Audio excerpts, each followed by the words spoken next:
Watch that.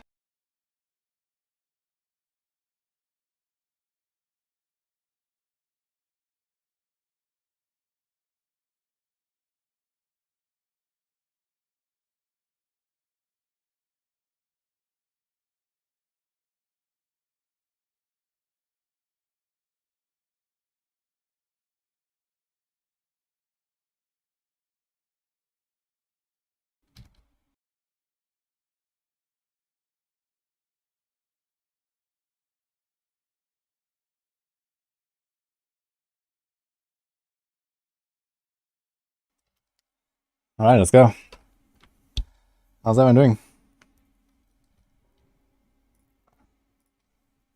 Hey Demis, hey Chris, C to the 4th, Jaffer, Lind, Sirs, Kessikus, Dim Sum, Anderson, Gamma, Bile, Stars, White Tiger, Metalman, Artemis, Cruisiness, Pickle to Tickle, Street Trash, Troda, Azalor, Darkside. That's the one. Gary and Aga Aga. Spam hiders at the entrance. It's good strat apparently. Salvage tier 7 and spam hydra at the entrance, guys. This is the way.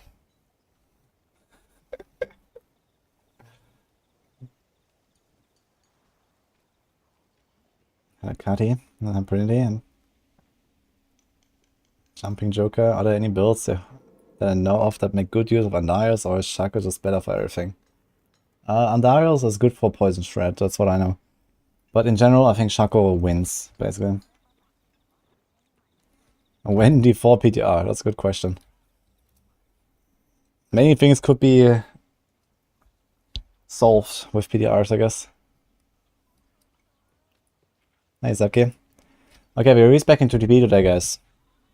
Which is right now, I think. So I need to check my other rogue. I don't really need to change that much.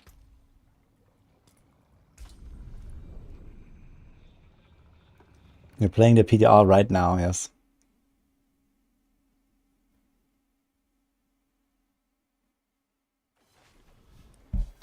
So we got a sub already. Mr. Cook. Thank you for the 2 months, dude. Alright, I got a glove. Huge glove, actually. I got a coronation. And we got our stat stick. Okay, now it's the question, do we change helm and boots? This is probably more armor anyway. Oh wait, we are... Oh fuck, I want to use a shako. And I'm not sure if I have a chest piece available. Maybe I don't go shako, we'll see. Maybe just gonna try this first. So let's put this somewhere.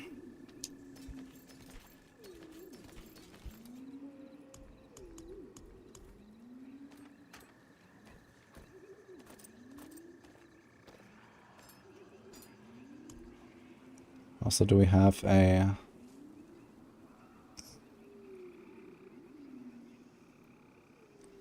Any blade dancers? Not on this character apparently. Hi guys, how are the runs going? Right now nothing is going. I'm respecking. Any thoughts on the hotfix? Yeah, I mean they made the glyph stronger. So that's good, I guess.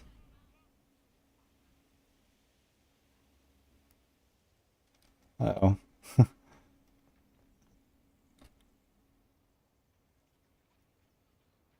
Did I see that Xayah proc crazy poison damage with Pen RF and Andarius on? I mean, it doesn't surprise me too much. Andarius has a relatively strong poison proc, and if you shoot like into a pack of like 20 targets and literally every single hit produces a Andarius explosion, you have some pretty nasty poison damage, yeah.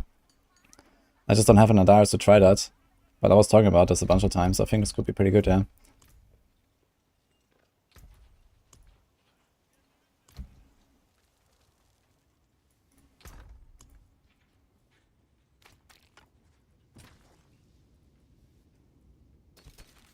Let's go up these sigils here as well.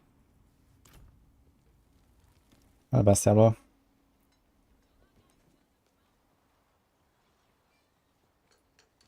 The net outcome seems to be weaker. There are some calculations on YouTube proving that already.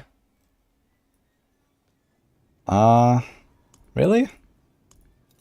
Like, at what levels, though? I guess it might depend on level to glyph. To me, it definitely seemed like an improvement for me. At least, like, when the glyph is not leveled very much. And realistically, no one is really gonna level this glyph anyway. So, it's basically just a straight upgrade. You know? I mean, who's really gonna level this glyph, like, beyond 10, let's say? Or maybe 20, you know? Almost no one. So, it's actually just above what they did, yeah.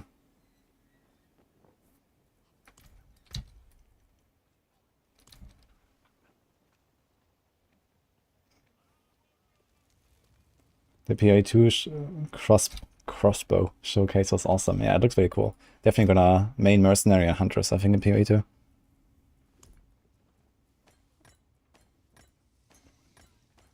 Alright, so...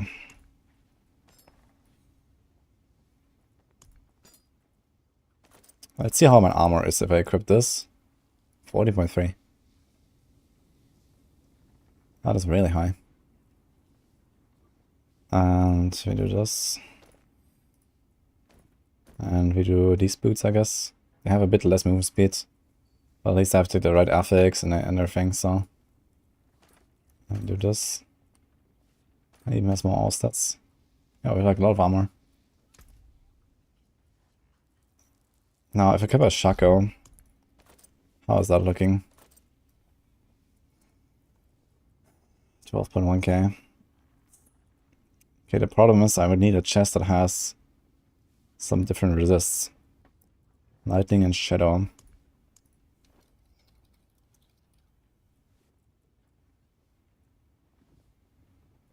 Cold and shadow. Let me check my mule.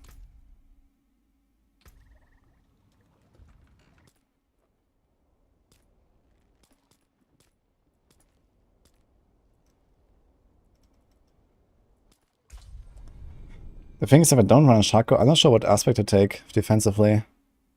After all, I put escape artist. But I think for what I'm doing, escape artist might not necessarily be the play. So I'm kind of like just planning to face tank everything.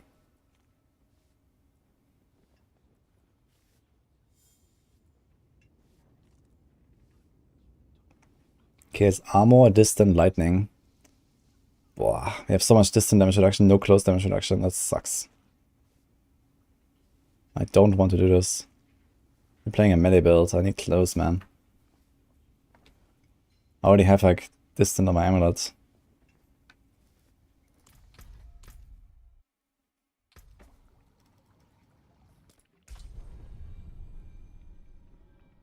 What's the best way to deal with vampiric healing aside from more damage? Get good and dodge the attacks when they are big and red.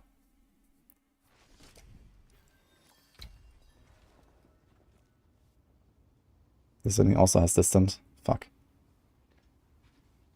This also has distant. Why is everything distant damage reduction? Here's close. Fire, poison. Psyched wrong. Here's lightning and shadow, damage reduction. Dude, this is 800. That's 22.5% armor roll. But I think it has exactly the rolls I want. So maybe it could be enough.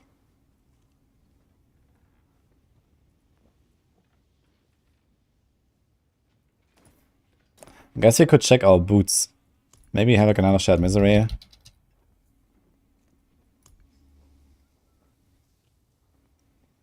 Now we have stuff.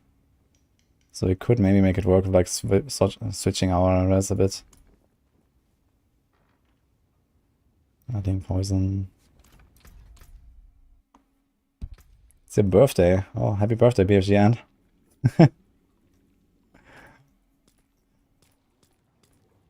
Oh, we're having a wonderful day.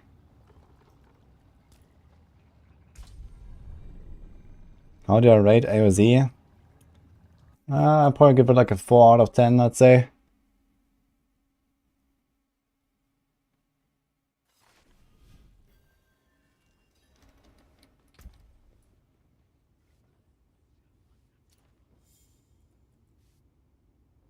There's no boots. What did I say about Glyph XP? Yeah, I actually just recorded like a half-hour feedback video. But TLDR, Bloodseekers are too OP, Glyph leveling is a joke. I don't want the Glyph to be a thing in general, to be honest. I think the Glyph is just stupid to have in the game at all. Like, there should not be something like Paragons in D3. It's just, you know, I mean, for a season, for now, I guess it's kind of fine, but this should not be a thing, you know, in the future. I think the sigil cost needs to go way down, the RNG needs to be more evened out. Yeah, and then maybe there's like some more options. Oof. Okay, so I'm not sure if I wanna go for attacks reduce evade cooldown. I think we want to do that. But maybe we're fine just like having evade charges. I actually have a lot of attacks reduce evade cooldown. A lot, okay.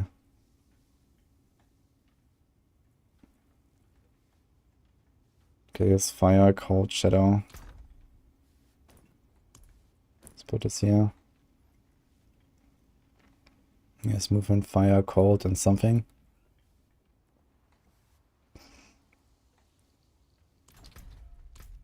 Let's see what I can do with this.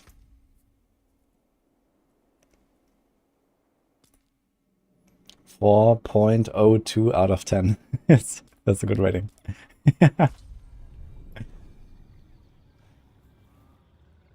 Do I like Fortnite? No, I do not like Fortnite. We're going to create a critique video for AoZ. Been there, done that. Just need to wait for the upload. Okay, let's see what we got here.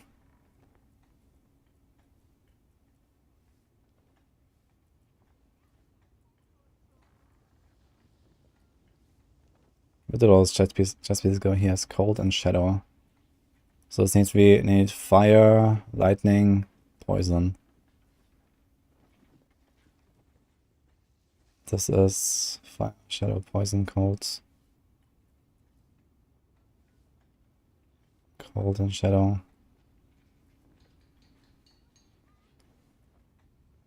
Man, these resistance are actually like a headache, man. I really hate that it did this resistance work. It's like one of these cases like you think you do, but you don't. Why did everyone ask for fucking resistance buffs?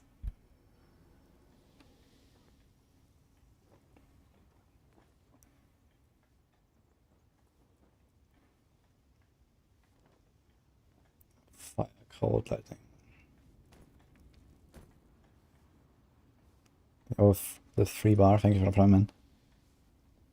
Okay, fire, cold, lightning. So we hit poison, shadow, cold, shadow. Is that the, wait, is that the right chest piece? No.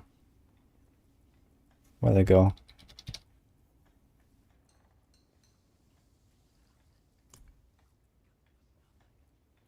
There's lightning and shadow. So we need fire, cold, poison. That's exactly what you have here, actually. So if you do this... Dude, my armor. Fuck. It's like a really low roll. 11.6, man. So I can't even... Yeah, I can't do this, actually. This is too bad. This chest. It's 800, man. It says 1444. This has 200 more base armor, dude. That's 4 Paragon nuts. And it says fire, poison, close. So can we use this one? Has more base armor. So we need cold, lightning, shadow.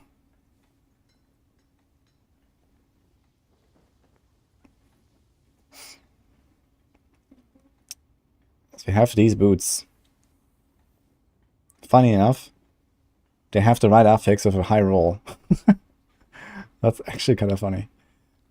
So if we roll this thing to shadow, we could do this, I think. Like the roll of fire to shadow. We don't have that many options, honestly, so... And we have close damage reduction with a perfect roll, which is kind of nice.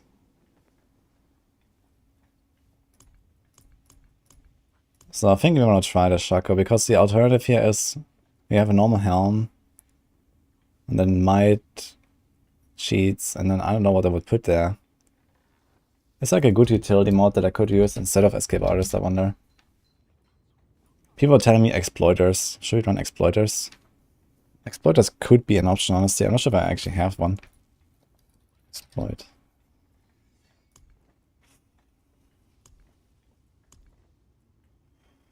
Maybe somewhere. Is Exploiters in the Codex? Quickening Fog? Nah, no way. We're already dazing everything all the time. Like, we have Shared Misery, Smoke Grenade, and Dressing Blades, man. Quickening Fog is like absolutely pointless, I guess. Especially if you don't run Disobedience. There's no Exploiters. Okay. We have Shared Misery on the boots already.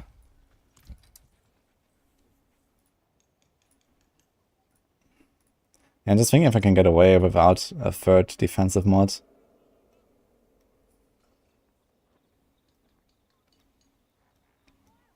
Noxious Ice would be nice, but then I mean we don't freeze anything, so these mods are actually awful. So I think Exploiters would actually be not so bad, but I don't think I ever saved one of them.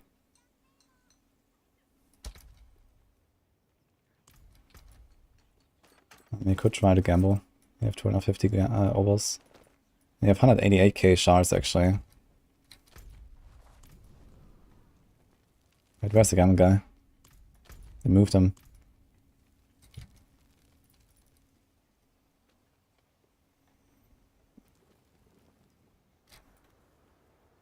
They swear there is a bug. There are many bugs that kill you in hardcore these days, but you can make it.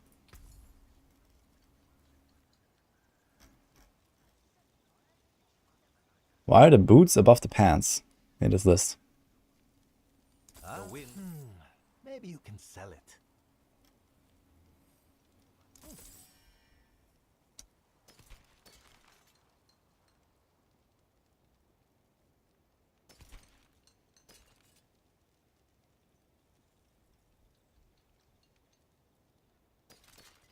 Okay, so this didn't work out, but I can try here.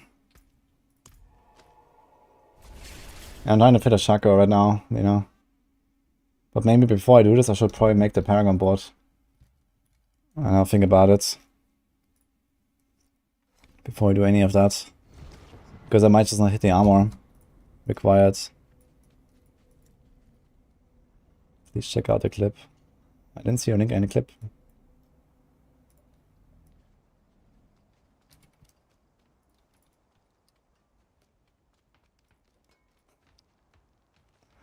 New PoE stuff on Maxwell is so good. Yeah, I agree. It looks pretty badass. Does a good job. Can you hit armor cap while wearing a shako and tables? You can with Iron Skin Elixir. I mean, you can't even do it without, but that's way too much of a downside that you have to endure. Just tell your friends where you got it.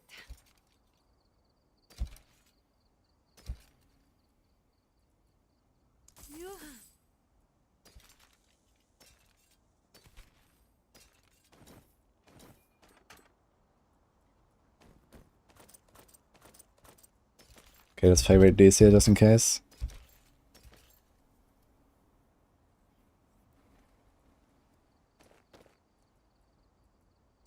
You've got a magic touch.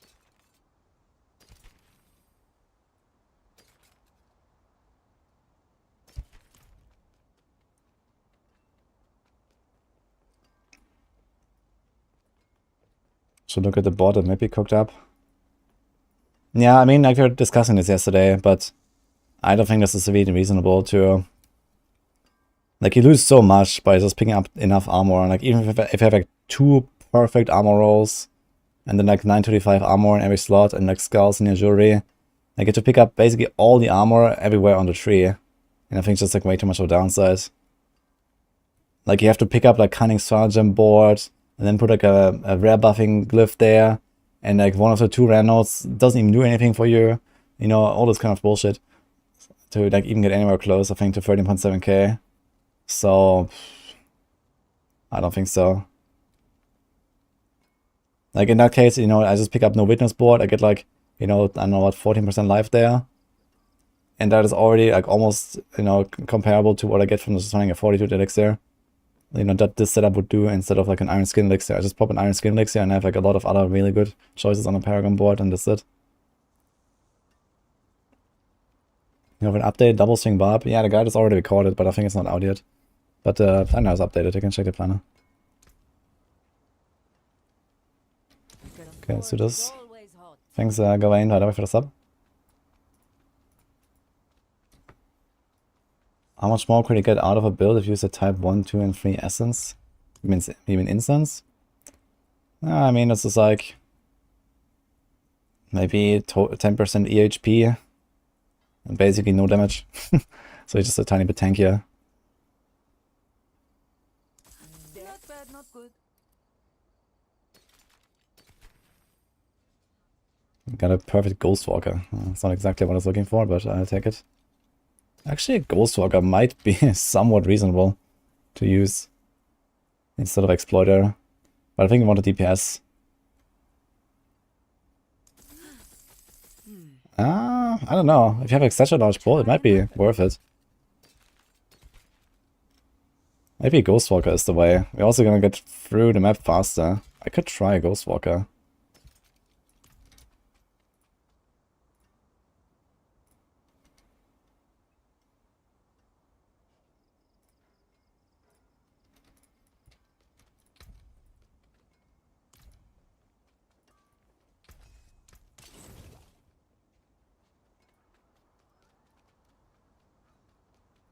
Any tips on how to get the PvP challenges for the season without getting one-shotted by level 100s?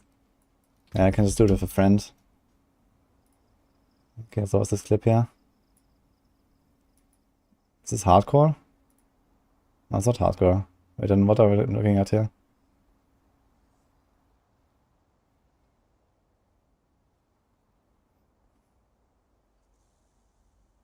This poor Barb is almost dying. Oh, what the fuck?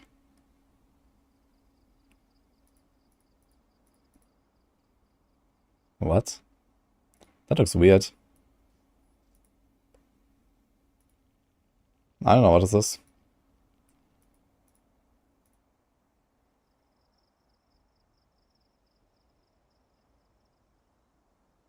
Just died. I also don't see anything on the ground or something. I don't know why he died there. Seems really odd.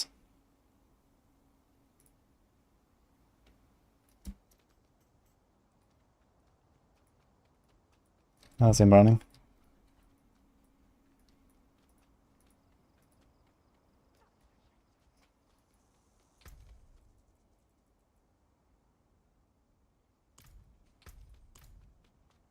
What happened?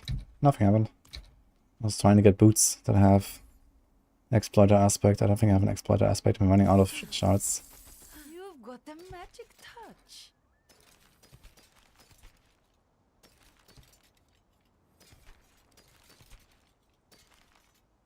Not bad, not good. Here's exploiter with 34%. Okay, let's just start with this one, I guess. Are you sure? Fortune awaits.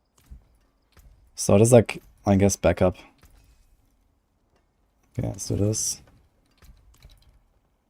Okay, let's do our Paragon respec first of all. Interesting lights.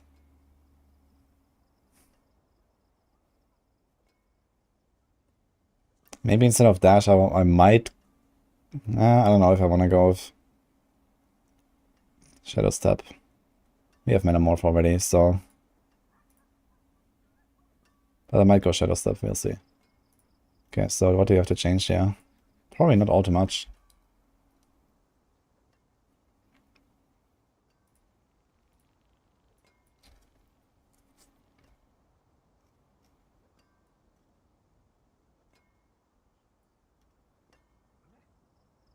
Okay, armor.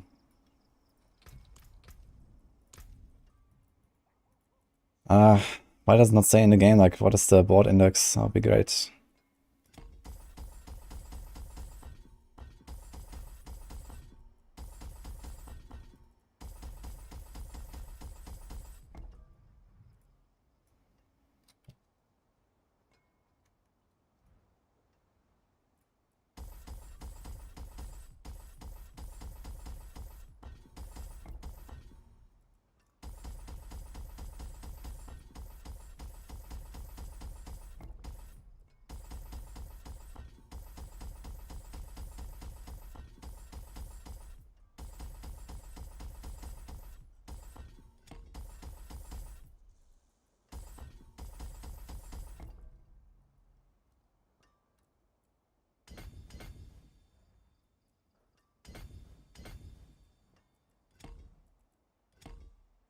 No, we're gonna keep this, I guess.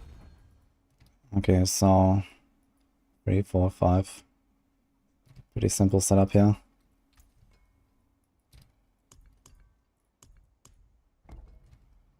Just gonna put this here real quick and speedrun.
Maybe I can get away without the exploit glyph. Let's see how this will go.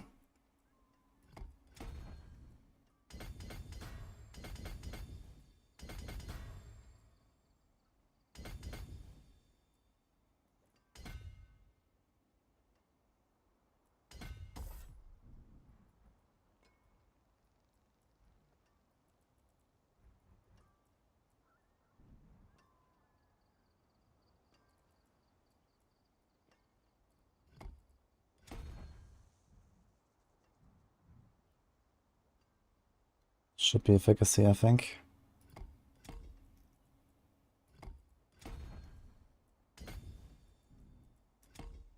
Oh. Okay, we have a bunch of points.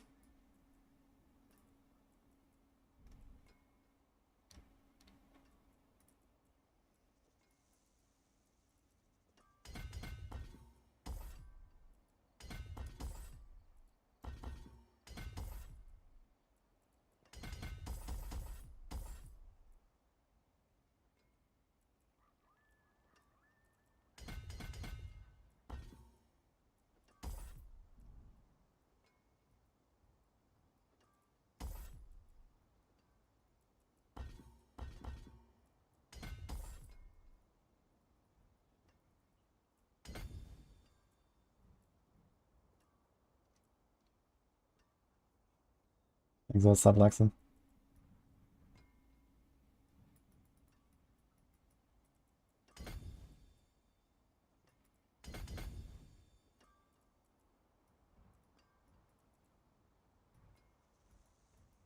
Well, we have one little note. I guess we can just pick this.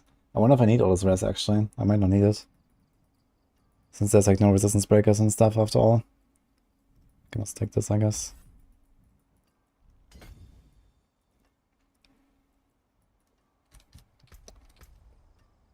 $9.5k armor, by the way. Okay, how's this look like an actual item? 11. I mean, this is my 800. What about this one? 11.6. That looks bad.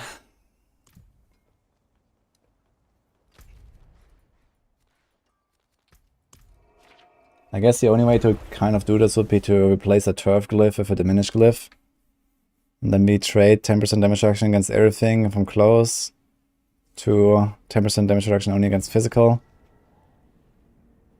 And a bunch of damage we lose as well. And we gain a bit more armor. What if I put a diminished there? 250 base armor and you have 12k. This might be a way to do it. I mean, you have almost 22k life with the shako, which is kind of nice. Let's go pop one next there right now to see. 13.4k. Fuck. And you have an almost perfect roll there. And this is pretty good too. And this is probably not improving anymore. Did I see Connor's rip? I didn't see Connor's rip now. What happened?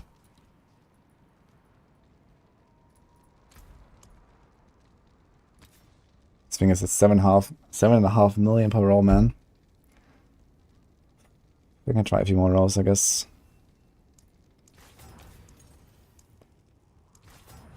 Did Condos die to bug? I rolled 18.8 armor. Well, if that was not upgraded, that would be really good.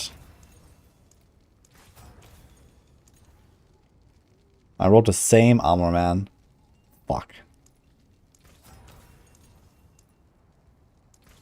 My gold.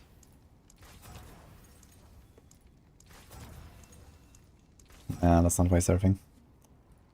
Okay, let's see on the script clip. What happened there?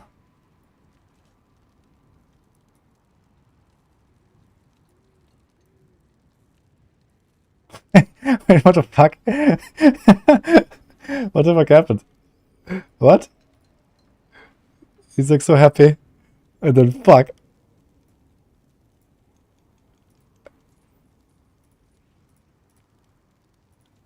He's actually dead. He's straight through Sea Lake and everything. What the fuck happened? He had full HP with Sea Lake, low life, full resource, and there was nothing going on. He just fucking died.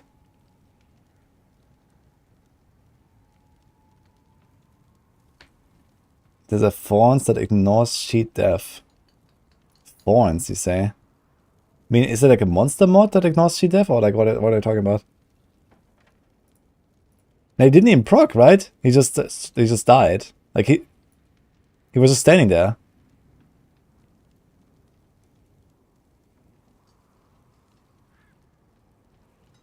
Free Uber is on. What? That's insane. What happened?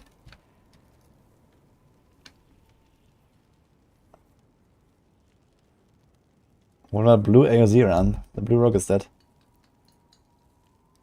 Okay, let's see this one from Panda. So did we figure out what is causing this bug? That seems like a high push as well. What tier is this?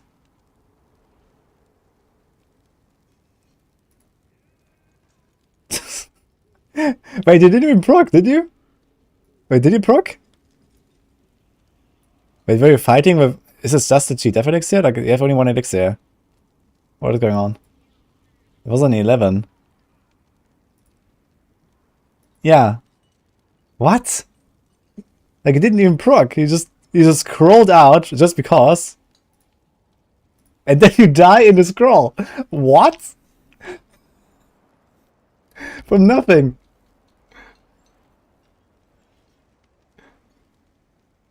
Damage return. What damage return? It's a legit death, yeah.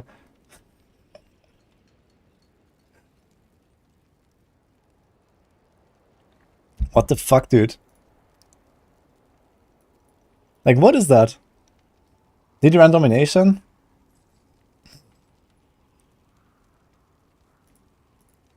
It's kind of funny that he actually scrolled out, but I guess he just realized that it's like, you know, you're not gonna have enough time or what with the 2 minutes. He just left. No potions. Okay, this is why, I guess. 0 potions. He's like almost dead, guys. So, yeah.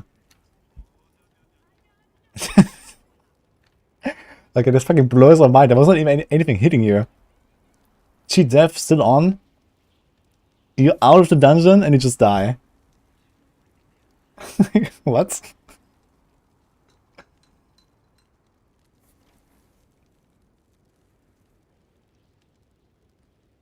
If you use domination, get stunned while injured, sometimes you just die. Yeah, that was actually my guess, because this only happened this season, and I figured it might be domination passive.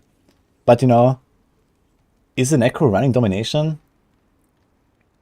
You don't freeze, you don't immobilize, you don't really stun much. I guess Grasping Mains, I guess. But is a Necro running Domination?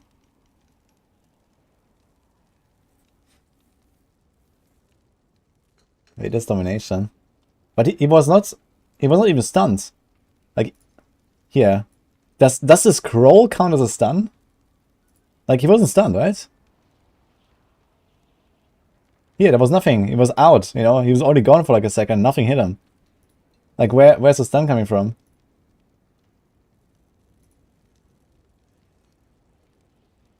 Darkness stun?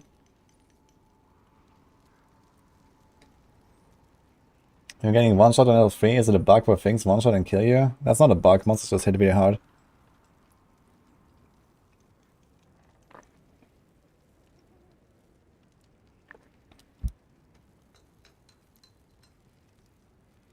He was unstoppable.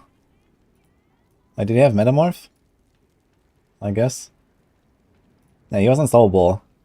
Yeah, that's even crazier. Like, if this is actually Domination killing you, you were even unstoppable, you had to cheat death, nothing hit you, and you died. That makes no sense. Yeah, but they didn't apply anything. Look at this. There's nothing. Yeah, he just walks. Nothing hit him.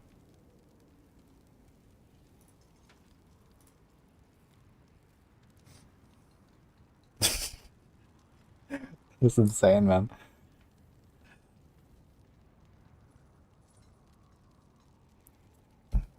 And this is also, like, what the fuck is this? We've conned this man. Why did he die? What did he say? Okay, is everyone Polish here? What is he saying? Yeah, he's laughing and stuff.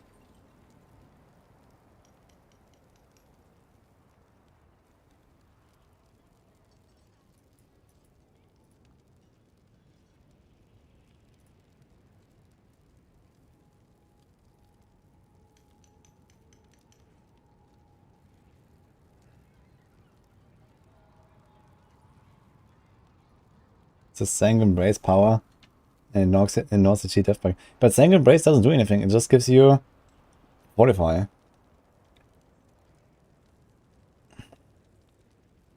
Okay, good, right, and never mind. I trolled.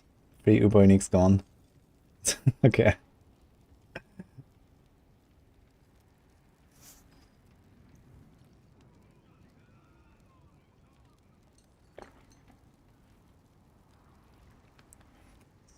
Yeah, because so far it hasn't happened to me in a rogue. But I've seen like a lot of people, and I always thought it was something to do with Fortify, or it could be Domination. So I'm trying to dodge those two vampiric powers as much as possible. I have used Sanguine Brace a bit if I was on softcore Necro though.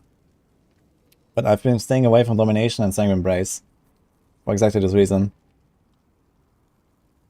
Because I think it has to do with those two. It must be something with vampiric powers. And those two seem like they could potentially create such an interaction. Oh, that sucks, dude.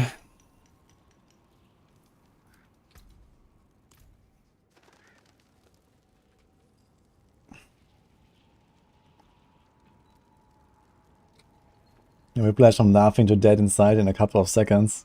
Yeah, that was like imagine like he just tried out a setup for the first time, right? I guess he just walked in there and he did a select setup and was like, yeah, it works. And then it just explodes, you know, like what? Does this happen on softcore? Like, did anything like this happen? Like, there must be a lot of barbs here that did select builds, right? Did this happen to anyone on softcore? Does this only happen on hardcore? I don't know.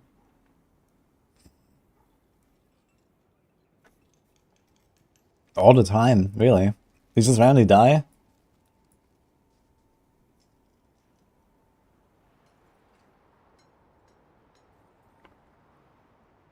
I think Bob's use low HP anymore.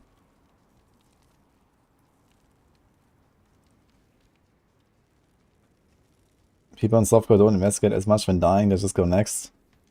Yeah, I mean, like with the sigil costs, you kind of want to investigate though, to be honest. The sigil goes down really fast, yeah.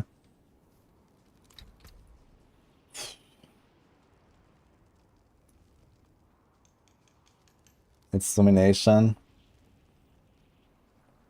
If something applies CC, it works even when unstoppable. Yeah, but we saw the clip from the Necro just now, and the Necro was gone. Nothing hit him, and he just died. So maybe there's a delay to it, but even then, like, you know, he was walking around for like 3 seconds, and then he scrolled out, and then he died in a scroll.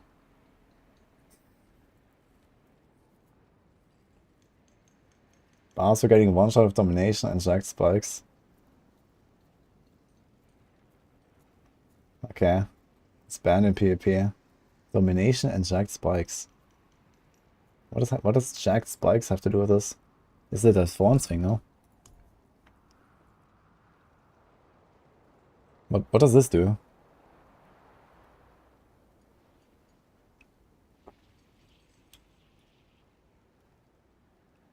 It's because of the chill, like you just use this and then enemies hit you.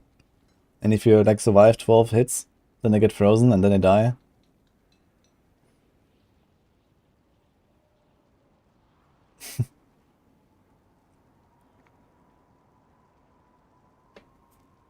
Silence get damage if static without losing resources. This is when you take a dot.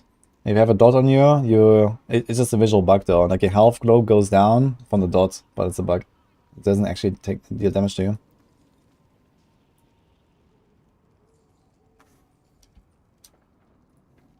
Okay, let's see another one.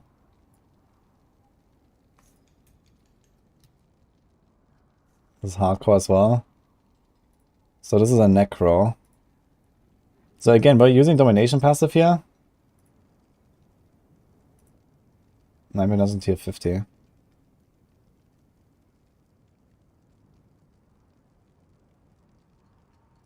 Let's see. Yeah, you died pretty much exactly. It also says you were slain by yourself, basically. And you died pretty much exactly when you hit 35% HP.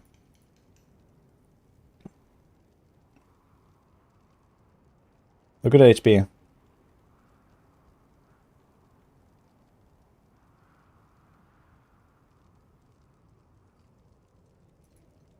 Here. You're stunned, 35%, boom. Yeah, that's domination, I guess. So this is the culprit after all. It's domination. Is this also how Rex died? I asked Rex actually when he died on his barb when he was like level 20 or something. It was like this clip where Rex just died. When he was like AFKing basically. And he died straight through the cheat F pod. And I asked him if he used it, but he couldn't tell me.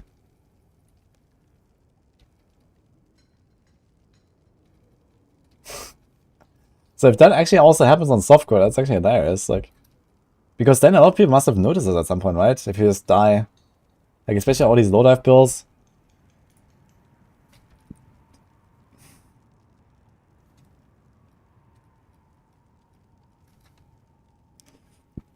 Blah. That's some bullshit, man. Okay, guys, how do I fix my armor now? I have 13.4k. Do we just say this is fine, or what do we do? It's like any more armor. What if I... This is actually with diminish now. Fuck.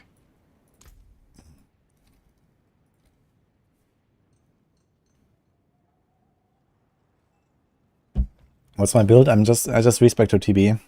It's in the description on YouTube. Yeah, there's like no armor I can pick up.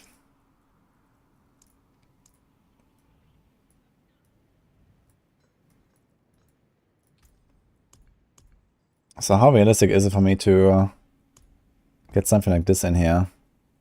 Maybe we could do exploit weakness board instead of exploits. I've been trying to make such a setup. This will give me the armor I need.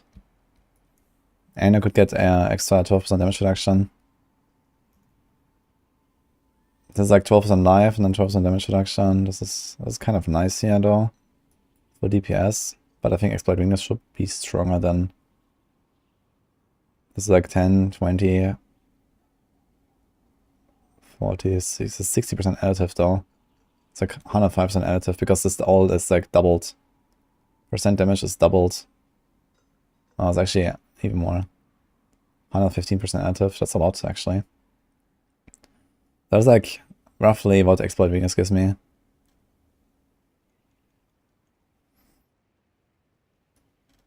But okay, let's make a variant. We drop this.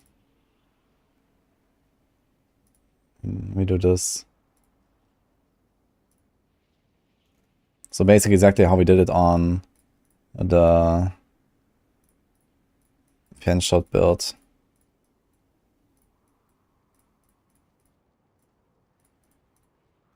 And we have 4 points left over that I have no clue what to do with. 5, actually, maybe.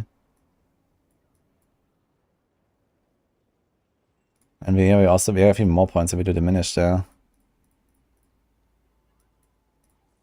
10 points, actually. Yeah, text or trade doesn't really help us, I think. Because it's bugged. Could pick up Nimble, actually. That's also percent damage. And lots of attack speed. Maybe this is kind of the move here. At least I have 12.7k armor. Compared to this.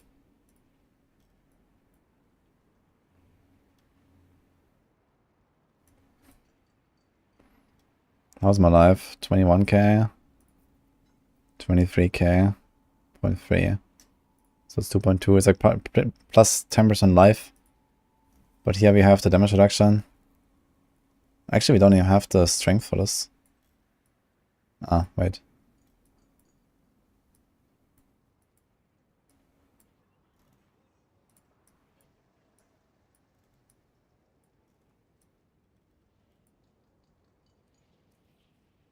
Okay. It's actually 8, 10, 12, 14.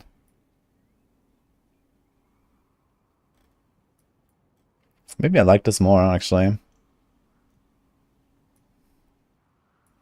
The main issue is just that this won't apply until I make them vulnerable. So it's gonna be a bit unsafe until I do that.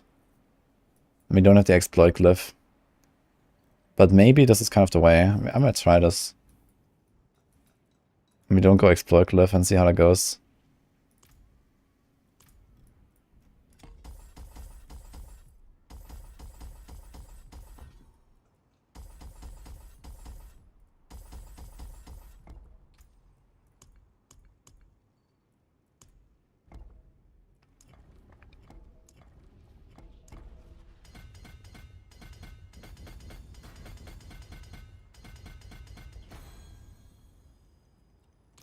So how's it looking?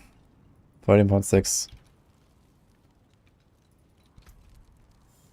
And we have this. Let me still have the 4 nodes now, wait.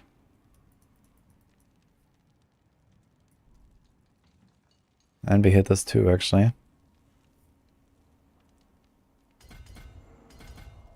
Okay, where are these points now?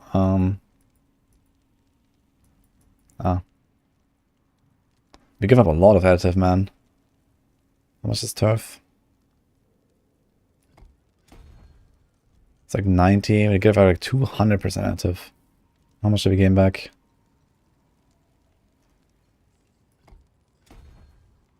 $40 against elites. I mean, elites is what matters, I guess.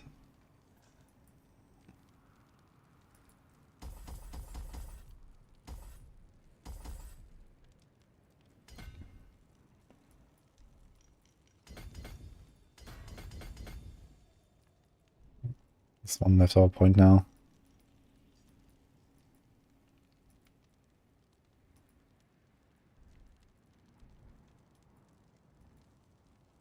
Yeah, I don't know. Just put like a random strength node, I guess. So now we have a shako equipped.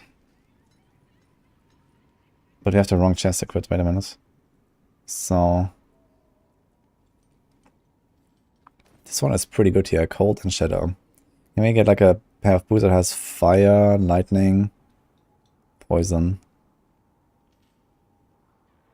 This one actually could do it. Fire, lightning, poison, and this chest. And we might be fine actually then. This is DR, close, distant. So I want to hit either poison, close, or normal DR. I think normal DR is probably preferable, or close. And this actually has more armor, so I will be... Actually, doesn't have much more armor. It will be capped then. So you have res everywhere. Why is fire so hard capped, actually? How come I have so much fire res? Fire, cold, lightning. Cold is fine, but my fire is like super high. The fuck? 46? Fire, poison.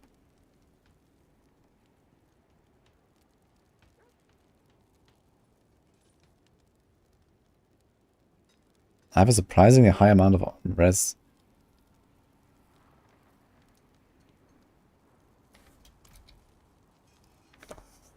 Boba. Thank you, man. Any speculation what to expect from the hotfix? I don't know. It's really hard to say what they're gonna do. Okay, so you have to roll this to like a right DR, and you have to roll this to poison, right? I have so much res. I'm actually surprised.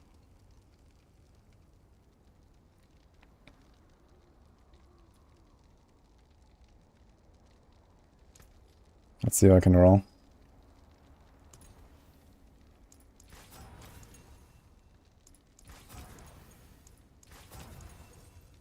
Ooh. Okay. That's pretty good. Okay, now we have Cold Shadow. It's fire, cold, lightning. The cold needs to go to poison.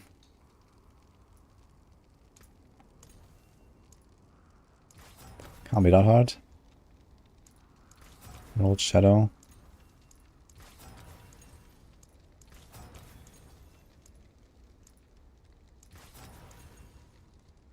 That's poison.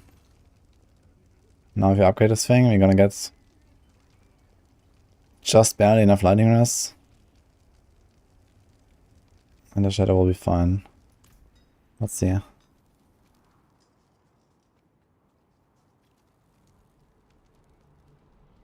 How is this messable? TB should be a bit stronger. I saw there's like a tier 14 clear on TB already. Maybe higher, I don't know. I think with pen shot I'm kind of capping out at 15 now. Dude, what the fuck? Missing 0.6 lightning res. Because this lightning is so omega low.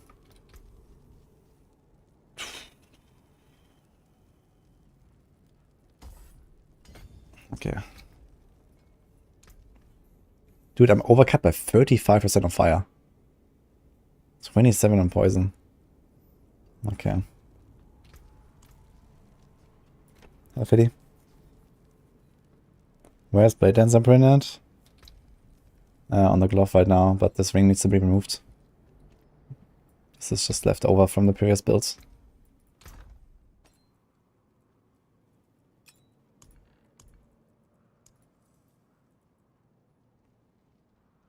I guess we take this one. This thing also has poison, actually. Oh, we have less auras now. Fuck. Dude, my lighting is too low. What the hell? This one also has poison. Wait, how's my... Wait, how does it change my lighting rest so much? Because of the all stats? Really? 40... Nah, like 40 is like... You get 1% res per 40. It's like 1% res. How does it change it so much? It's like one of the res nodes not online, I guess. This is why, I think. Yeah, missing the 30 strength there.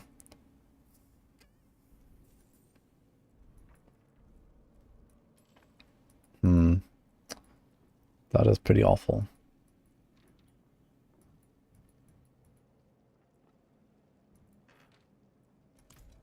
I've seen a Sork exploit, yes. It works for other classes too that have summons.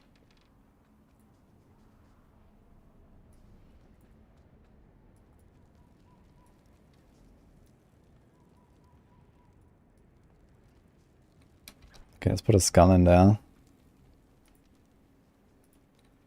I think the resource generation might be useful actually on the ring instead of lucky hit, so I might do this. What is the other ring again?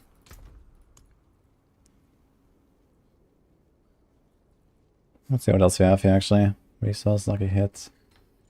No. No. How much life is this? 1150.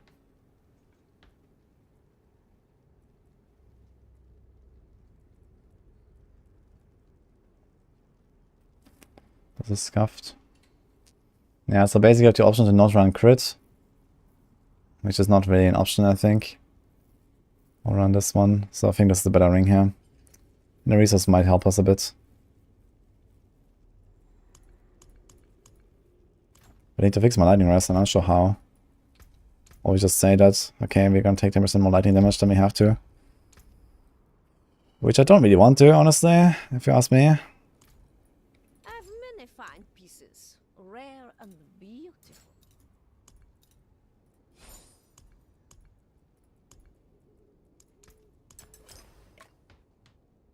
We have the armor now of Iron PoE tomorrow, yeah, I'm gonna play some PoE tomorrow. Hashtag sponsored.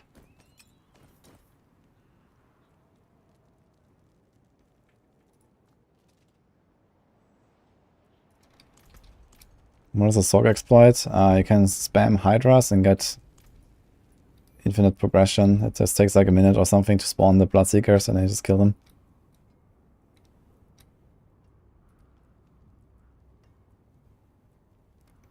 Okay, this means you put Might on the chest.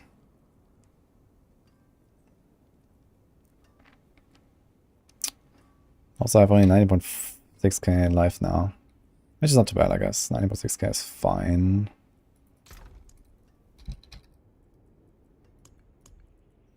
Yeah, it's kind of greedy to try to make this work now.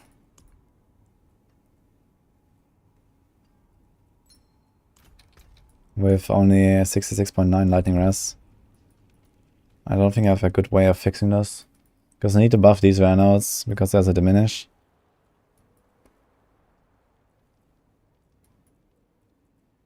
And I kind of want to buff this. It's 4% damage reduction against everything, basically. We're actually almost there to hit this requirement, though, right? It's like, how much does it increase if I swap the order of those two? Maybe I can actually fix it.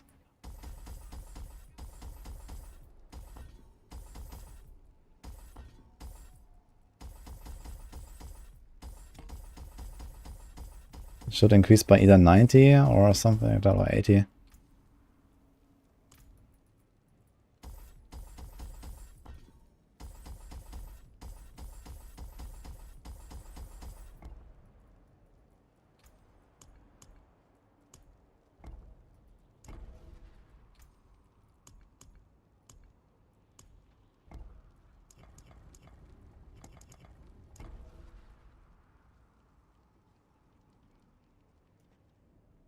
How much was it before? Let's try to build it and see.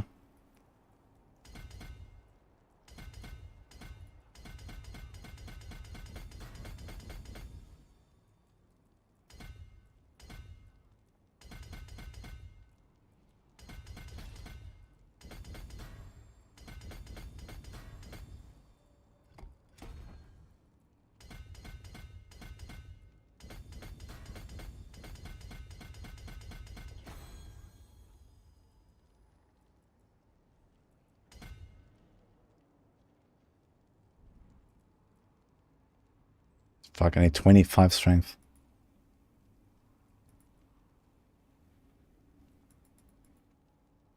Blech.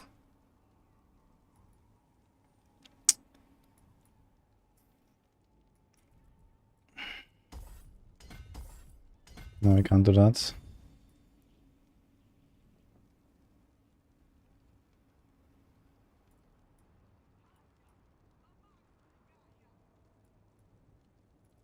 There's 1. There's 2. There's 3. There's 4. Ah. Okay.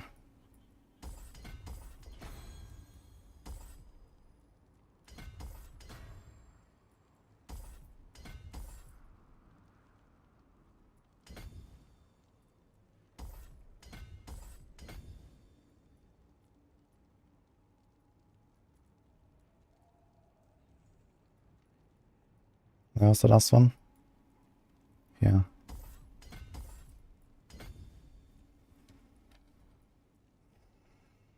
Alright. I guess that solves it. It's probably worth it. 69.9. Great. I'm using versatility. No, I'm not using versatility. You have efficacy. I mean, you could kind of run versatility, I guess, instead of... No, I mean, versatility only makes sense on the no witness board if you don't have no witness. Ah, well, I guess you could, right? Wait, is it rare or magic buffing? I don't remember. No, I think it's rare, right? Oh, it's magic. So it's like a bit weaker. So it gives us 15% damage for an imbuement.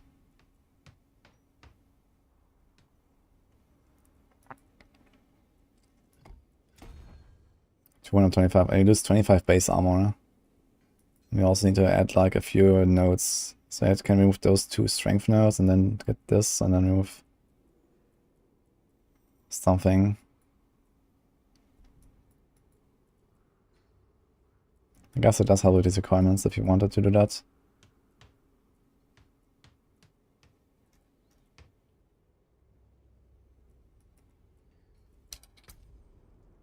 We have 13.6 with this. Maybe versatility wouldn't be so bad. Because basically all the damage I do, it will be poison, right? I'm not really going to do damage on my own that much. 60% damage upgrade, that's a lot. And a lot of the damage I take is actually not physical, to be honest. Especially against the Bloodseekers. Like most of the damage is actually like affixes. We could try versatility.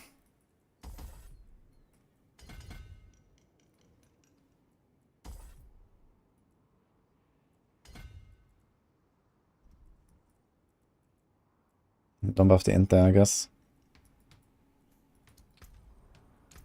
If I had like 1 extra int node, this would probably be enough. Can I find like 1 node somewhere? Like this. Poggers.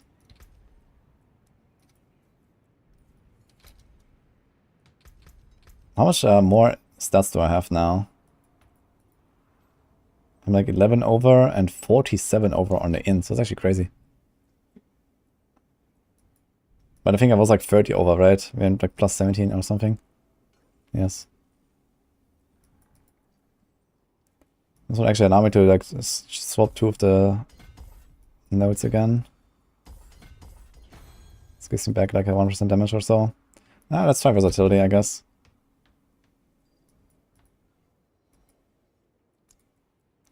Okay, it seems like we fixed our setup.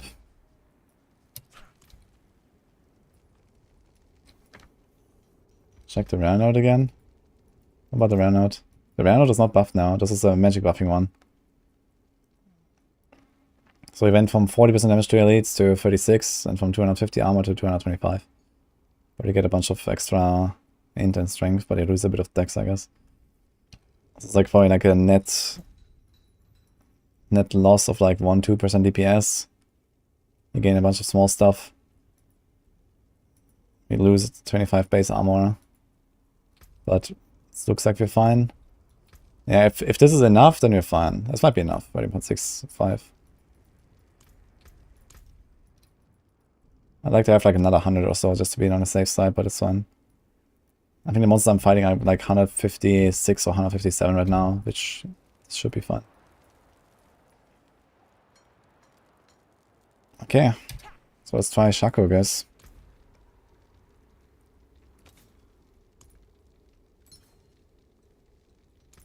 I think I'm gonna be too squishy, but let's see. We have 20% base damage reduction, and we have normal damage reduction there, we have normal damage reduction there, and then this has distance, which is actually rolled, I just realized. I could roll this. Let me try. It's at 3 million per roll. Maybe I hit close, actually. Or poisoned.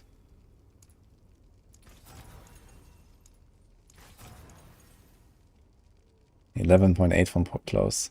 Fuck. That is too low, I think. +3 to all the human skills. That's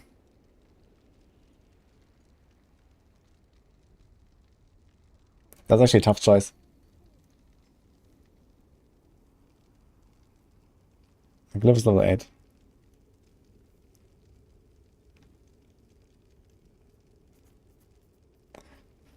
How much is free in human ranks? We have 9, we go to 12.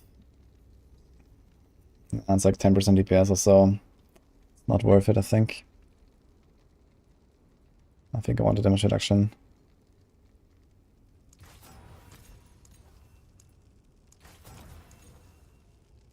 20 from close. I'm taking it. Perfect roll, actually.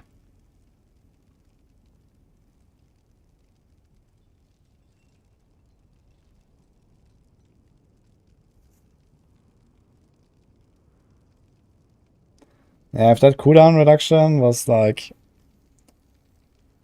something more useful, that'd be cool. But okay.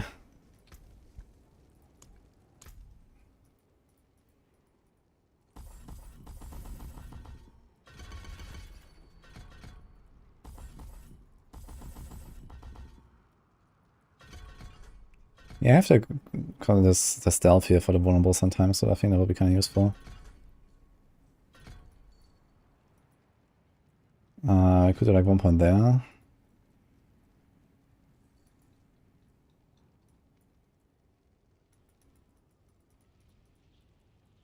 We don't need this anymore.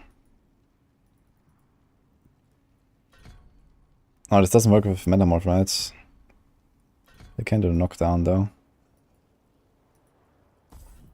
I just don't need this. Actually,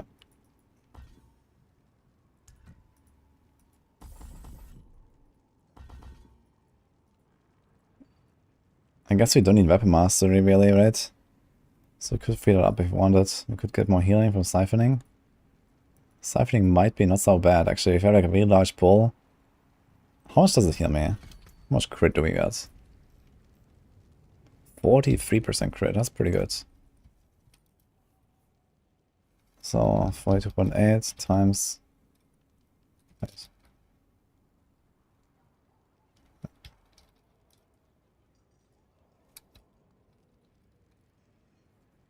So what's our lucky hit here? 36. And with this we have... We don't really have like any extra lucky hit values, right? Do we have any lucky hit chance? Lucky hit chance bonus. I'm not... Okay.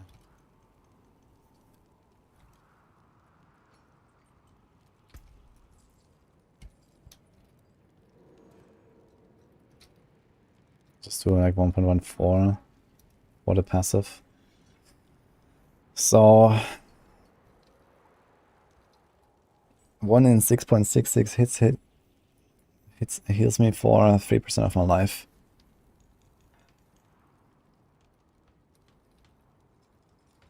So per hit I get like 0.5% on average. That is not too terrible actually. That's kind of quite a bit of healing. Maybe I'm gonna keep Siphoning Strikes.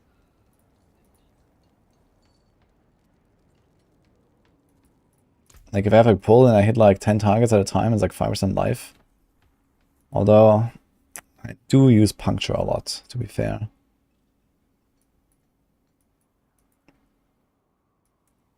I could use the 2 points in Concussive for more crits. I'm not sure if I should remove Weapon Mastery. We have a sword and a dagger.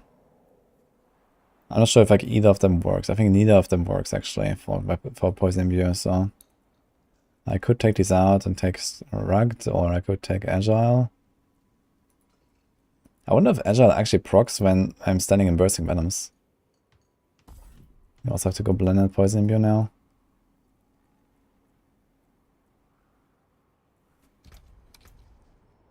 Okay. Yeah, Weapon Mastery doesn't work for poison. The question is, do I do any damage at all without the poison? Not really, I think, right, in this setup. So you probably should not run this. I was running some Pen RF because, you know, the RF still does some damage and it's kind of nice, but yeah.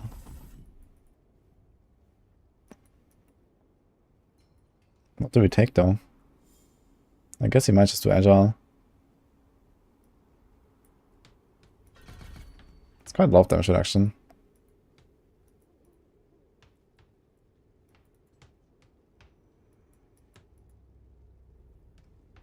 Does anyone know if like Weapon Mastery also doesn't work for poison for the ranged weapons, or has it only been tested with melee weapons? Because I've only seen testing with melee weapons because Twisting Blades. But I've never seen anyone like actually confirm that it doesn't work for ranged. I don't see it. Yo, Wonka, you cleared at 12. Congrats, man. What is a good lucky hit chance for TB Rogue? You don't really stack lucky hits, to be honest. I have 8.4% and this is an accident. So, I mean, if you don't have Doombringer, you could run Ashiras, but realistically, you don't. Realistically, just go like X-Files Ring. X-Files Ring also has lucky hit anyway. So I would definitely prefer X-Files Ring over Ashiras on this build. If this was not Season 2 and we have like no need to run Tybalt's Will and Condemnation, then you could do like Doombringer, Ashiras, and X-Files easily. But you can't, so... How much armor do I need? This. Around 13 point... Actually, did I update my armor with cap command? No.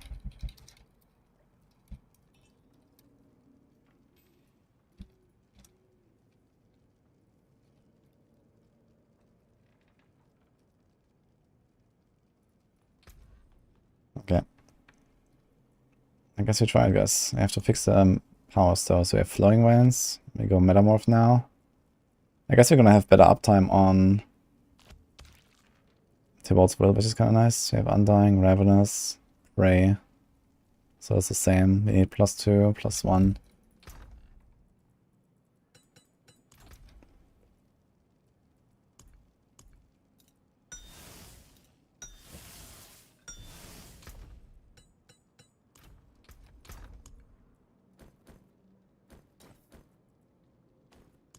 Is it just like extraction anyway? Yeah, maybe I'll try the Ghostwalker. Like, if I don't run Harlequin Crest, I will do Ghostwalker strats, I think.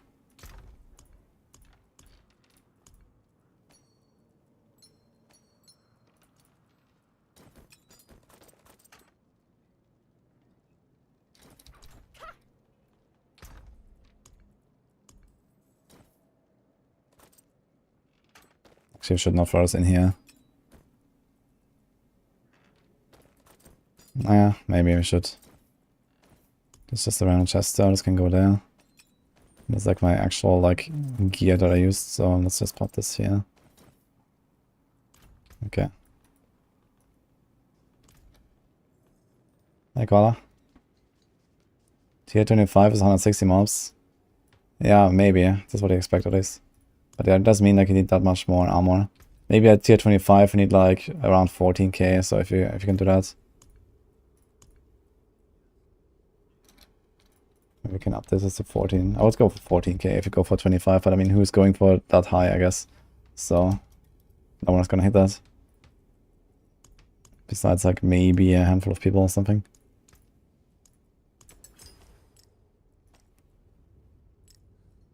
Another time, then.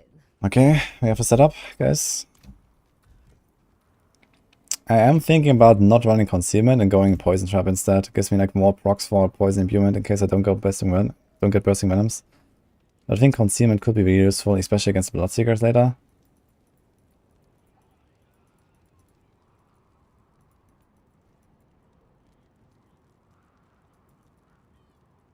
What about Caltrops? I think Caltrops could actually be legit now I think about it. Last 7 seconds. Yeah, it's kind of like interrupting the flow though, and like, you know, interrupting the pull because you jump. But he could get the freeze and the frigid finesse, which is a lot of damage.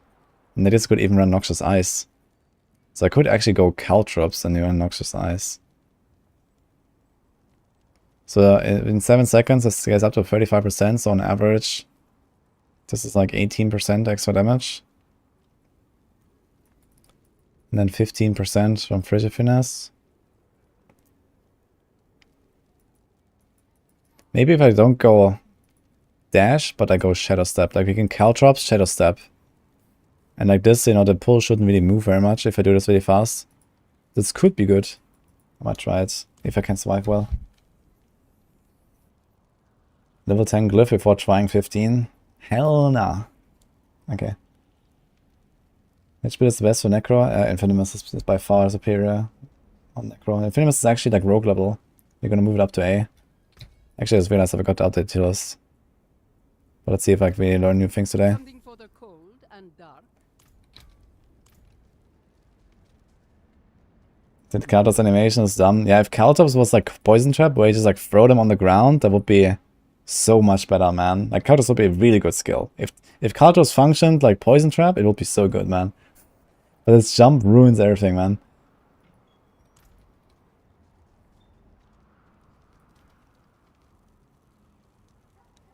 Temerity of Starlight does not work.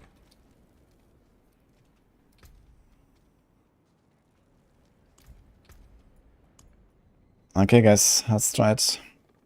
I'm gonna throw these elixirs in there. Just jump straight into T15 and see what happens, I guess. We could actually. We're gonna see what happens. Dude, it's so weird. Like, I have every single skill with the shako. I mean, what the hell? Concealment. Smoke grenades.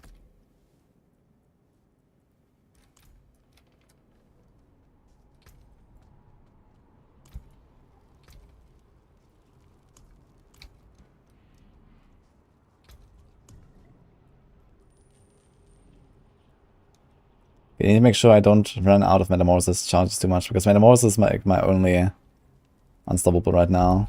What's the cooldown on my evade? Can you see that somewhere? Did my armor go down? Yeah, that potion just dropped off. I have Iron Skin. Hey, Amanita.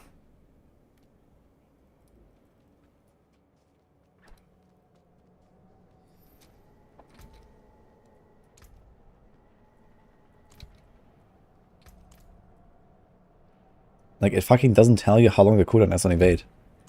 What? Okay, let's just use it and see. That's pretty much exactly like 4 seconds, I guess. Look.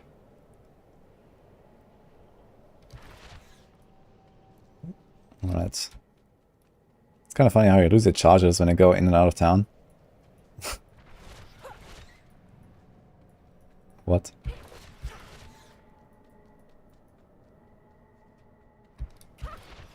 These are separate skills with separate charges. Look at this. My evade and my metamorph. It's kind of funny. Not spamming AoZ dungeons. Imagine leveling the glyph, man.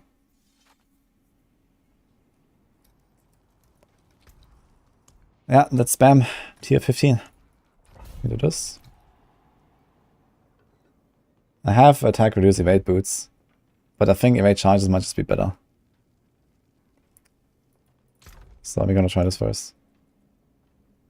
Well, I'm not sure if I have the boots with the right res. So I might have to change the chest piece again and stuff, so we'll see. I'd have a bunch of boots that maybe one of them would fit.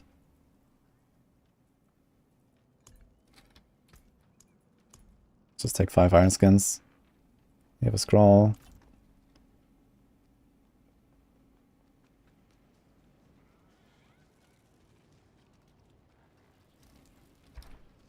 More from us. Want me to check your build real quick? What is this pile? What do you want me to check?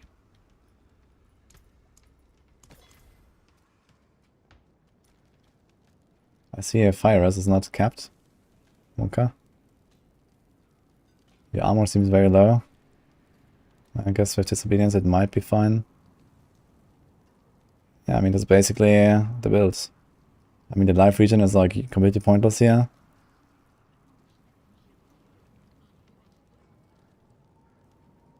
Seems fine. You have to attacks reduce cooldown, okay. This is basically my Paragon board. Yeah. Yeah, we don't need to be on the TB build, it's fine. Thank you, okay. So we got this. Okay, we got everything. I opened it, right? Let's go.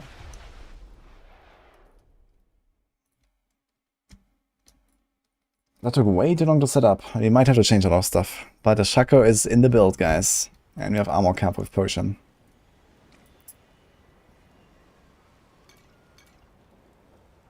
Just take the dodge and see what happens.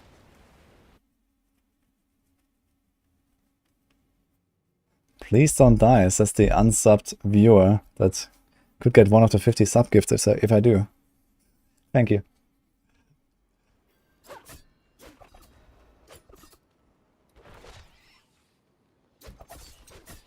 We start with some beautiful snakes.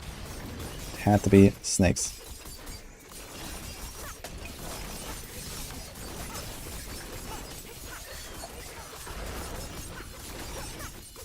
Okay, poison damage seems pretty high.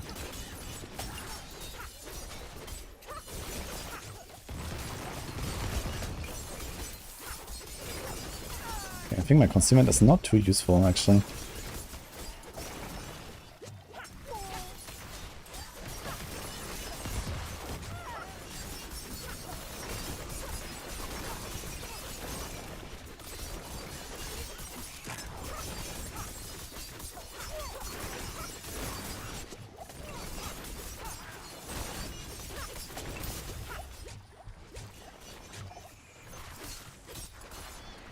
Doesn't feel too safe though. Especially when I become unstoppable, I have a bit of a problem. That hurts. I'm gonna try some concealment. Sorry, some caltrops. I just want to see if I can do anything with caltrops. Maybe instead of dash even. So, oh, we have to get. I have to remove this, I guess. Yeah, already did remove this. Let's remove this.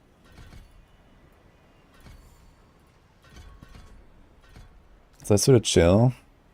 Let's do the shadow step. See what happens. Another day, another traveler. Yeah, we'll chase the rule. Thanks for Prime.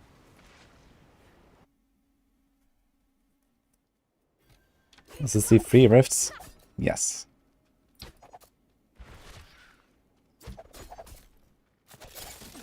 Oh my god, the animation is so long. I guess it might be better if I...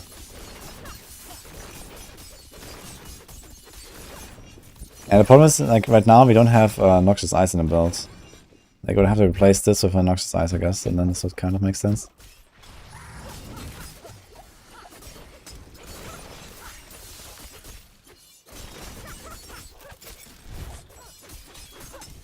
Even with the Shadow Step combo, I don't really like doing this. And they just become unstoppable anyway. Because I CC them too much, I guess this is not really so good.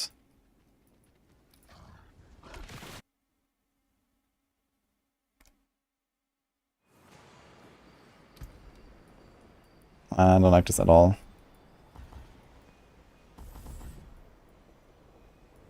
But I also don't really think the concealment is necessary. But it might be like a lifesaver, honestly, in some cases. So let's do this, let's do this.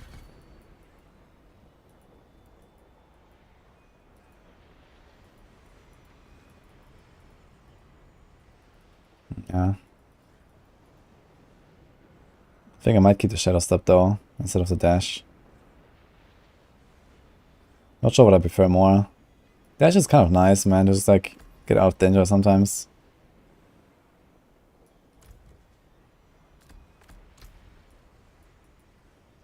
I think I might use the concealment a bit more for... I have to apply the curse now.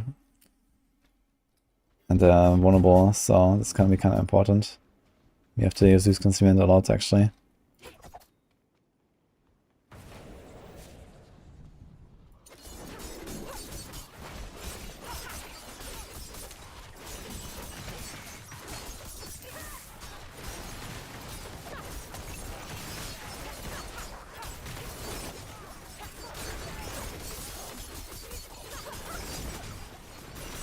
And the playstyle feels way more awkward compared to Penshot.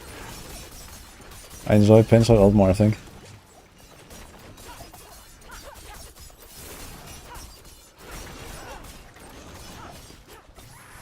Yeah. It's like also really dangerous right now, this monster type. I need something that is like not as scuffed, man. These guys hurt a lot. I can't really do my thing. I'm gonna try like maybe a more friendly setup. I'm going to Germany for Christmas. Nope.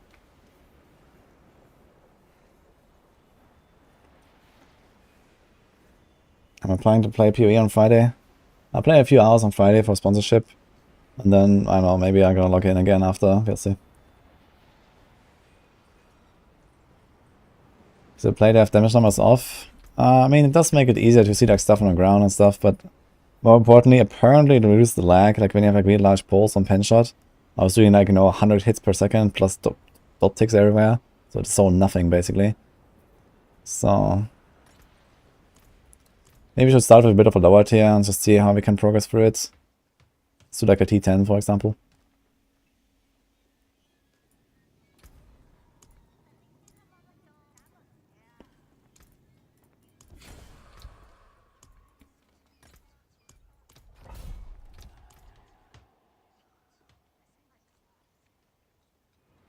I think Blizzard is telling the truth on people not going to be able to clear 25.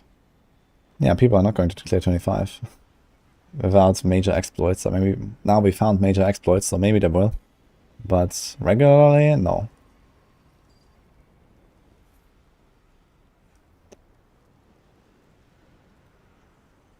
Again, Penshot Rapid Fire good for AoZ. Well, if a tier 14 clear is good enough for you, it's good, yes. Jack. It resets after waiting for 5 minutes outside. I tried 3 minutes a few times, 3 minutes didn't work. But 5 minutes works. But you could try to like min-max that a bit.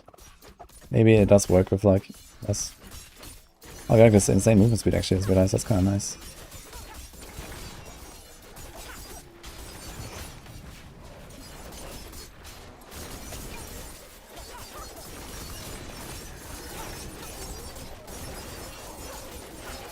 Oh, wait, I don't think I've pestilent points actually. Oops. I forgot to put pestilent points on my build.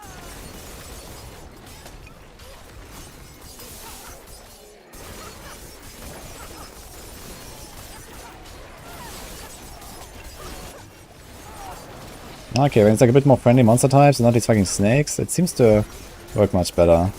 So we are melting through this, yeah. Let's just try to get used to the playstyle a little bit, yeah. And we forgot to invest in points, so it's gonna be really scuffed actually this run. Yeah, I have energizing aspects. Oops.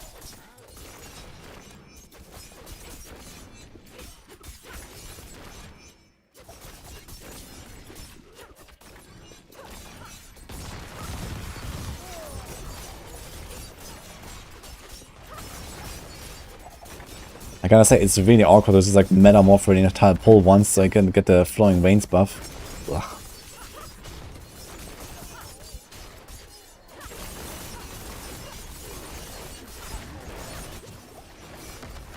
It's actually crazy how little I proc my bursting venoms, even in a pull like this.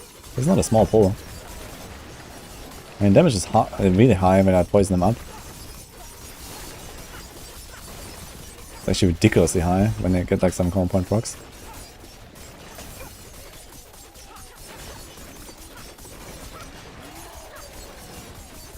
Yeah, like I think I should go Shadow Step instead of Dash. It might be tanky enough to just kind of like do this like this here. And then you don't have to like dash that far basically.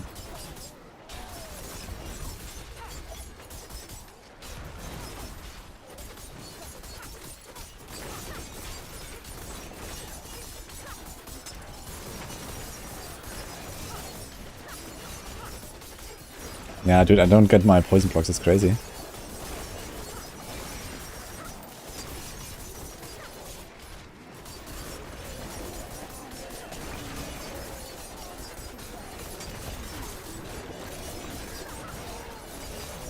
These guys are healing and healing. When they're unsolvable, they do hurt, man. You gotta be really careful. And yeah, I take a lot of damage when they're unsolvable. It's like way more than it's comfortable.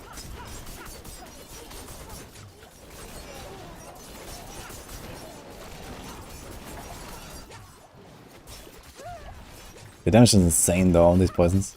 That's a tier 14, tier 10 only, so.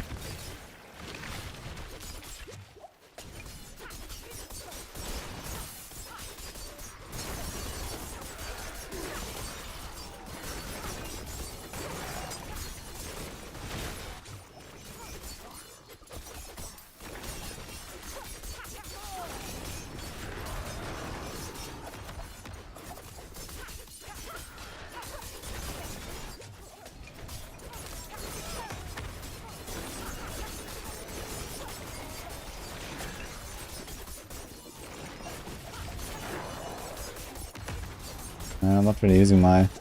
Maybe I don't want to go concealment after all. But I think there could be like the right situations when I can go concealment like this and just chilling. This guy dies.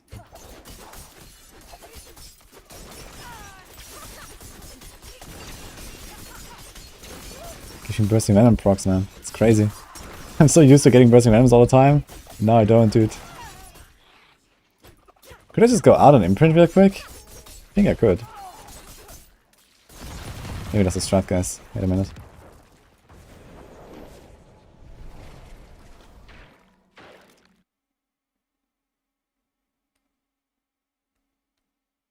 Using Selig? Why would I use Selig on a rogue? I also have like a minimal blade dancer imprinted there on our insane glove actually. I do have a passive points here. Expectant, Smiting, Edgemaster. Let's do it.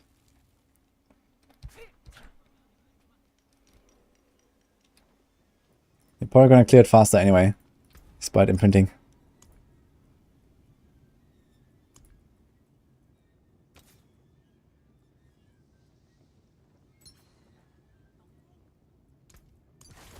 Okay, let's do it. The timer though. We can do it. I mean, I think the Bloodseekers will die pretty fast, but I should probably have like something like 2 minutes for them just to like play it safe. Let's see. Can this build do T100 knife attachments? It can, yeah. Ah, shit. Wait, where's my portal? Is the portal gone now? It's gone, right? Ah, shit. Okay, now it's getting tight, I guess. Let's see if we can finish it. We can, I guess.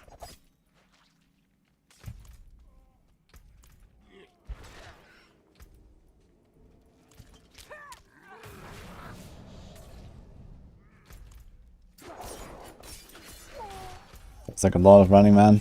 We went pretty far already. So like 3.5 minutes. Let's say 2 minutes for the Bloodseekers. I also forgot to refill my potions. That's great.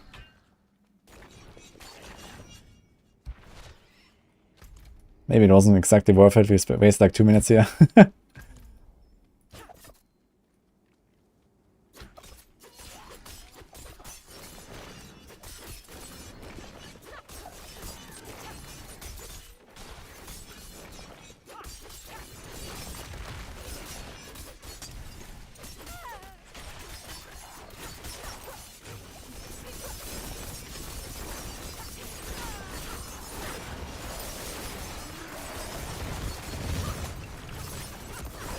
Oh.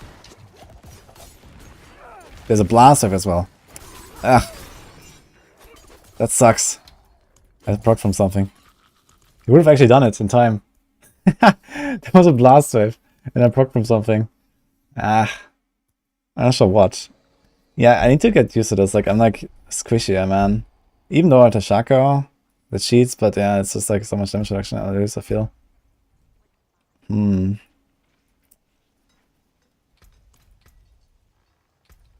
I would really like to run a Cursed Touch, man, instead of this Metamorph.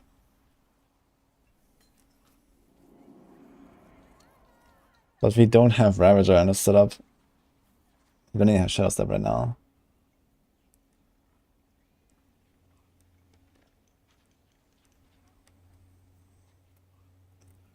And basically I would always have to keep my Concealment ready to become unstoppable if you do this.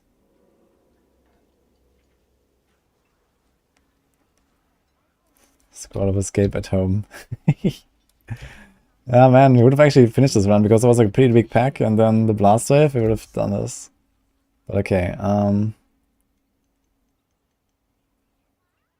have the wrong Condemnation equipped first of all. This is my loaded one. Good thing that we noticed this one.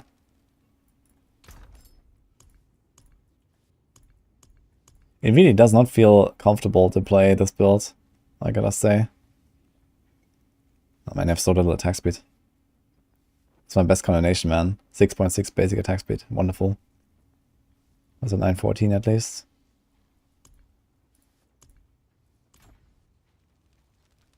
Did I try Frostburn with Pen Shot? No, I did not. I don't think that's really gonna be that great. Like losing the core skill ranks and the crit is pretty massive, you know. It's like minus 30% DPS, plus an aspect, it's like 50% DPS. Bonus you lose or so. Actually, I'd have to drop X-Files Ring for Frostburn if I do this. If I never Doombringer, at least. Use Rapid or Accelerating? He can't.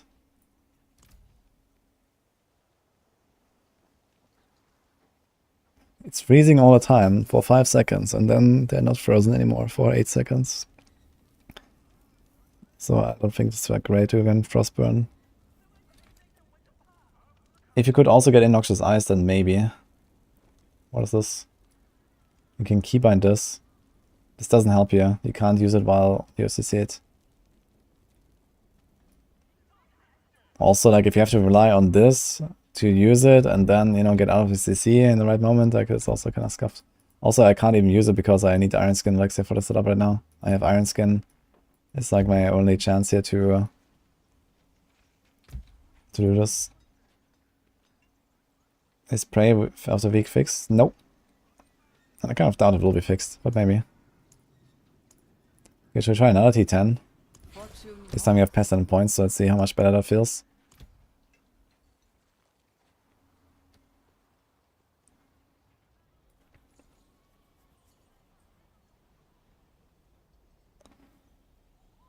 What does TB mean? TB is Twisting Blades. Yeah, I was thinking about Poison Imbuement. Sorry, Poison Trap. I think I might do Poison Trap actually. Just more Imbuments. You're gonna have Imbuement all the time like this. The bigger problem is actually staying alive when they become unstoppable. Like, I have so much crowd control, but once they come out, they actually start pumping, man. And we have the R. We have the R here. We have the Shako. We have like 21k life almost. Like, this is like a really tanky setup actually.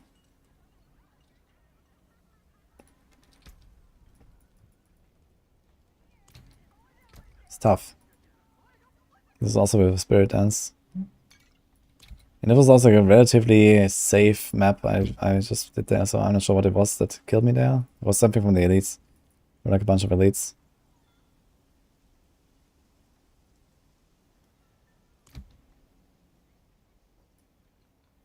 Where do you have armor? Yeah, there's only 2 pieces here. Chest and Amulet. And the rest is from the potion. And Paragon. My thoughts on Cold with Poison Imbuements? Yeah, I mean, the main issue I have in Abattoir here is that fights are very long, and monsters are more unstoppable than they are CCable. At least the elites are. I think for normal monsters it's like 1-to-1, and for elites it's more like 1-to-2 in terms of like uptime. So, or rather it's like 2-to-1. It's like, you know, they're like twice as long unstoppable than they are CCable pretty much for elites. So, like all this like freezing stuff and Frigid Finesse and Cold Imbuement, I don't think it really does help you that much. I mean, yeah, I can do like a bigger burst when you CC, and especially as a rogue, you have so much damage to crowd control that you can't really do much damage when they're not CCable. Even with exploiters in the mix, yeah, it works, but it's not that crazy.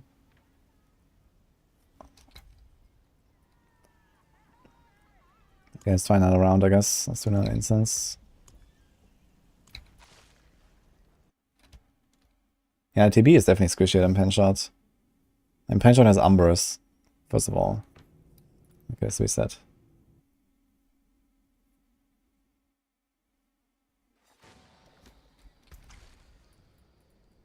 Let's remove this.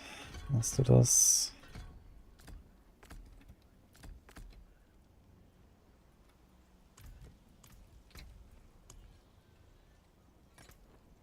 It's like really old school. Poison trap, poison imbue. Let's go.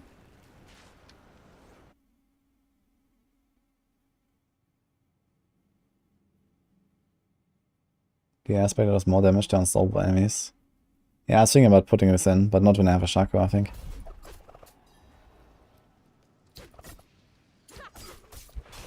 Okay, we have ghosts. That will be very dangerous, I think.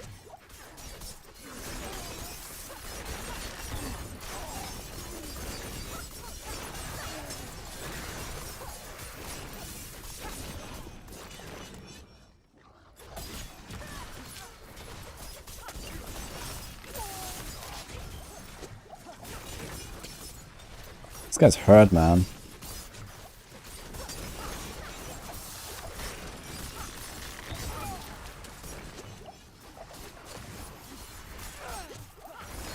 It's like a very unfriendly monster type, but yeah.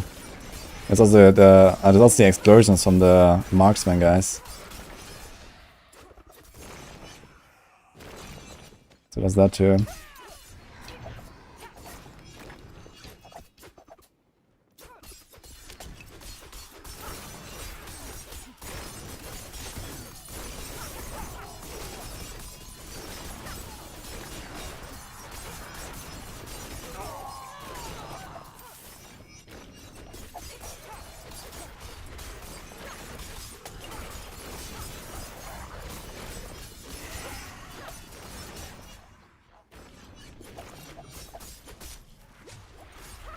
Like, if you can do your thing, damage definitely feels a lot higher.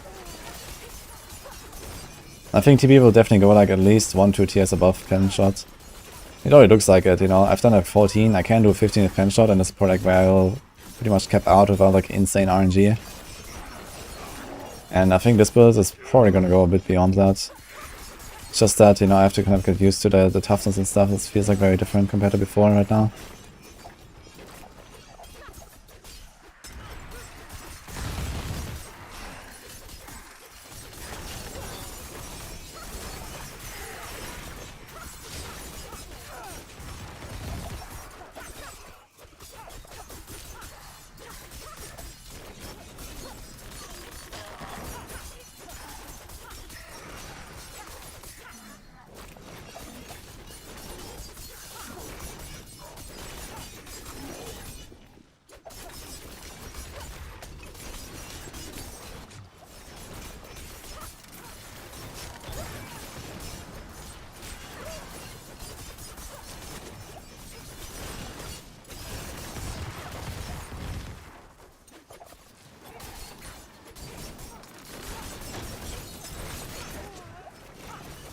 Yeah, these marksman dudes just like finding their explosive arrow there. It's a bit annoying. Actually, Conde is probably useful, right? This here. Conde does something, it seems. It also makes it safe for the 20 seconds at least. Never mind, it does nothing. Can't even kill the small dudes.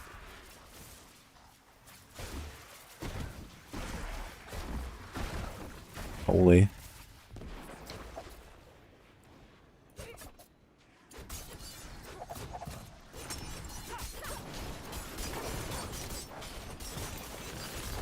Oh. Dude. This insane, like, what was that here? Another, like, insane hit. I wonder if this was, like, another marksman. I feel very squishy, man. It's crazy. Because I also don't have, like, the slow effect on, like, the targets immediately. Like, it takes a while to get the slow up.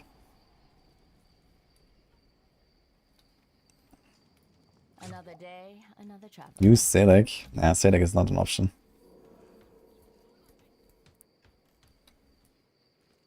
I mean, even on a combo point build, I think Selec is just not really gonna help here. I mean, if I do this kind of armor setup, I guess technically I could run Selec and a normal helm and have kind of produce the same armor values, right? But I mean, how does it help me? I lose 20% damage reduction from the shako. I lose like 10% life. So the shako is down for like 30% EHP. And Ascetic is not really offering me really anything beyond that. And I lose the double damage reduction once there as well. Or triple potentially. This could have triple damage reduction if I had a better emerald. So like Ascetic already loses just on the emerald slot. So there's no way Ascetic is gonna be a thing. Use X-Files. You can't do that with a Zoombringer.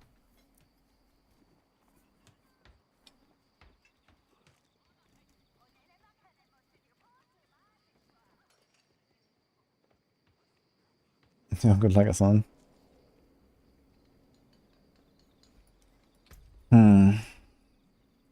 Okay, let's try like a bit lower. And just kind of like try to like slowly go for the runs and like, you know, get a feel for it and stuff. Maybe we're gonna try like some tier 3s. Let's just try a few tier 3s.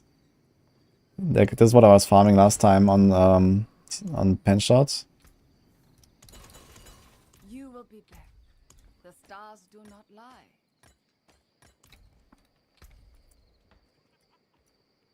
I guess for tier 3s I might even want to go Shadow Step honestly, just to go faster. So we can do this.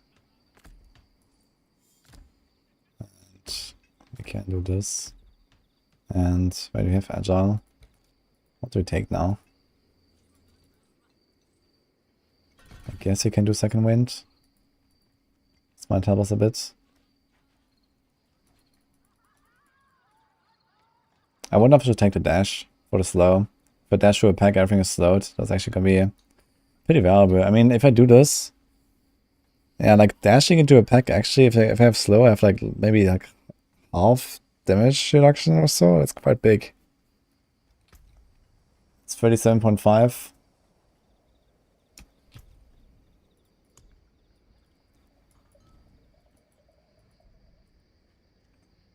And 18. And 3 and 3, 3. So yeah, something like around half. Probably even a bit less. Hey, Condas. I saw the rip earlier, man. That was a big what the fuck.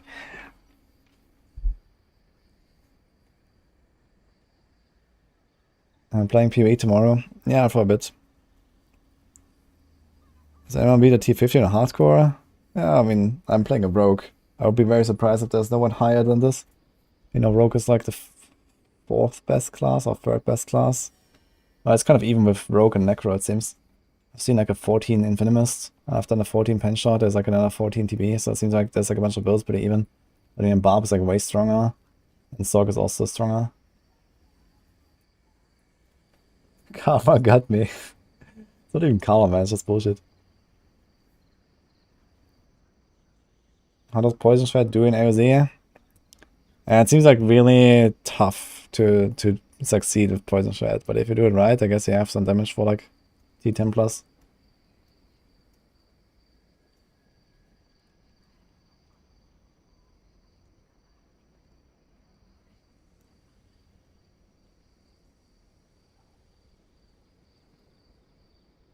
We go again next season. I wonder if you can die in Gauntlet actually next season. Like if you die in hardcore in there. But I guess with those bugs, at very least you could, I guess.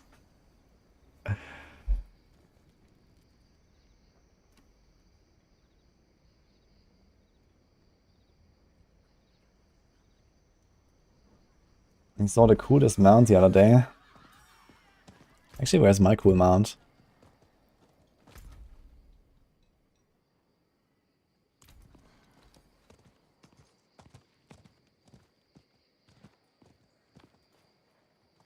What time today the dev server gives any info for the changes? I don't think there's any info on that.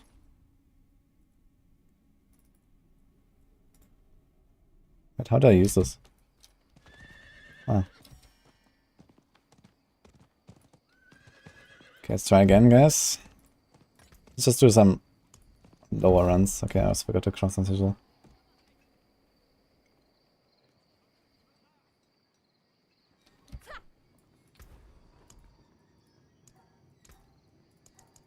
How nice.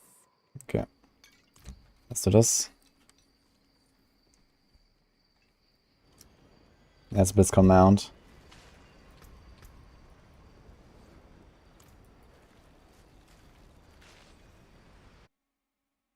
What's the max level of Zia to do with Barb without Zelek? Yeah, apparently Barb has beaten 19, so I guess 19.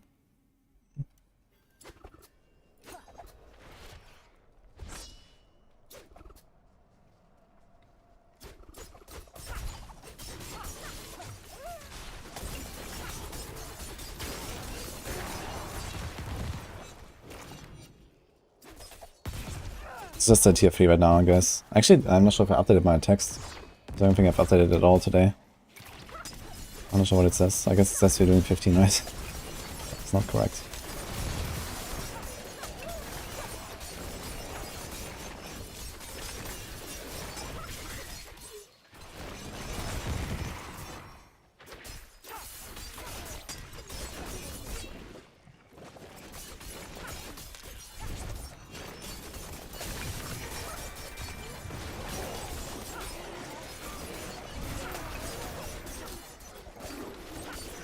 I really don't like applying this Vampire Crest to stuff. But I guess in these tiers it doesn't really matter.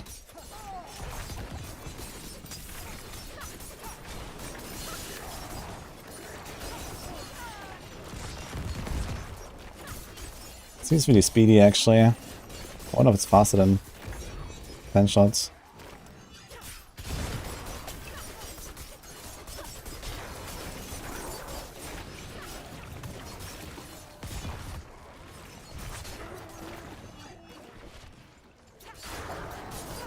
Ow.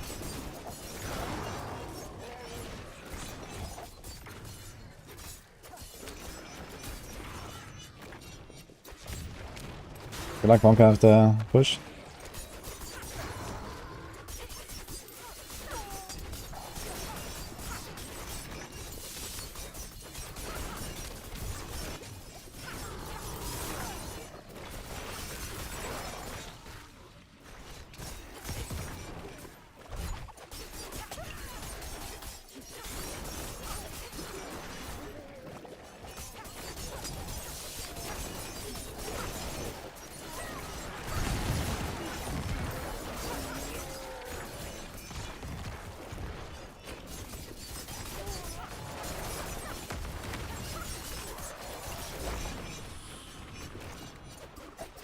Let's see. Okay,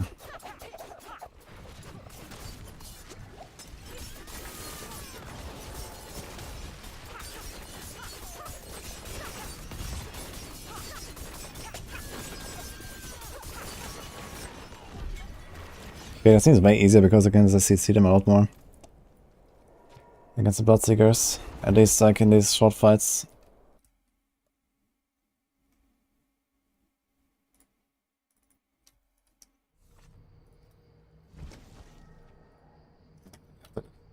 Okay, we're gonna run some phrase here just to like warm up a little bit to this build, and then we're gonna go up from there, I guess. Maybe do like a little push, you know, tier by tier or something, and just kind of see how it progresses. That could be fun, maybe.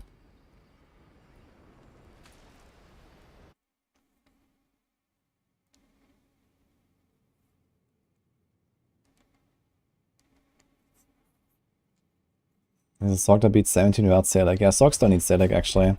I saw some Sorcs just play like low life with barriers, and that works fine. They're like extremely tanky with low life. If you have like triple damage reduction while injured. Like they weren't even capping their armor, they were just like going in with damage reduction while injured and just doing low life barrier stuff.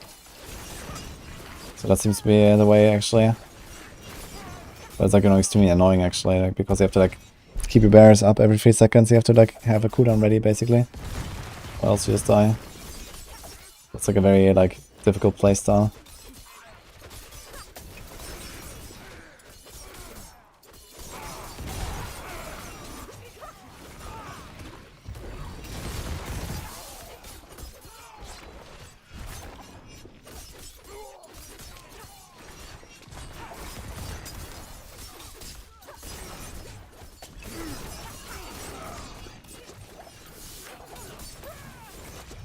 Oh, that's a lot of poison damage.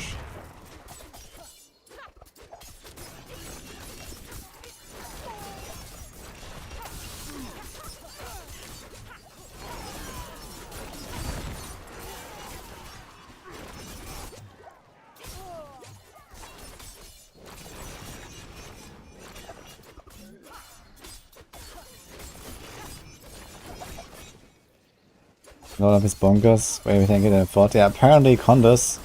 Apparently it's the domination vampiric power that causes these buggy deaths with low life. Apparently it just kills you.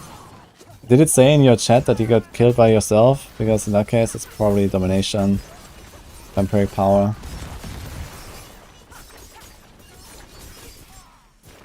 Yeah. Yeah, I was already like expecting that. But I never got confirmation that it was actually this.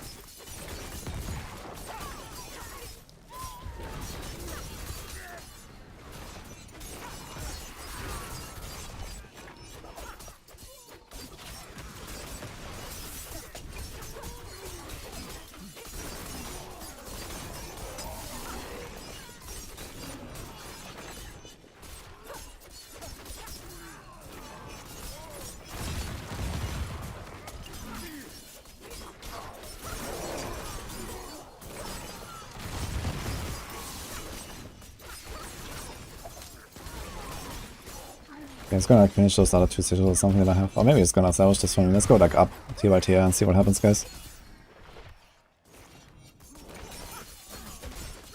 Where we start capping out and stuff. I'm getting a bit more familiar with the setup now.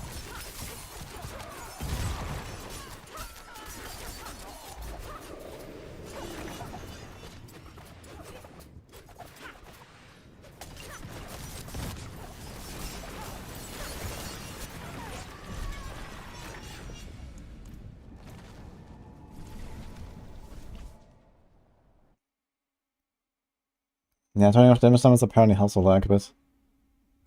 I kinda like damage numbers, but I'm just gonna keep it off here. If you're fortified and stunned, your potion does not work. So only if you're fortified and stunned. So if you have no fortify, you can use domination on hardcore contests. Yeah, I heard people talk about it like weeks ago that it was like something to do with fortify, and I was always scared when I proc on my bar, but I never used domination power. Because I also thought domination might be like a culprit, and actually it turns out to be, but is it only the combination? Interesting. Okay, let's do 4. Let's craft a 5, a 6, 7, 8, 9, 10, so let's do those.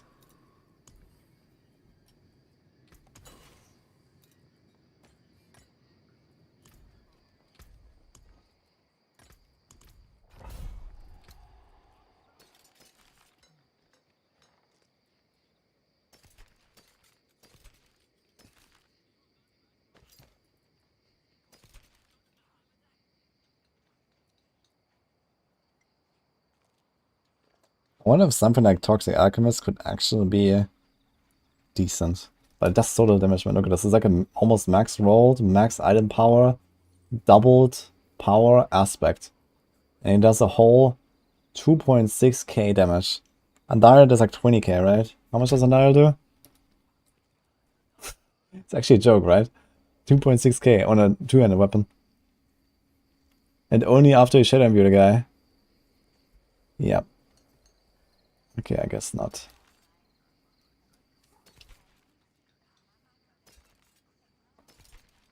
But I was thinking potentially I could make use of something like this where I... Okay, what other effects can I get from like shadow imbuement besides this? There's like the shadow and cold combo where I get a cold explosion. That's not really useful. Because I mean like 2 other imbuements. But I have kind of like at least one ability slot that I can do anything with. Maybe I could even run mixed shadow imbuement just for like the extra... There's like extra 20% DPS, honestly.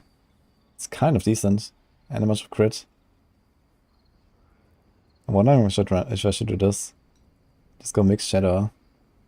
And sometimes like pop it.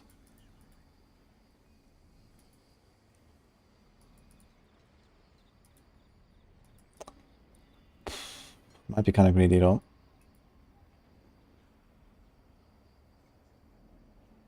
I'm running Metamorph and Shadow Step now. Yeah, I mean, we don't really have so much like a hit like on Pen Shot to apply a Curse Touch easily, but I think it would probably be fine to go a Curse Touch. The bigger problem I have is that I don't have space for Ravagers really, because on this build I think you want to go Shared Misery. We could try to not go Shared Misery and go Ravagers, and then just play it with Shadow Step again like before. That could work, and then we could go a Curse Touch, because I don't really like playing with Metamorph. It's kind of scuffed.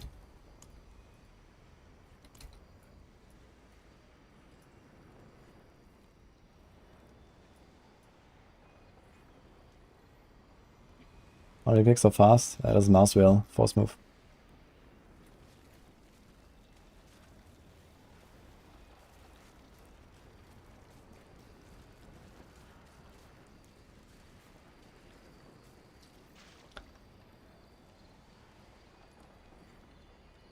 Wait, Condis. If you're fortified and stunned, the potion does not work. So you don't need domination for this, are you saying? You just need to be stunned and have fortify. Should I go on my barb and remove fortify from the build, man? That sounds mega scuffed. Okay. What is scuffing the progress level 15? Mobs are Bloodseekers? Nah, you can always defeat the Bloodseekers. Like, there's like one monster type in particular that is really good to progress. Yeah, I made a tier list yesterday. So this. So it's like the Skellies and the Red Spiders. These are exactly the monsters you want. There's like this one monster combo. Then there's also the Skellies and Poison Spiders, so that's kind of decent. Then there's Skellies and Drown, that is kind of okay. And then basically everything else is trash. At least that was kind of like my impression here. Like, I was only going for this one monster type here at the end. This was like probably at least 1 or 2 tiers better than even this. So.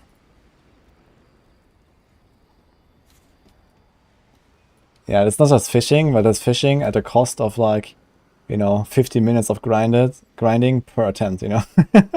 And you have like a 1 in 12 chance to hit the right monster set. And then you can still get shitty Bloodseekers, you can still get, you know, shitty maps and stuff. So realistically, I'd say like a 1 in 20 or so to have like a decent run. Maybe 1 in 50 if you want to go for a bit more RNG. So we're talking about like, you know,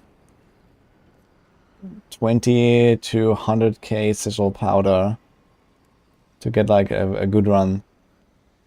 So that's a lot if you don't do like the 5-minute reset thing.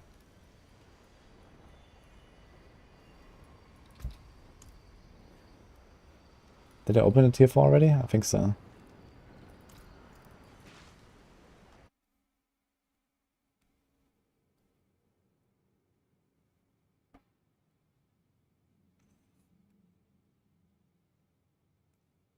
What death aspect is best in amulets? Usually disobedience.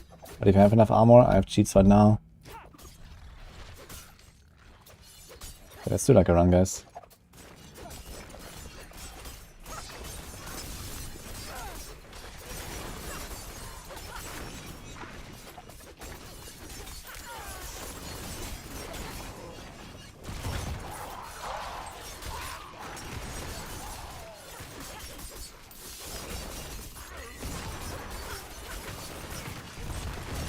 Crazy how, like, you know, Blade Dancer even just like poisons them up so hard. I have a minimum roll Blade Dancer history from the Codex. I actually forgot to override this, but it barely matters anyway. This gives me like, you know, max roll Blade Dancer probably gives me like 0.2% DPS.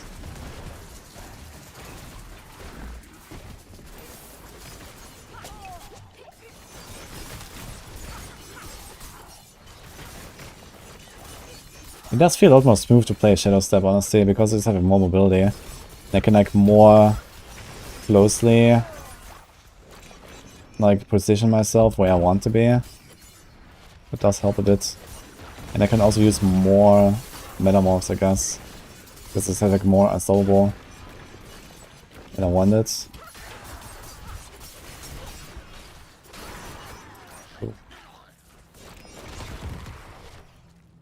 So maybe with Shadow Step it feels good enough.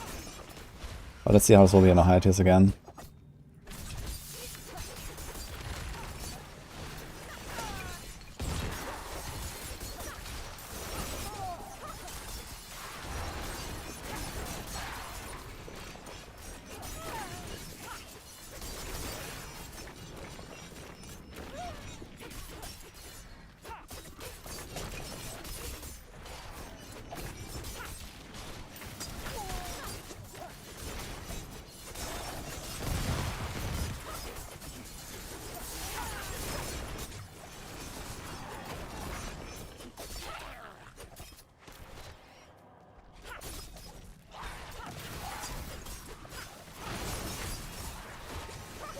Man. All these explosions there.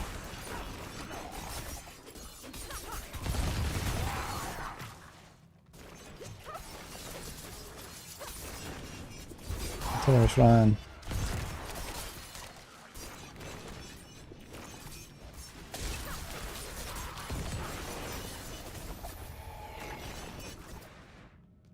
So.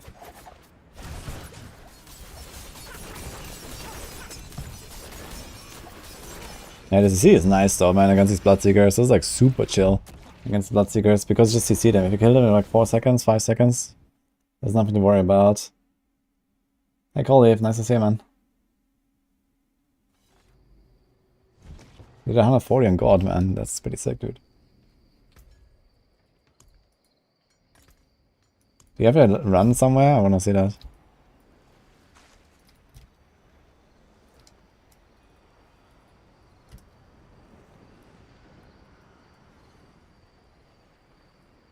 Okay, I have to clip from the tests. Okay, let me check. Use Druid to have Fortify above his ground stomp and lunge and kill you. Okay. So I have a lot of a character here. What is this? Level 10? Okay. So this is the G death potion, I guess.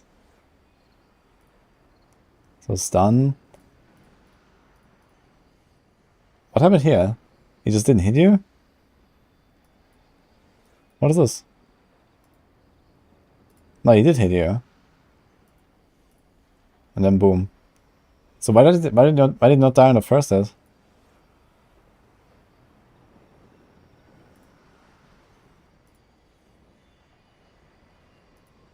Hey Bastard, nice to see you.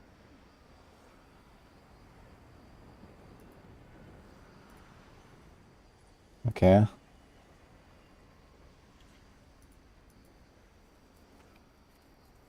This damage I take 2 to 3 damage every tick, yeah. Wait, then like 118 life, right? Yeah, 44 out of 118. Wait, let me see this again. How much life did he have? Did he just like get you below 45% in that moment?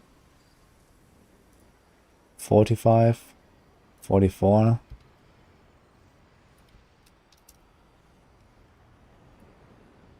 This is 37% life. You're not even injured. Oh wait, I was thinking about domination. Yeah, so this has nothing to do with domination, right? It's just fortify and stun. And then you just die. Okay. Great.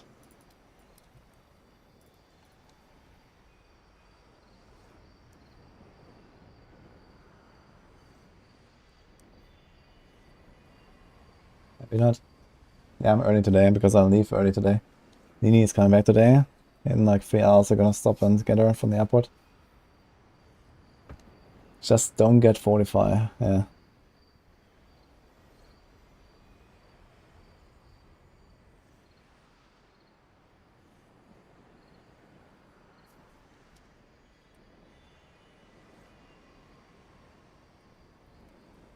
Milligrams.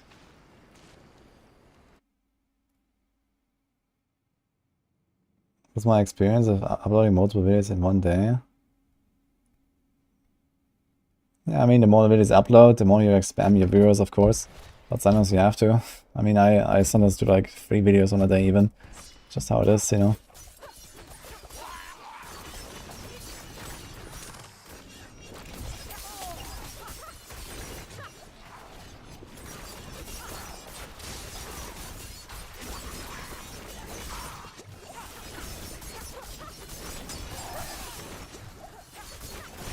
I'm starting to get a bit tankier now. T5, you can notice already the difference.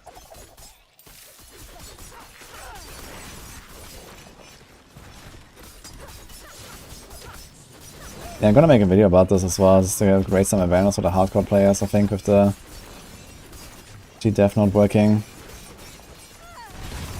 So this must have been in the game before this season already, right? But I never saw people really die for this. Like, just because they were fortified or something. It's kind of strange. And we had like a lot more crowd controls in the game, and the game was way harder before this season as well. Outside of Abattoir, I guess. So why did we not really see this before the season, or did I just not see it myself?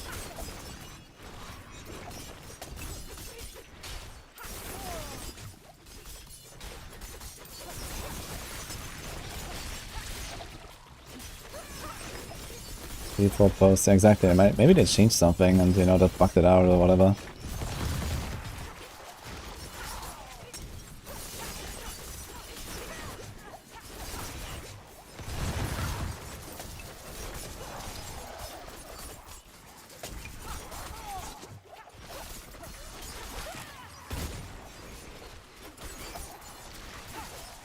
This guy.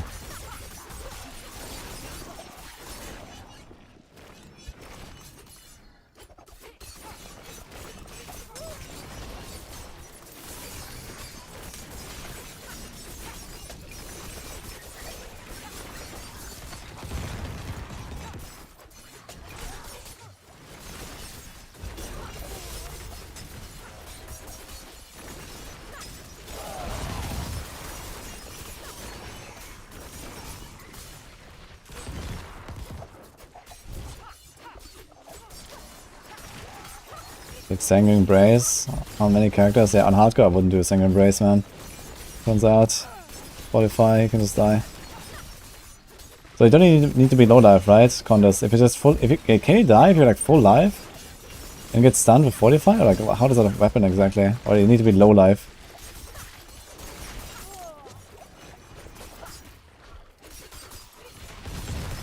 Because you weren't in the injured state actually when you died there. You were at 37% life. You weren't injured.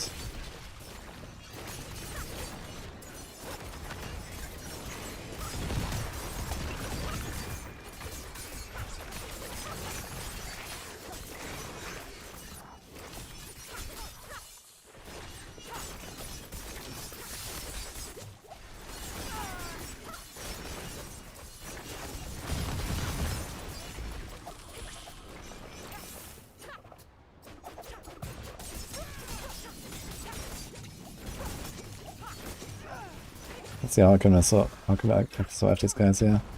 Kinda tough.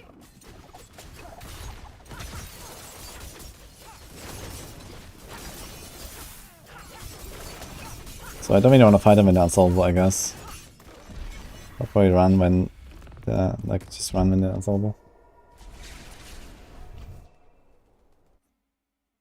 Yeah, you were not injured, Condas, that's what I'm saying. You were at 37% HP when you died with your Druid there. But you were injured on your Barb. I don't know, maybe it has to do something with low life at all. I got a temerity.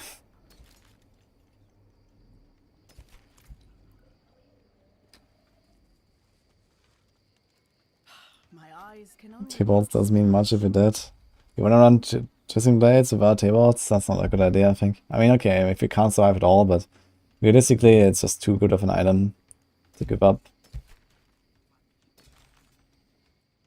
Like, okay, on Twisting Blades it does the least, I guess, compared to other builds. But it's still so powerful. Okay, we're doing 6. I'm using Might, Cheats, Shako right now on this build.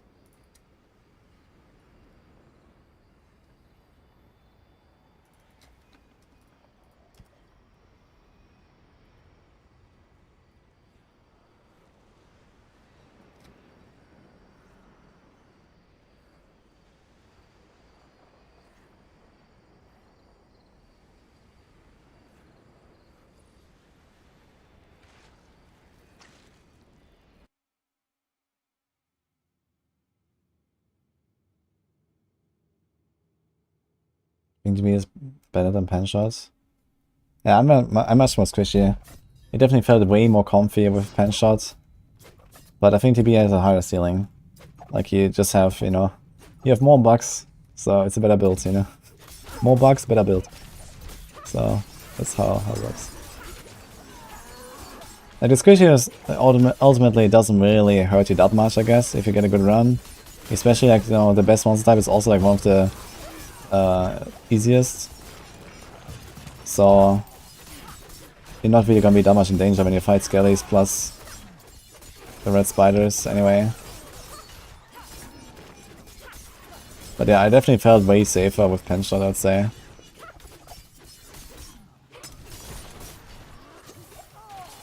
And I even rerolled my amulet to from distant to close, which would also help me on pen shot actually. So I would be even tankier now on pen shot. Because I was also kind of like tanking everything in like close range. I guess preferably I would even go for like damage reduction on poisons. Because I would apply to basically everything all the time, but close would be better I think.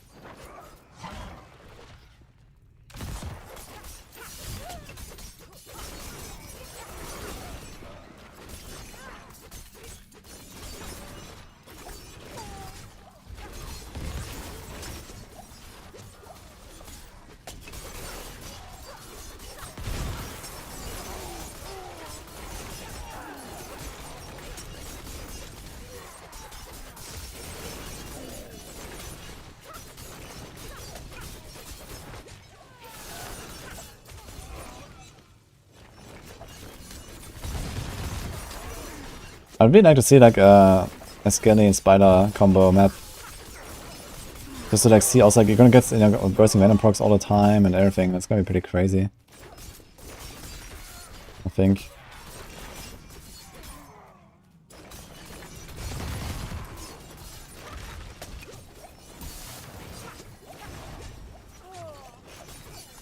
I don't have potions. Turns out. It's kind of bad. I procced. I don't have potions. Ugh. That was bad. I think I'm wasting my potions too much. That's the scroll, yeah. The father's life heal you. That was a wasted scroll, to be honest. I think I was just wasting my potions way too much there. Okay, we have 16 though. That's one lucky hit. 8.4. I only have one roll on ring. You could have a second roll, I guess, instead of the resource gen there. The resource gen seems pointless, so this would be nice to have another lucky hit there, but... Spell shot I have to play. I wouldn't call it a play, but it seems easier, just not as strong. I think Pen RF is probably like a tier or two weaker than TB. Why did I change from pen shot? Because I'm kind of over it now. I could do like a 15 at pen shot if I really wanted, but I don't want to like just, you know, push on one build only and then just leave it there. I mean, you can always go back to it, I guess, if you wanted. I still have the gear, I have everything, so just need like a Paragon respec. And we have a better amulet now. We went from 20% distant to 20% close, which is definitely better, I think. Because they mostly just like close the R-ing.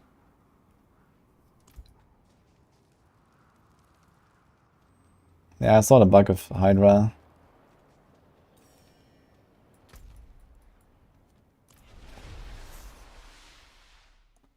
I have 2 armor spots.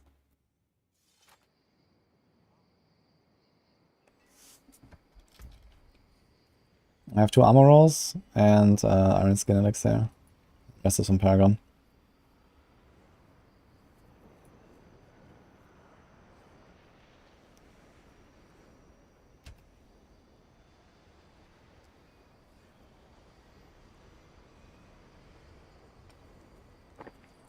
What is good and bad about AoZ?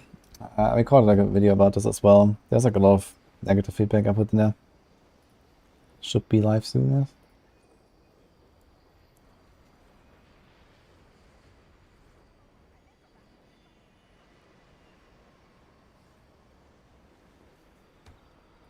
Jack.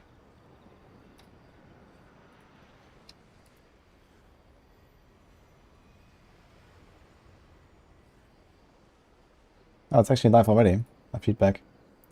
There it is.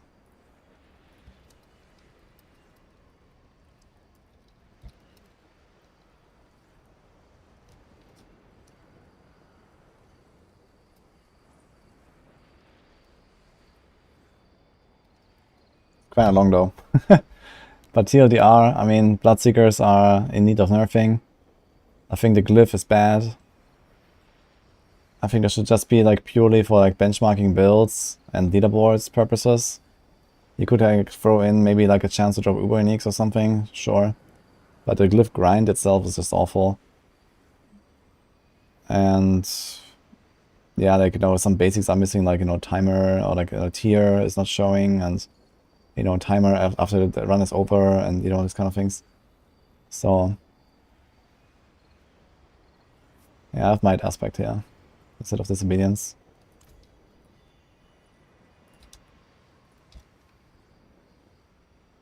There's the AoZ feedback. I'm gonna put this on YouTube on the description as well, I guess.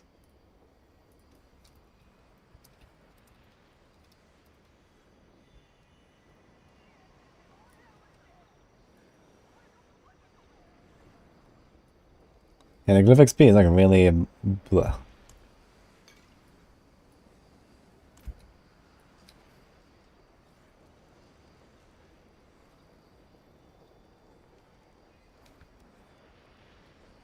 How many durians have I done? Roughly 400.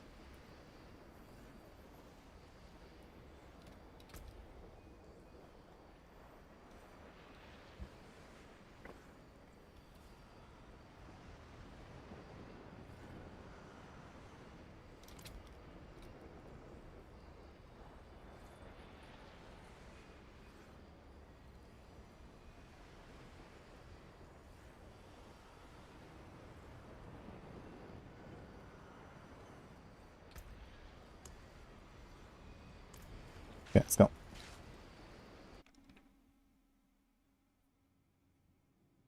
$400 solo runs. No, I did not 400 solo. I did in rotation. So I grinded like around 100. But that was like enough of a grind for me already, man. I was not really going to like invest like 300 hours in solo Duriel grind. I hope if they ever introduce SSF, they're gonna give us another avenue instead of something like this, yeah. Or just fix it, you know, just like make it fair for solo and group in general.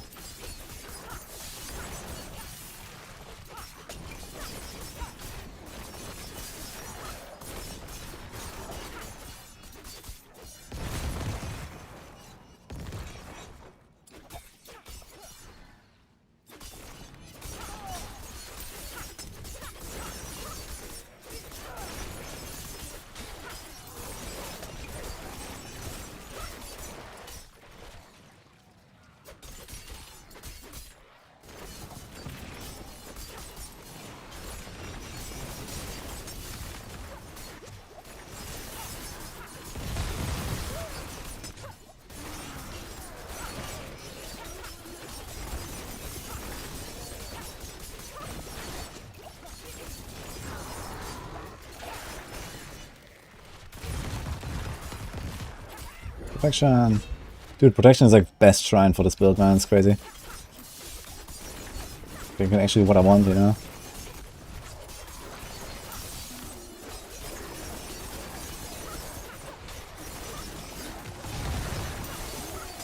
You do spread the slow pretty well though. You see everything is slowed around me. So it does feel pretty nice with the Shared Misery, slow spread. It's definitely worth. It's like higher levels. And I don't even have to dash slow, it's just literally the glove mod. It's the only slow I have. And a puncture, I guess, a little bit. So I can do that as well.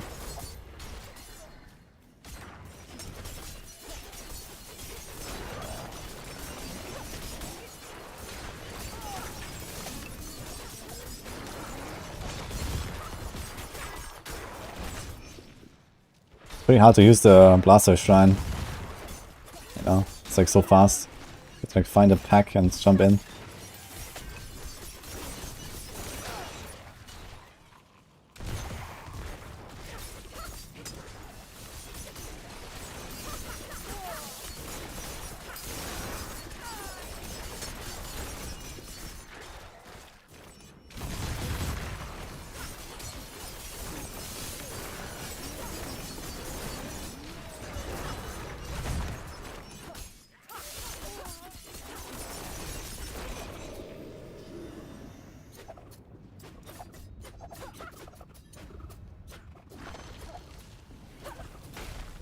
Yo.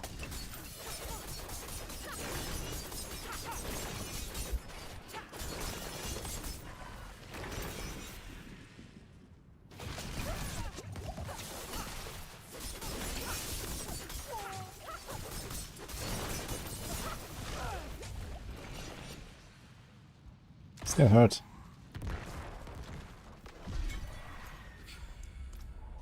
Next one is, I think, level 9 glyph. Hawk.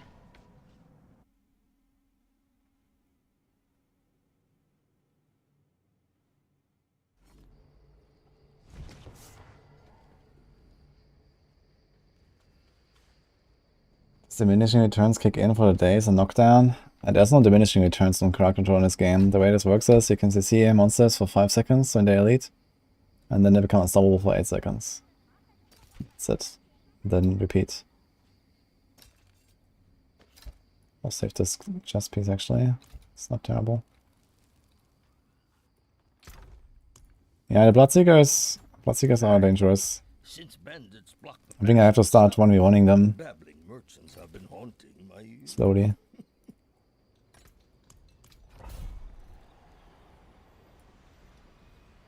Which mouse am I using? This is a Logitech G502.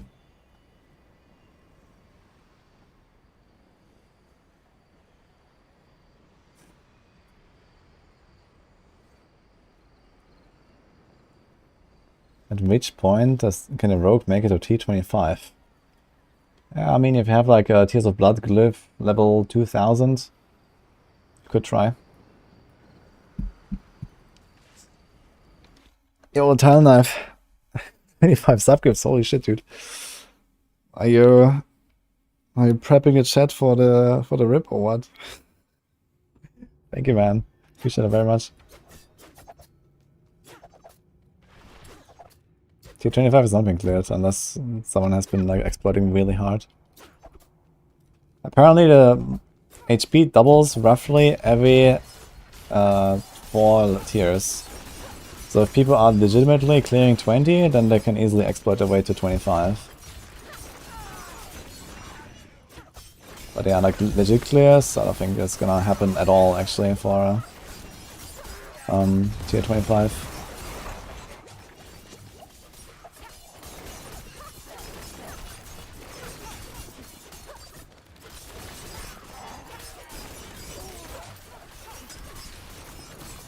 But yeah, has anyone tried if you can use the Sorg exploit with the Hydra and the time exploit where you have infinite time for the Bloodseekers together? Because then people are just gonna clear it, right?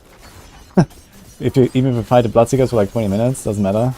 You can just go up with the Sorg exploit. It both works. Yeah, so okay, so 25 has been done then, for sure. If you can do both exploits and just like spawn the last Hydra and you can do it like, exactly the timing, right? So, like, it's gonna be super easy, I guess. You just wait until like the 10 minutes are over.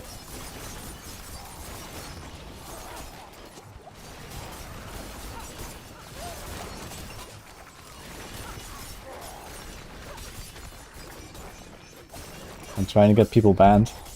Yeah, it's always fun, you know?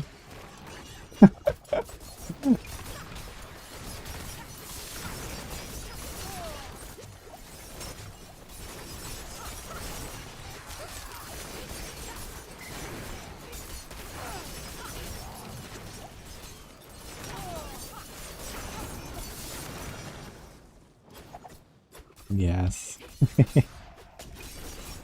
Man, the subs keep going. Thanks, Stelnef. Wait, I'm gonna check out the chat in a second. I'm doing a tier 7 right now, so... I just respec to TB and we are trying to go tier by tier again, kind of like I did with pen shots. So I can kind of like, you know, learn the progression a bit and see how it feels and if you need to make adjustments here.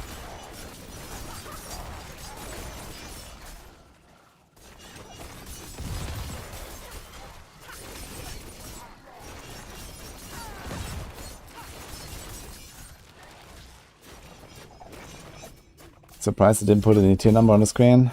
Yeah, I put it on the screen though. I got you guys. Although sometimes I forgot to update. This is 7 right now.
Is it enough actually? 15-second corny. Oh, it's gonna be tight, I guess. Suppressors. Barely. Can see like a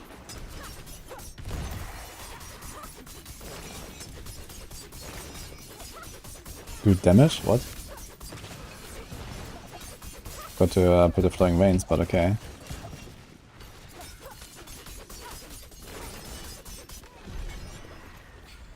Ah, rank 9 glyph. Insane. I think that was a 7, right? So you're doing 8 now.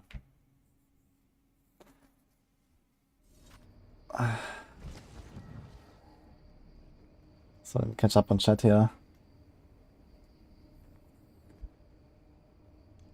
Payday today. That's a weird day to get. What? Anyway, thank you, Tana. I appreciate the subs, dude. How have you been?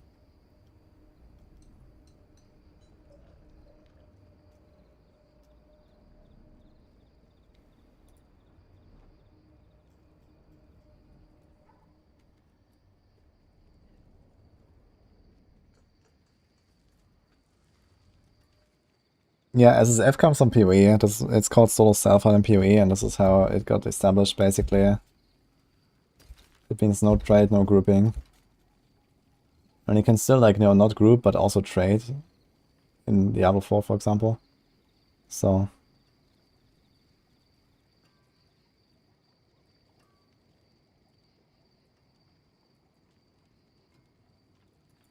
My eyes can only Win favor. Thank you. I don't have the tier number on the screen. I do have it on the screen, okay. I'm doing tier 8 now.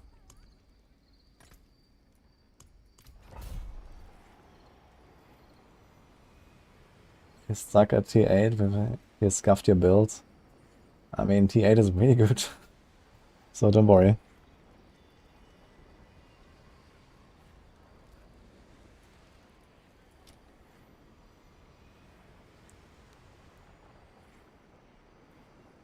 You changed the Paragon for the unique glyph and your survivability went way down. I mean, you might have to like drop a board. Like in most cases, you actually drop an entire board or like entire glyph or something somewhere when you do the Tears of Blood glyph. And at least in my cases, I just like pick up some other small stuff. And yeah, I have like heavy investment in like life, armor, kept res and stuff.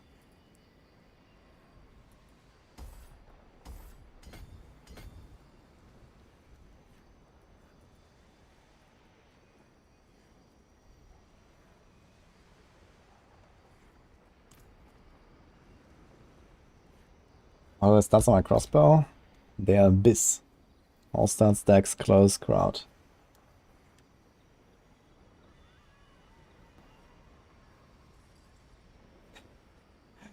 Feels Batman trappy. I'm also gonna run out of sigil powder soonish, I guess, unless I grind.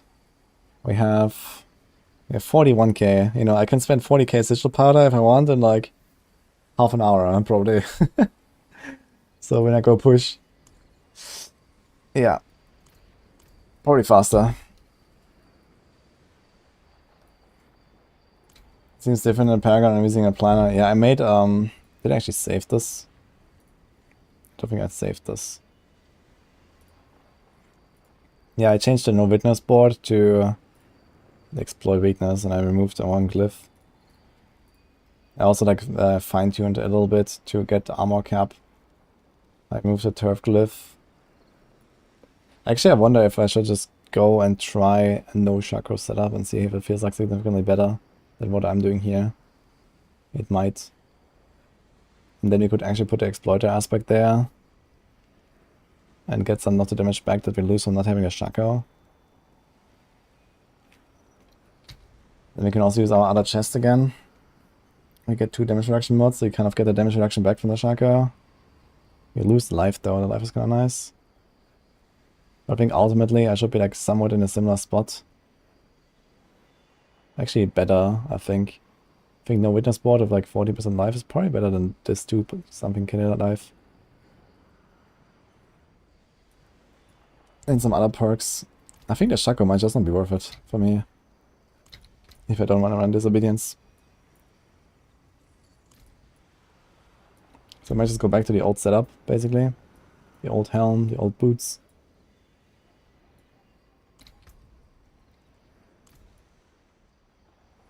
Farm 300 Durios, just not use shako. Yeah, the armor requirement really makes it hard to use this item. That's just how it is.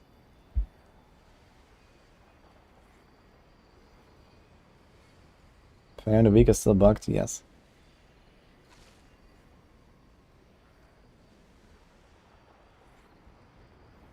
Yeah, pen shot is weaker, Kyle, but it's like not much weaker and it's much safer, I think. Like if you struggle to survive, I think pen shot makes it easier to survive. Borrow sigil powder from Norfar. Like I could have just exploited myself then. It's fine. Why not Andariel? Replace Shaka. Well, I mean, number one, I'm already complaining about being squishy. And number two, I don't have an Andariel. And number three, if anything, I'll do this Andariel on Penshot, because Penshot is safer and has insane lucky hits. I think Andariel on Penshot would be pretty good. But I don't have it anyway, so... Anyway, let's do a tier... what is that? 8. Doing tier 8. Remove CDR, add armor roll on a Shaka. I think I could just like reevaluate the armor system a bit. Like the way that you have to scale up your armor, like it's just like really prohibitive. But on the other hand, you know, it does make the gearing much more interesting because of the armor cap, I think. Because you actually have to consider, like, you know, how many uniques you want to run, how you're gonna solve your armor. It would be nice if there was like more ways to solve your armor than disobedience though, right? That's probably a bigger problem. Like the only way to like solve your armor is like disobedience aspect in most cases. Some classes don't really have any armor in the Paragon. Like Sorks. And you know, it's just like it feels bad, right? And then disobedience is also like such a huge like swing in like defensive power, right? Like either you have it stacked and you're tanky, or you don't and you get one shot. I mean, it's like stupid. If there were like other ways, other aspects, you know, other, I don't know what effects that can give you armor from other sources to like make up for it, you could remain capped, you know, with like some interesting choices. That'll be fine, but yeah. Like why don't we have like literally armor gems for our armor slots, you know? Why can't we just socket something in our chest that gives us more armor so maybe we can make up for this shit? Okay, we have that for jewelry, but I mean, this could also exist just for armor, honestly. To replace life, for example. There could be like many solutions, really, I think. More like, you know, if maybe they can like add like 2 or 3 different legendary aspects that also have an armor effect. They also tried a little bit already with like Zorks. They have like this ice armor aspect. But yeah, it's like only 30% or something. Only when ice armor is up, which is not always. So you kind of like you have an even bigger problem than with disobedience. Because disobedience, at least you can keep it up all the time once you have it stacked. But the ice armor thing you can't.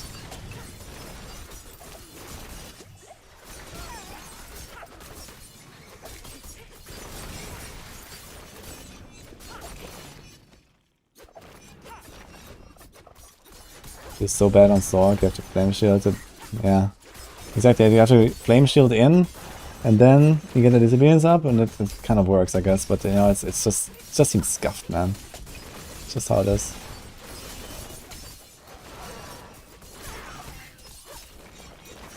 And then you still have this problem that, you know, sometimes you don't have your flame shield ready, sometimes you get surprised, you know. That's like a crossbow, like this is why people get one shot from off screen, right? From crossbows. Because you just walk around with like no disobedience, and then boom, that's it.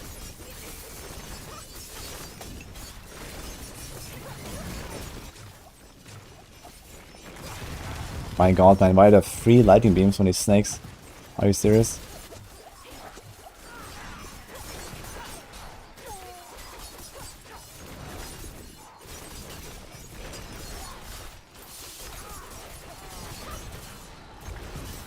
Protection, let's go. Love suppresses. Let's gonna find, man. I'm playing a melee build, and even here I hate suppressors. It's crazy.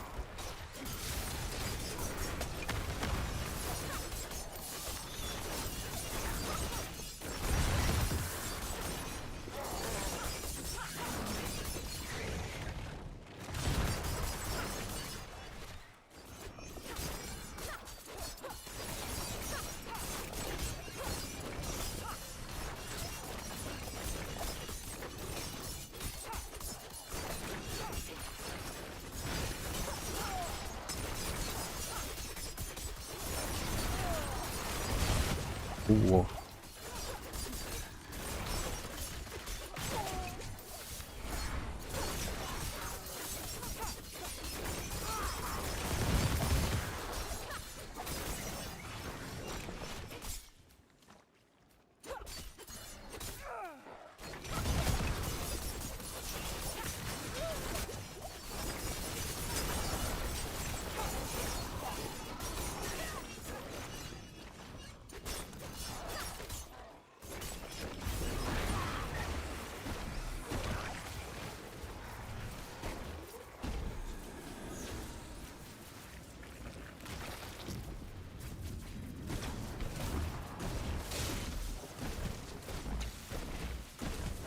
I don't know if we're gonna like, immediately get one shot here when I go out.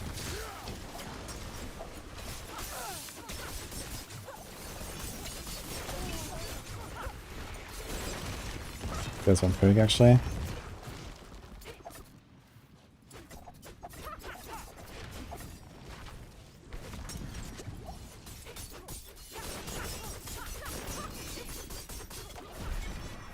Oh wait, the other guy died. Didn't realize.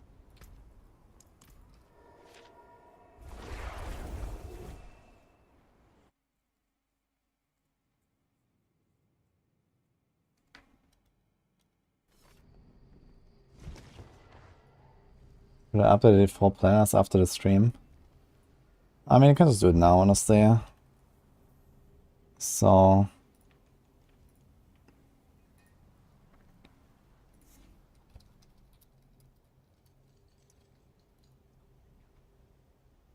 So this is the setup I'm running right now, and then with more armor.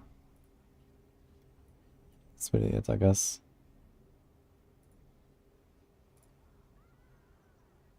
Here with Ubernix. I mean, here I still have the disobedience in the planner, but this is a might now, because I popped elixir to have armor cap.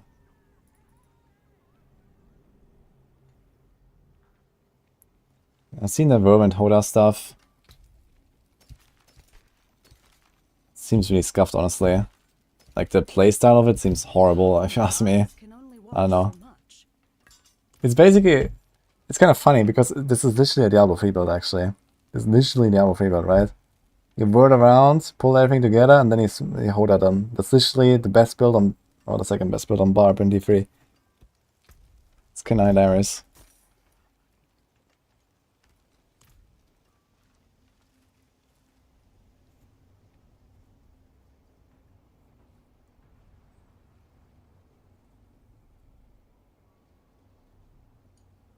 You drop 10.7 damage reduction roll for 25 armor and emeralds.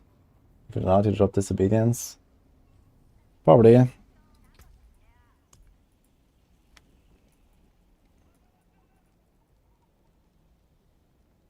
T9, guys.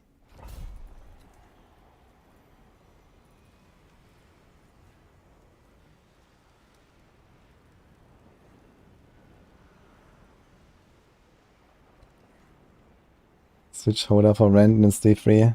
No, I mean, Whirlwind Hoda is actually the build. LOD, Whirlwind Hoda. This is actually like... I think it's a bit worse than Raker right now, but I'm not sure.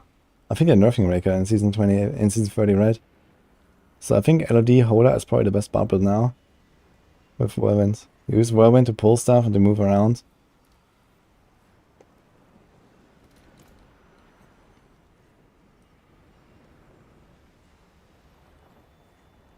He said that this game is trending towards C3. Yeah, I agree.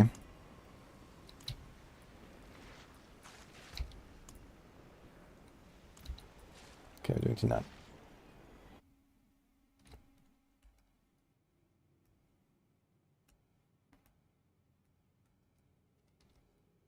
I predict that Barbs will play Whirlwind with Hoda? I don't know. I mean, Whirlwind definitely has its advantages.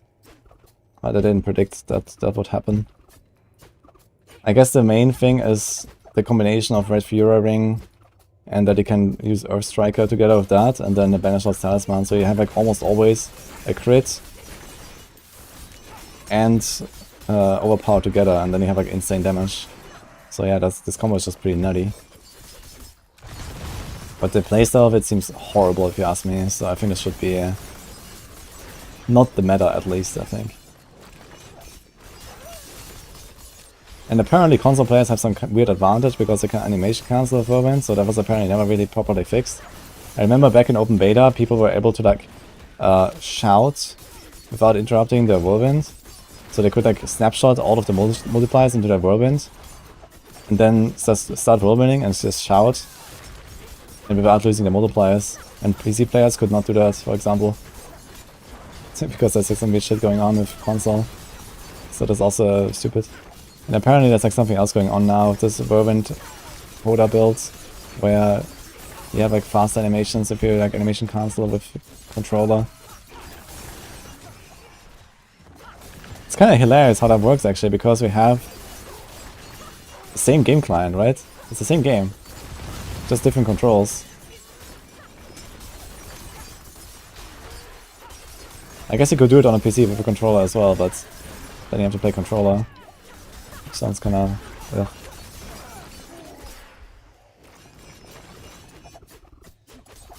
The highest pushes need a controller, yeah. It's kinda weird, man.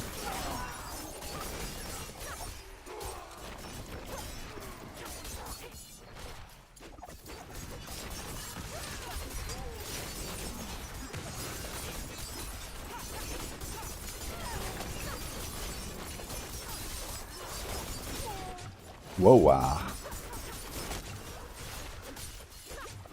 should probably get rid of these banshees, man.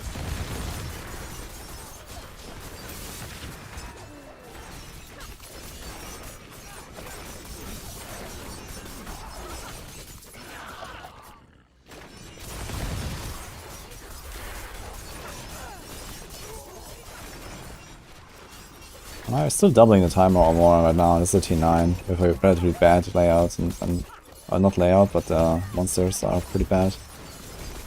So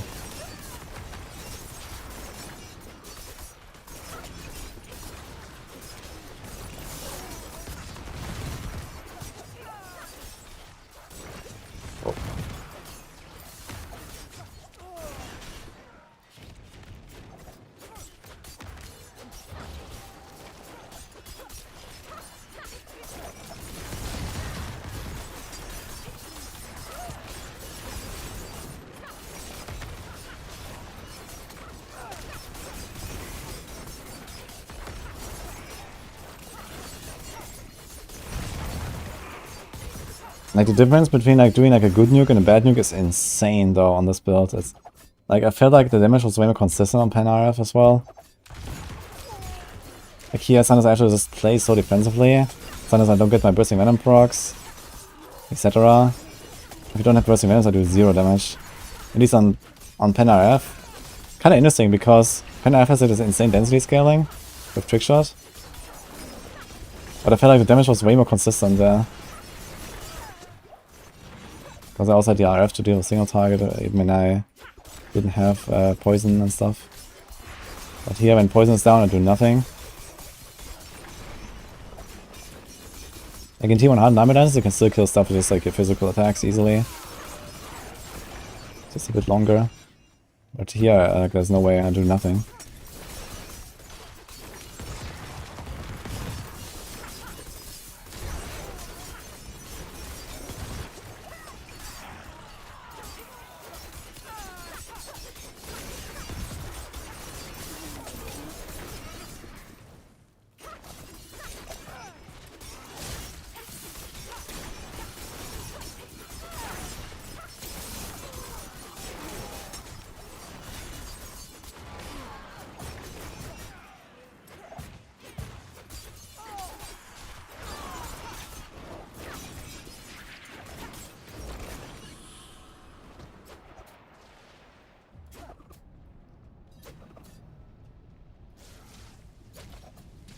Let's see if we can 1v2 them. We probably shouldn't really 1v2 them anymore at this point.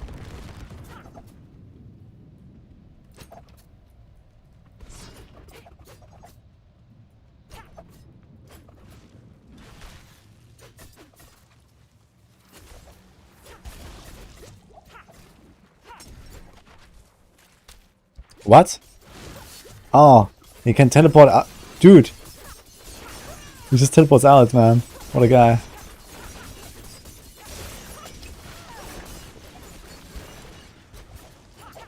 I smoke grenade him, he just teleports.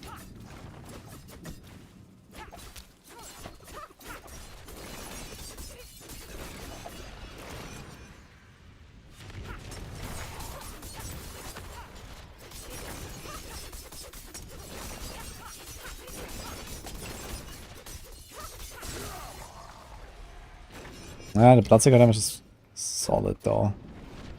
Even when I don't really have poison on procs.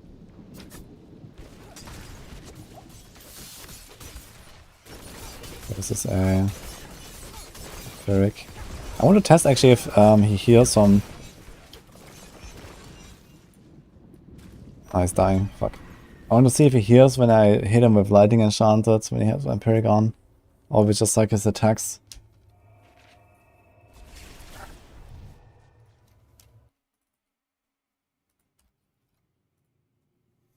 That was a 9.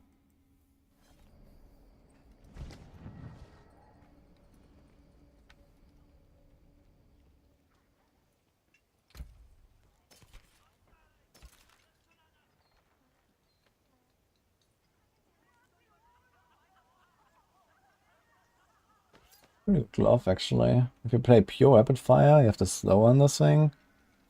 I think for this season it will actually be really good, right? Just get attack speed. I might save this one for pure RF. Maybe I'm gonna play some pure RF.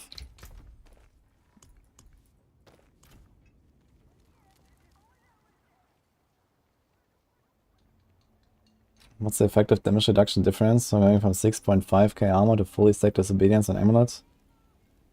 I mean, if you have 6.5k baseline, you're not even gonna cap. But you probably take like only a third or so of the damage. Maybe less.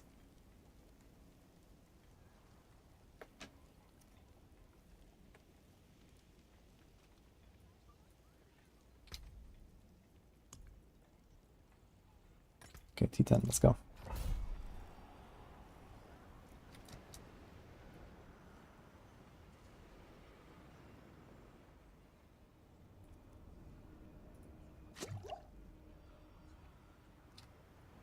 I can have exclamation mark build, really?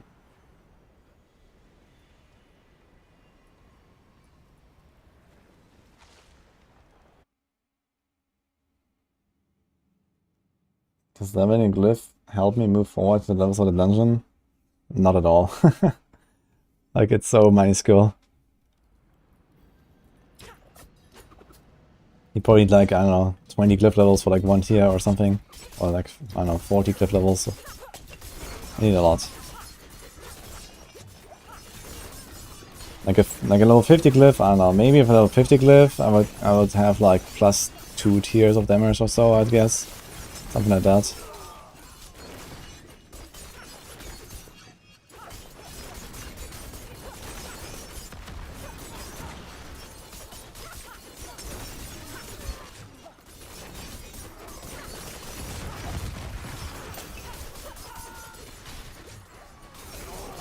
Go, Burning Man, I think I'll stop it that way.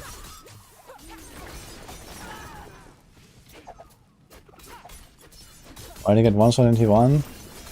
Ah, you get one shot on any tier then. The damage of the monsters doesn't really scale up. So, I don't know, maybe you're lacking armor or something else. Maybe your damage reduction rolls are bad.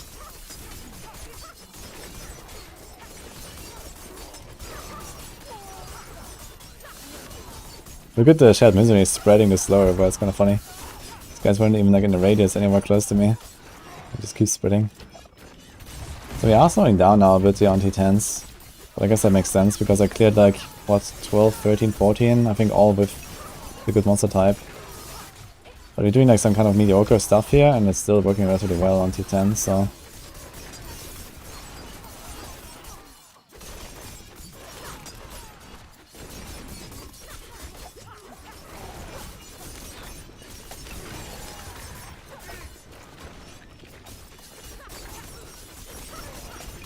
Maybe gonna experience like this weird breakpoint again on tier 11. I wonder if there is a breakpoint or if it's just like it just happened to be like a really bad rift or something that I had at tier 11.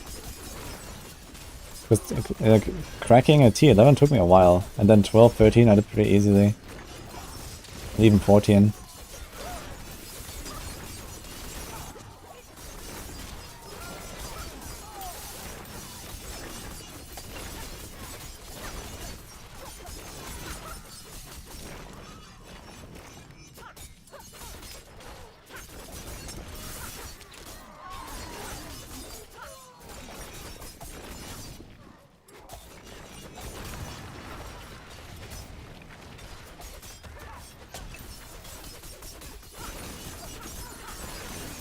Ooh. I think these are fire arrows. Dude, it's really hard to see these arrows on the ground. They hurt. But there's a T10, we're still doubling the timer, so that's pretty good. Like mediocre map, I guess. It's kind of mid, this map here, I think.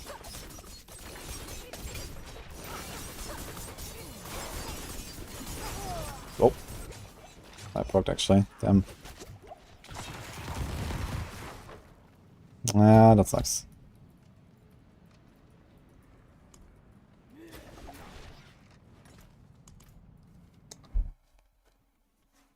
Ah, I was a bit greedy staying there. We had like so much time, I should have just played it more safe, I guess, for the later part.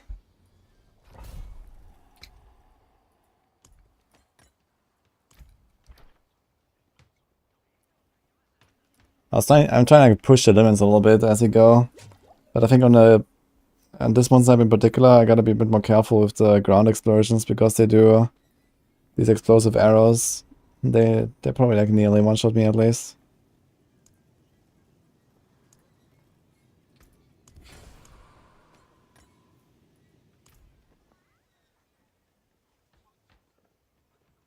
Back to the B. Actually, I don't like playing TB very much in this. I feel like it's not as fun as Penshot. Penshot was way more fun. I'm not using Silic. Silic is not happening here.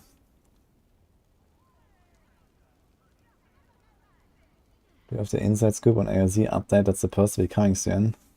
I don't, and you wouldn't know.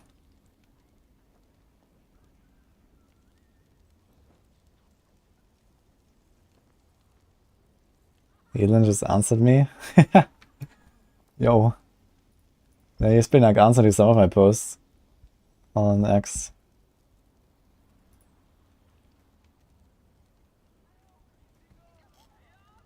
Kind of funny lately what's going on there.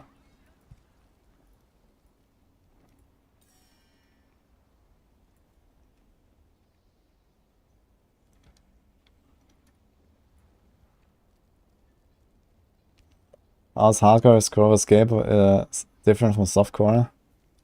The scroll of escape is like a good tool. The problem is this elixir here for hardcore. This elixir needs to be removed. The scroll is cool. The elixir is not. It's just a combination of the both that makes hardcore really shitty. And in particular the elixir. The scroll is nice because it's also a DC protection tool. It also allows you to like get out when you're in trouble. So it's nice, and it's also like extremely rare. Like the scrolls are extremely rare, so you have to be very, very careful when you use them.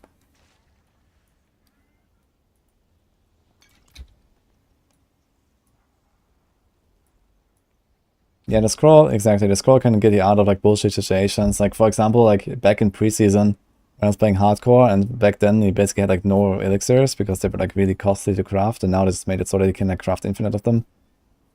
But previously, like in season 0, like these things were so costly you didn't really run them. And there were some situations, for example, I was fighting a Tomb Lord, and the Tomb Lord put like a daze thing on me, and then he put the walls around me, and then he blew up the walls, and I scrolled out in that moment, for example, to save myself. Because I literally could not go anywhere, I could not attack anything, I couldn't get out, it was just like, I was CC'd and couldn't do anything. These kind of things. Well, I was dazed, basically, so. Stuff like that, basically. And I managed to save myself with a scroll. So I think for these kind of situations, it's kind of cool to have scroll in the game.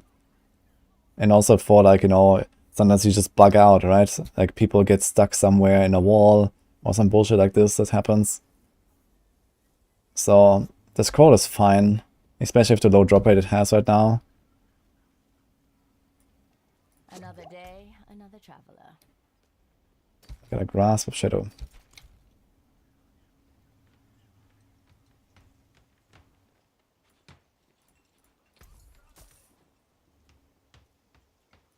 And it's gone.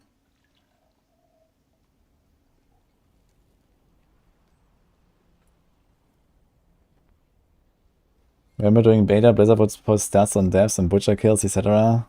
That would be nice if they post some AoZ stats at some point. Like player devs, Bloodseeker kills, corpse bow one-shots, health healed by vampiric, total glyph levels gained, maximum glyph level achieved. That would be really funny to see, actually, this kind of stuff.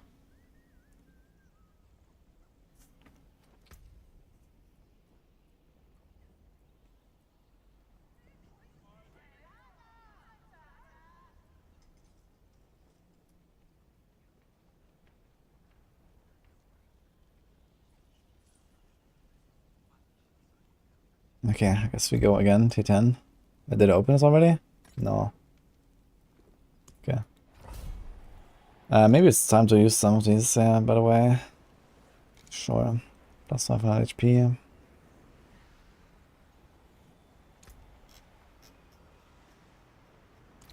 Let's go.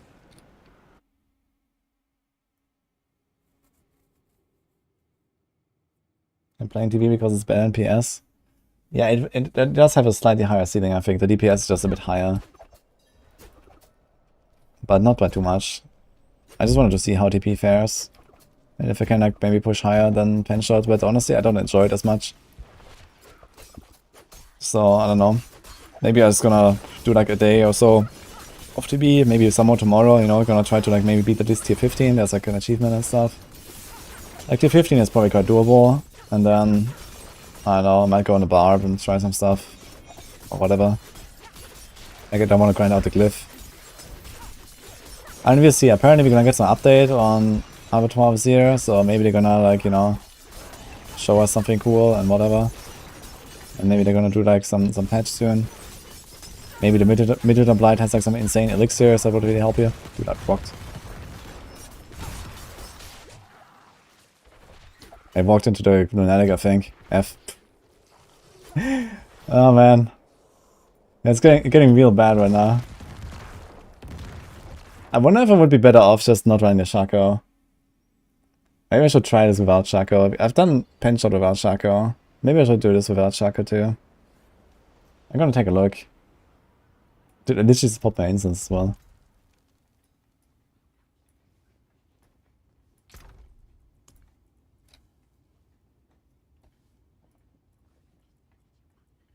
So here we have Lightning Shadow. This is Cold Shadow. Do we have another helm here? Fire Shadow. This is Cold and Poison Imbuement, but only 2.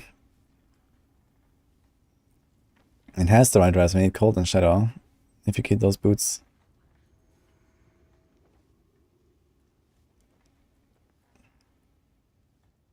This one also has 2 Poison Imbuement. I would have to check my mule, I guess. But we still have the incense running and the elixir, so I guess we can keep going a little bit more with this. But I might try actually run without shako.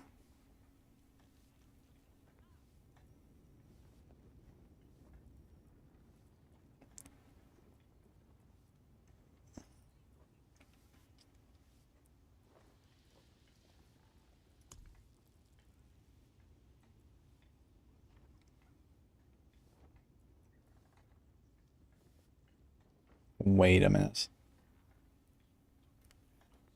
Did I have this helm equipped? This helm actually has more armor. It's like slight lower item power, but yeah, like the same res, the same rolls, poison imbuement. It's literally the same helm. That's just better. And I think that I had this equipped on this character here. And I never, like, I was running this. I mean, it didn't matter because I was armor cut anyway. But I could maybe, like, even give up something. I don't know what. Maybe even potentially, like, an entire armor cluster somewhere in a tree or so. To get something else.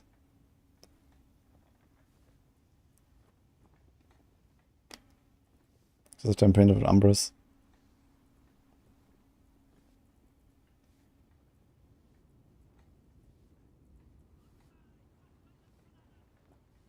What about boots?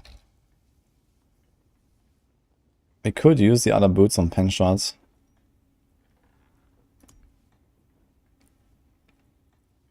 What's this? Lightning? Lightning and shadow. So we need fire, cold, poison on boots.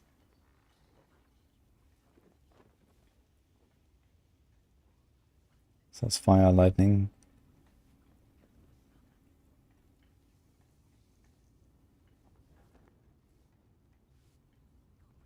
Here's fire, cold. So if I roll this thing to poison, I could actually do this setup. There's also fire, cold, poison, and then there's just roll movement speed, but I think it's easier to roll the res. For some reason I feel like it's easier to roll the resistance you want than it is to roll like movement speed. I'm not sure why.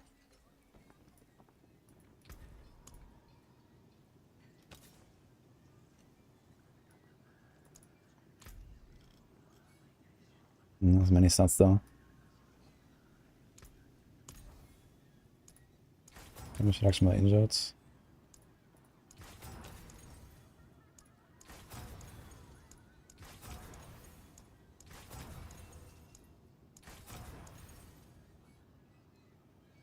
(22) poison. I mean, we have double poison on our rings, so this should actually be fun. Easy. Stay on the path. So I could try this. No evil. And we just look at the other chest again. Okay. Might try this right now, actually. You can lose 20 DR from the shako, it's true. But I could gain also... I could actually have more DPS if I go Exploiter Aspect, because stuff becomes unstoppable at this point. I mean, I kind of want to like beef up my viability, not so much my damage. There's not really a good way to do that, I think. What if I run Flicker Step, man?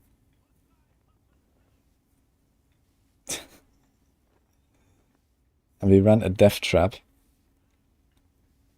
I mean, I don't really care much about a Death Trap. But you get close damage reduction on this thing.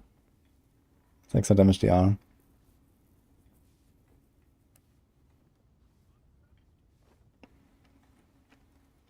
Is Bone Spear or Bloodlance better? They're pretty close, I'd say.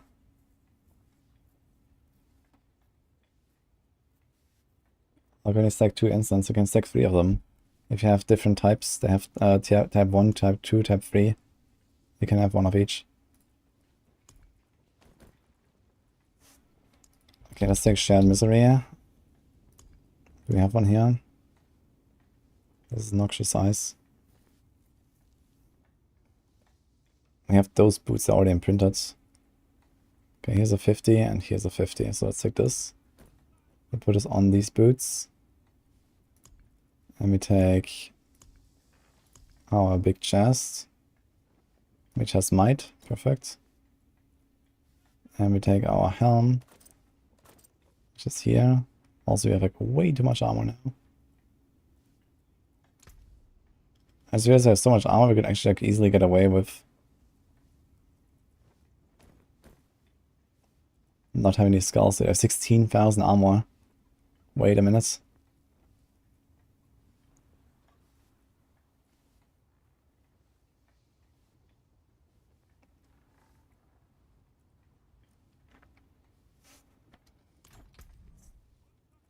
Hmm.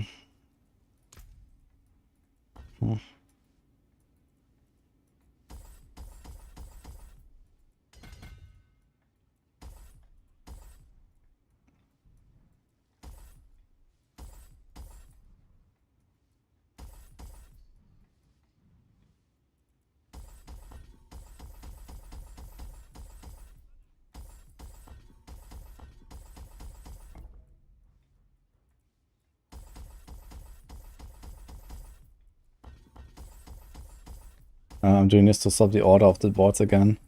This here is board 4 and the other one was board 5. And we're gonna do it 4 and then this one 5. This becomes no witness again, so we're gonna go for the planner that I originally had.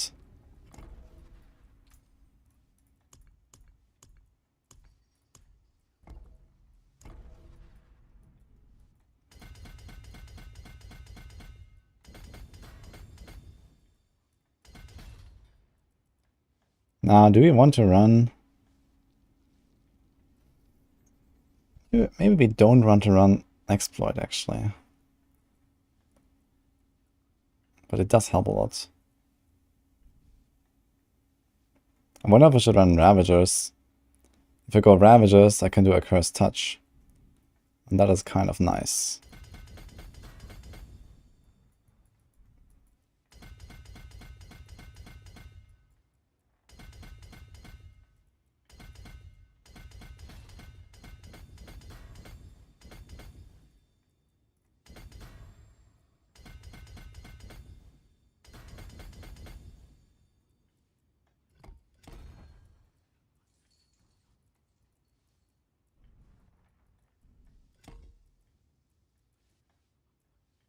Where's Turf?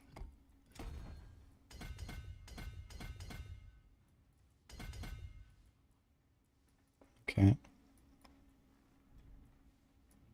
It's like more armor nodes I can remove from various places. There's one. Can probably move this. And this. Damage.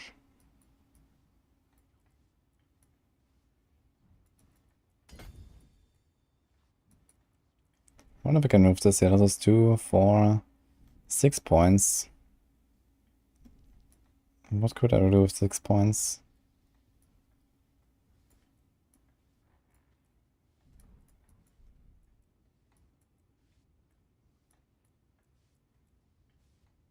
Yeah. There's life. But it's 8. Actually, this is 6 too. But you have to path through the poisonous there, which is kind of useless. And then this is like 6 points. It's 9 points to get like 4 and then 2 and 2. Kind of costly. What about this one? It's very far.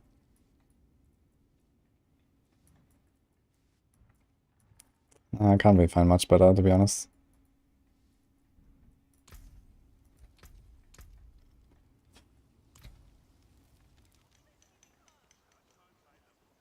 Hey, Ferric. Cleared it here for Fireball. Huh. Yeah, Fireball I wouldn't really expect to go very far, but it's something.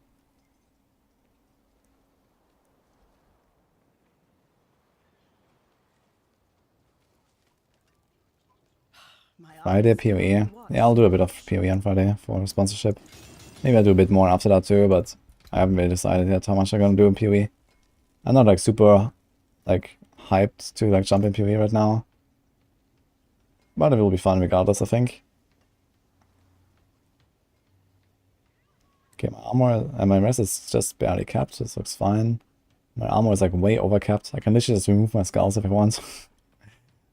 It's kind of funny, man. If my res is capped and my armor is capped, like, what am I doing with my life? Yeah, look, I just don't need it, right? It's just useless. I mean, okay, there's like 150 armor. And the creeps. Okay, what do we do with this glyph slot here? Are we gonna put versatility again? Oh, this needs 40 decks actually. Efficacy, I think. This needs int. So we could do efficacy here. Too much int actually.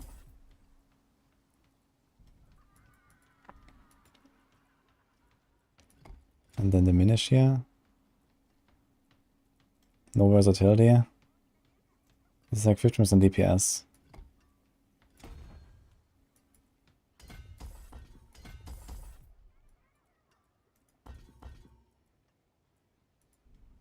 We have 2 points now.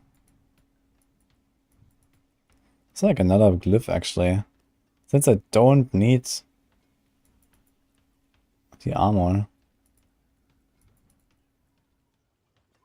But you kind of want the secondary effects. This is 20% damage, this is 15% damage. Big glyph, turf, control. Like, they're missing int here somewhere. Here.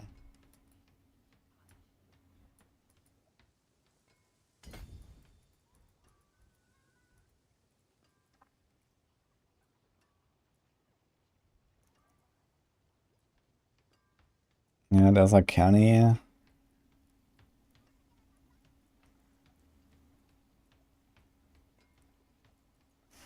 Okay, let's try some exploits.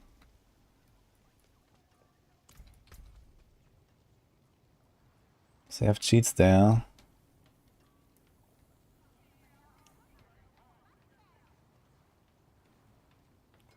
I would really like to try a Cursed Touch, man. Instead of Metamorph. It's undying. I think I'll try it. So in this case I have to put Ravager on the boots. And Shared Misery on the helm. I could just imprint it from the codex right now if I don't want to waste it. And then we can override it later.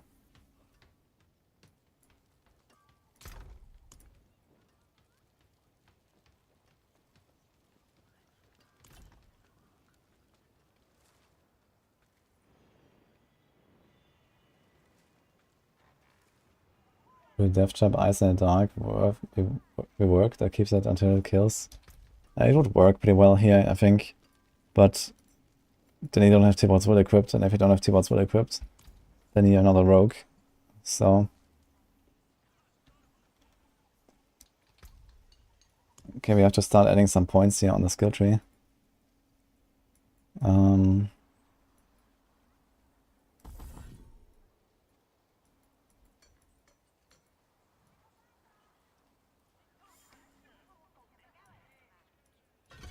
I guess we do this.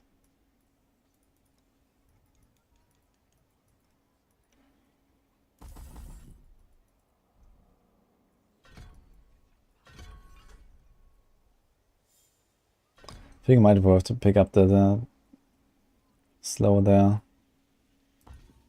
And actually we could do this. Because now we daze all the time. If we go not Metamorph. So do this.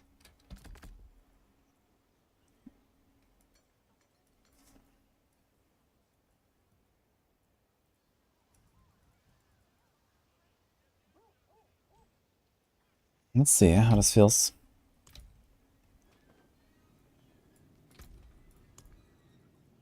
Do we have Ravagers here? Yes.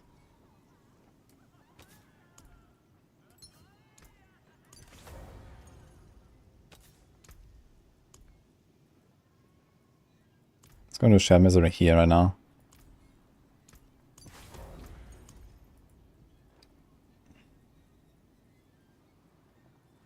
So here, missing 3 divinity. We have too much eternity.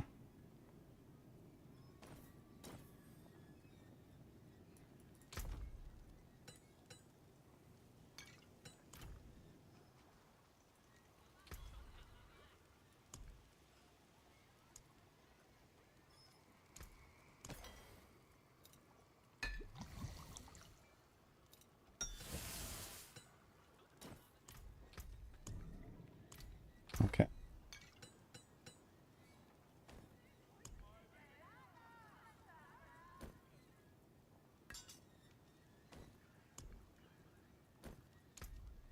It's fine. We like way overcapped on armor.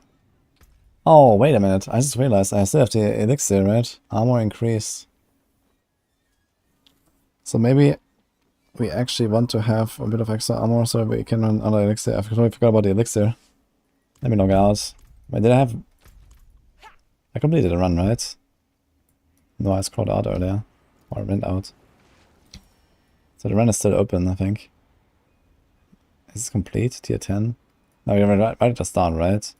Okay, we can just try this and see what happens, I guess. And then we're gonna check out our armor afterwards. But yeah, I lose probably 1500 armor, so we're actually not gonna be capped. Which is interesting.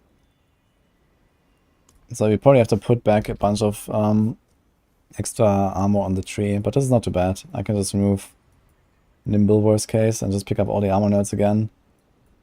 So there's like 1, 2, 3, 4, 5. There's like 250 flat armor we can get at least. That should probably do it. In worst case, like another like buffing glyph. We actually have like a magic node here, magic node buffing, and we didn't even take this stuff. So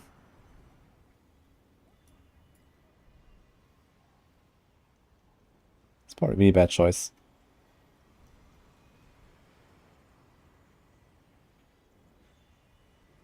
Not a pattern.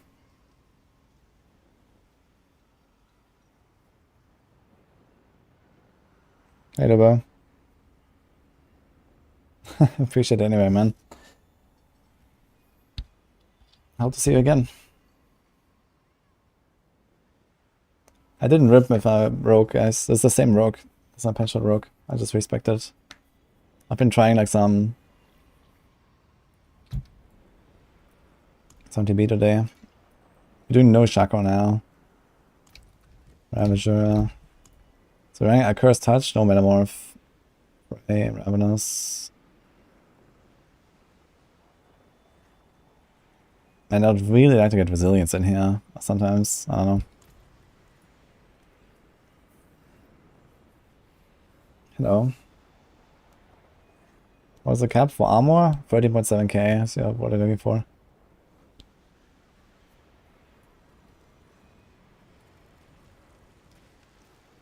Okay, let's try to set up.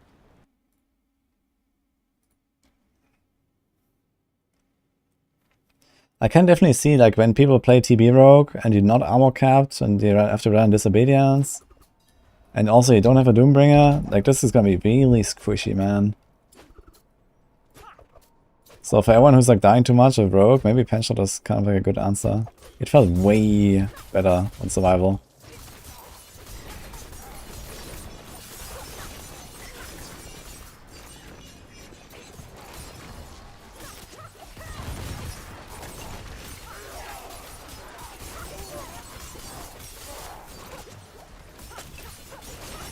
My god, we have these vampire dudes here with their blood boils.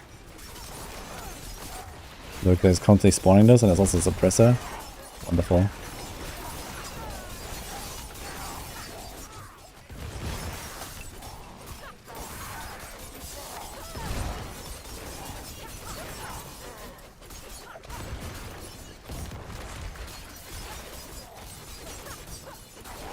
It's like really awful monster type. It's like, actually, I think the worst. Or maybe the second worst. And we can do this on T10, so seems actually not terrible right now. I have the wrong elixir too.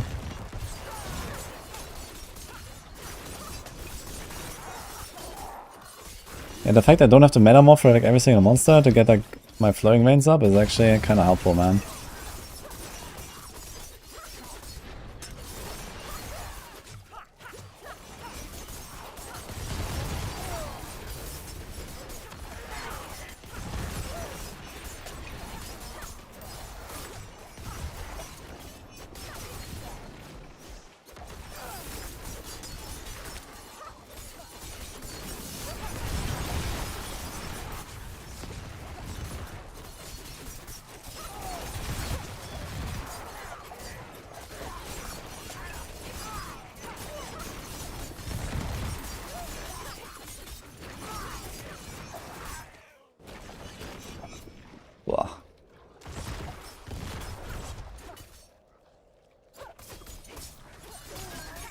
Actually, it might be really tight with my elixir.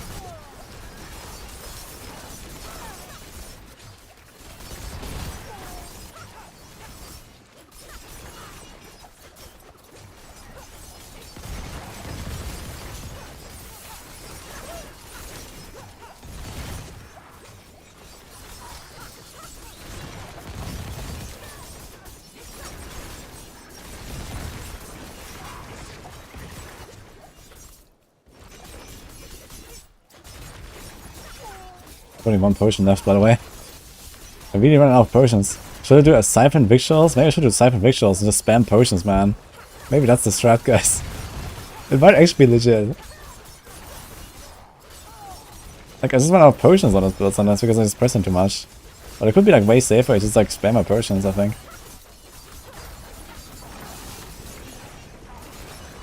I think I just need to pick them up more. Now I have 7 again from these elites, so maybe I just forgot to pick them a bit.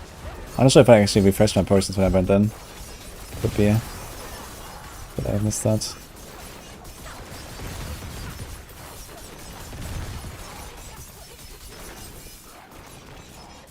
Pick those potions.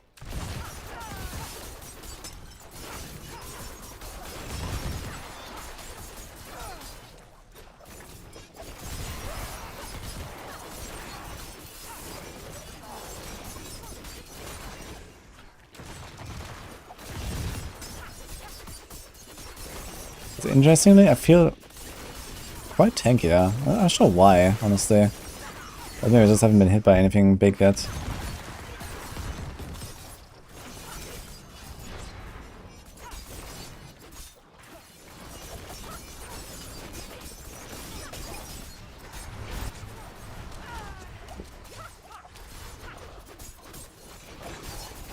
Oh, they're all unsolvable already, what the fuck?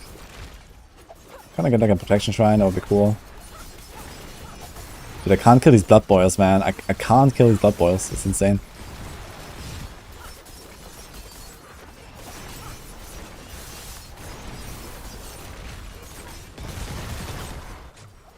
There's 3 of them, man.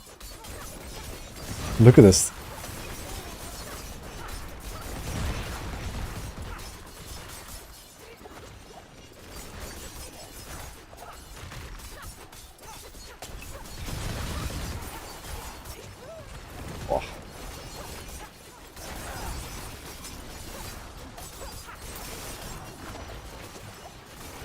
Yeah, this one is too long. I'm gonna run out of the potion, maybe.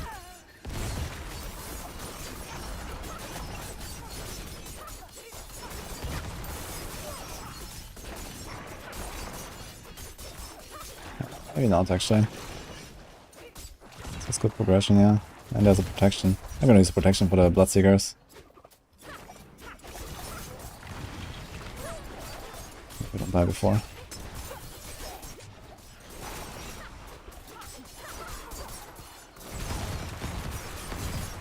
Oh, that's a lot of explosions here.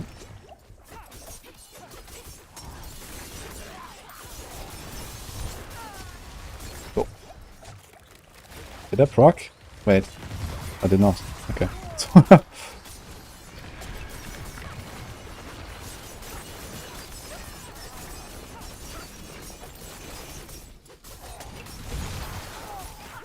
Man. Now we have these champions there, that's really bad.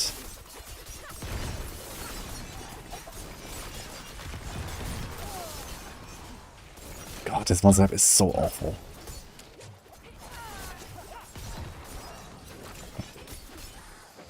Fuck it, we're popping this. It's probably easier to fight the Bloodseekers than this pull, actually. As funny as that sounds. I think it's the truth.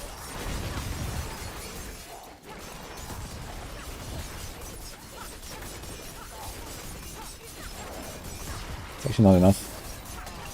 Do I even get, I'm not even sure if I get like lucky hit procs on this stuff.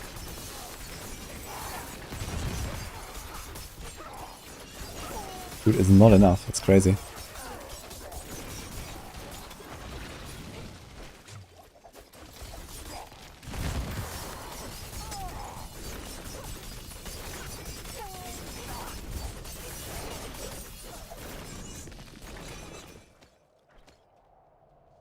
Here's 7 potions.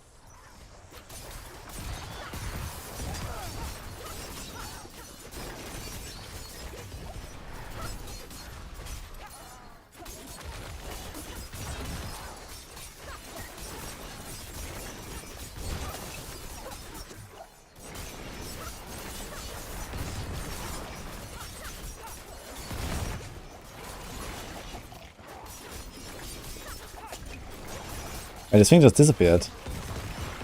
Did it just despawn after some time?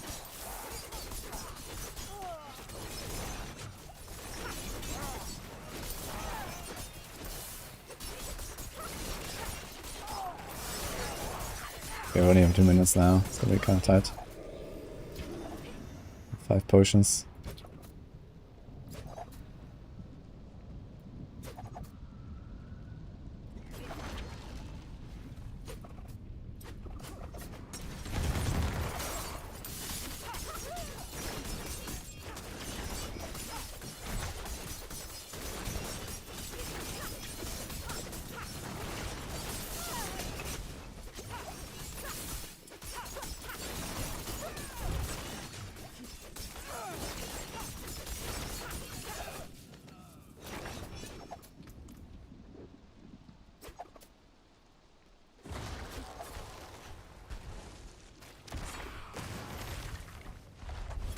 Great.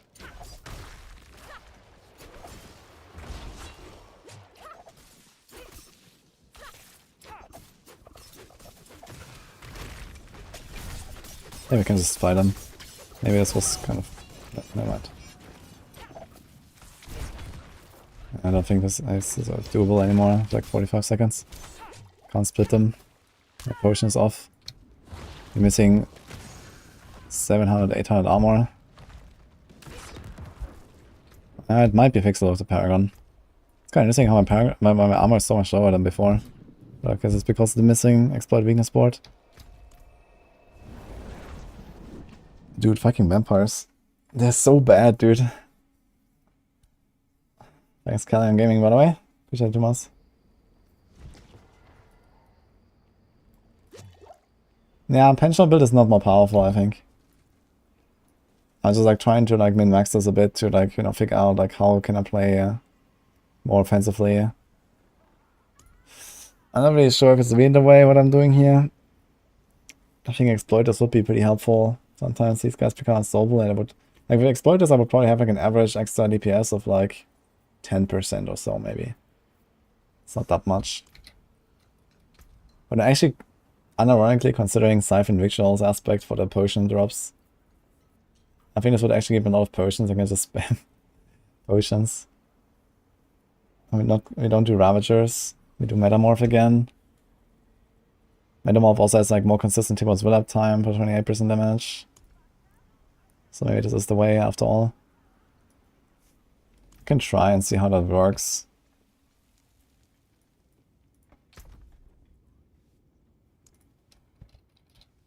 Do we have one here?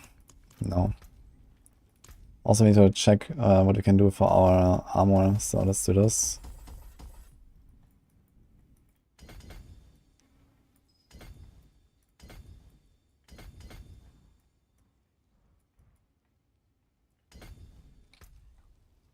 Okay, 13.6 should be fine. It's like any other armor I could get. I guess I can do something like this. Now you have 2 points left.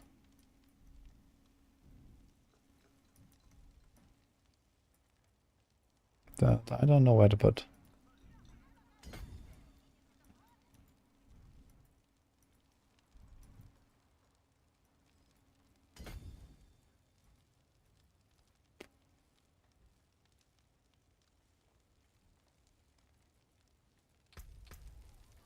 Okay.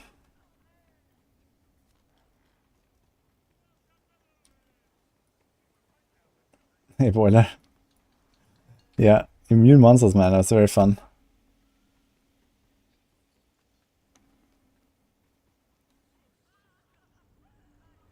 Where's the loadout's option? It's not in the game yet. Okay, so we fixed our... Actually, we're gonna be very tanky with this as well. I have 22.5k life. Oh yeah, right, you have an extra life roll on the ring now, right? Previously we had X-Files there. Also, do we have a better Blade Dancer? Let's put us on the buff.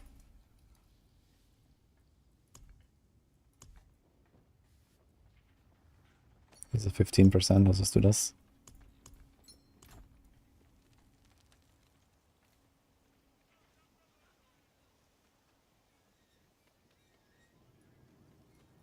One of the ban people who use Hydra builds. I don't think they're gonna ban anyone. Not for something like this, but I mean, who knows?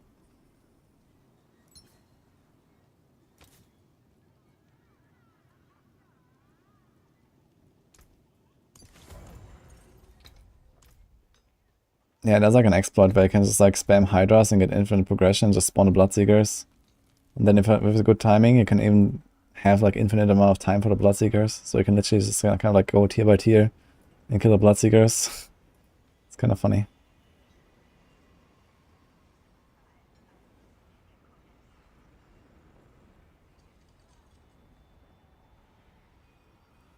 Dude, my T-Wats build is so bad. 11.8 close and 28%. I've done 400 Druid runs, man. That's my best T-Bolts.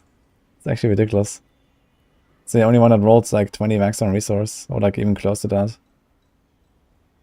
I guess on this build I would probably easily get away with like an 18 max on resource or so with like better rolls. I don't think I have that. Can check.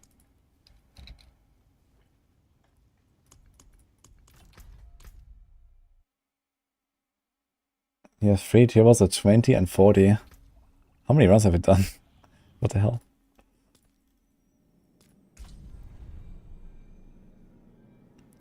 Would Andarius work for this build? I could run it, but I don't think it's better than Shako. But on Penshot, I think Andarius would make a lot more sense because I have insane lucky hit there.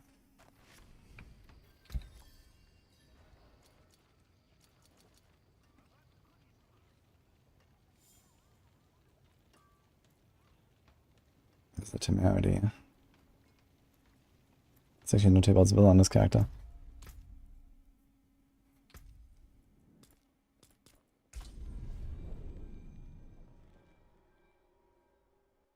Why not Eldritch Bounty and Shako? Eldritch Bounty is not that crazy, I think. It's like 20% DPS, but nothing else. Before Eldritch Bounty, I would go Exploit Weakness because I can pick up some damage reduction there too.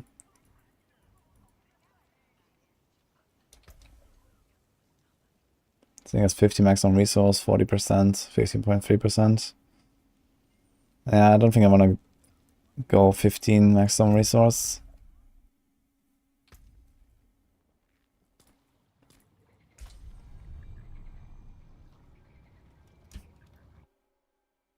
Meow. And I just removed the Shako. I'm trying without Shako specifically right now. I wanted to check for Siphon victuals. I wonder if I save one, man. Let me see. Do I have any aspects mules anymore? I'm not sure actually. So maybe I just don't have one.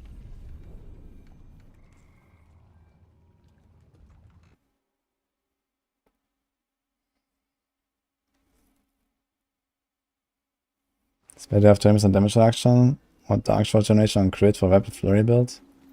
I'd say 20% damage reduction. The Dark Shots only generate when you use Rapid Fire. And Rapid Fire is pretty bad at that anyway.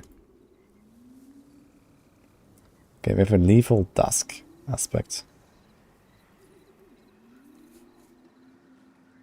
And then Shrouding.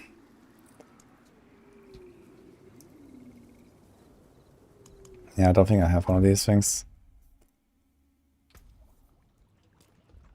So we're gonna keep the side as it is for now.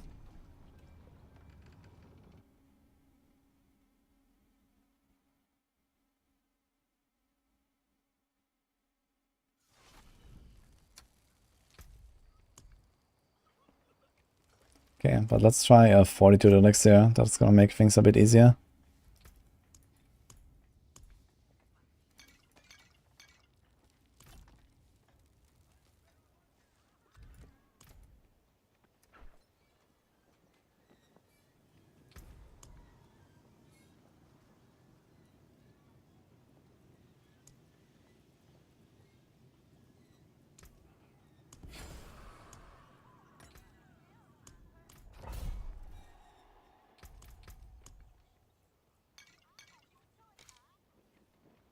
Yo, I have 26.5k life now. We're reaching like Barb levels here of life. That's kind of funny.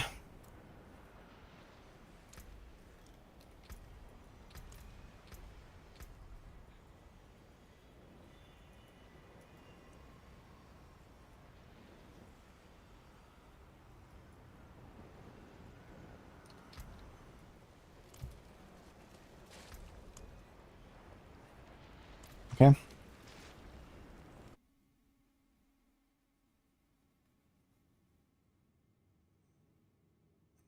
This is 42 elixir, I guess. I've been running 42 elixir a lot, but no instance. I could also run instance. Yeah, should do it. 27k life. 42k attack power. Looks pretty funny, huh?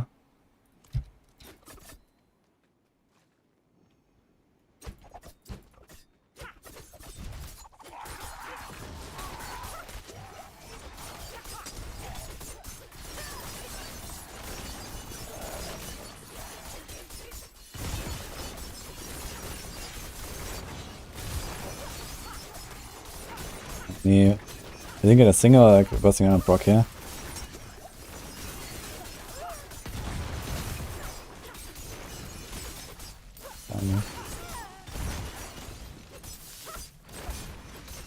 Sometimes my attack seems to bug out and it seems to go like way slow and it seems to like kind of like stopping. Not sure what's going on.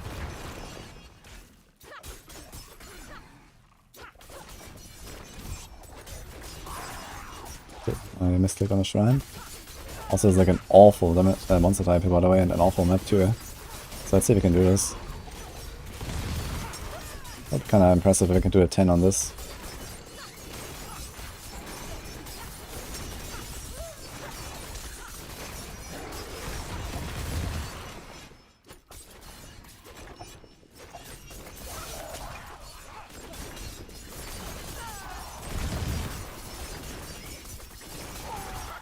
Oh, stuck.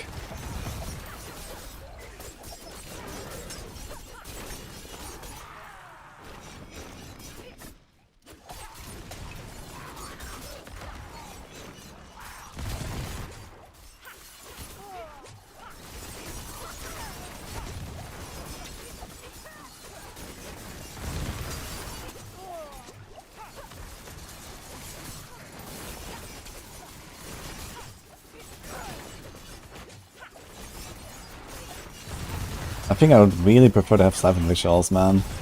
But I gambled away all my shards, so I have 35k. Maybe I can still get one. But having like infinite healing potions would be pretty valuable, I think, on this. I just don't heal enough, I feel. If I had more healing, it would be better. And we'll give up the Ravagers. Put Shed Misery on the boots again. Put Siphon victuals on the helm. Get like infinite healing potions and just like spam my healing potion all the time. And if I do that, then I have a really good amount of healing, basically. It's not like that I get one shot most of the time. Just like, you know, as long as I can heal fast, it's pretty valuable.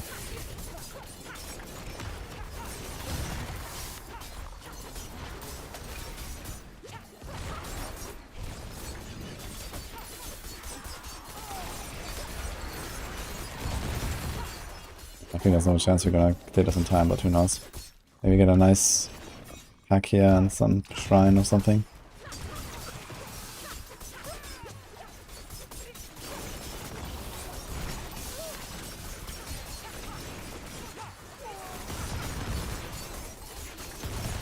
No, the dot here was insane though. This guy's just died.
Ah, you might do it actually.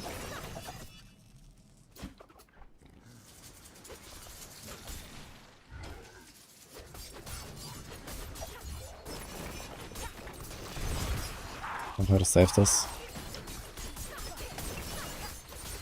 I think with a protection shrine I can probably kill all three. They're not like Zorks teleporting away.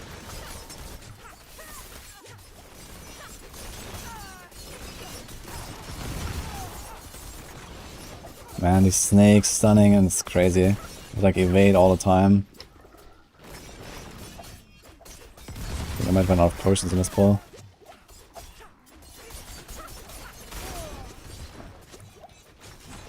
Yeah. Should have popped the protection, I guess. Just to progress faster, I don't know. But we almost did this on like a really shitty map. This one's really bad. These fucking snakes are really bad. So I'm gonna try this more.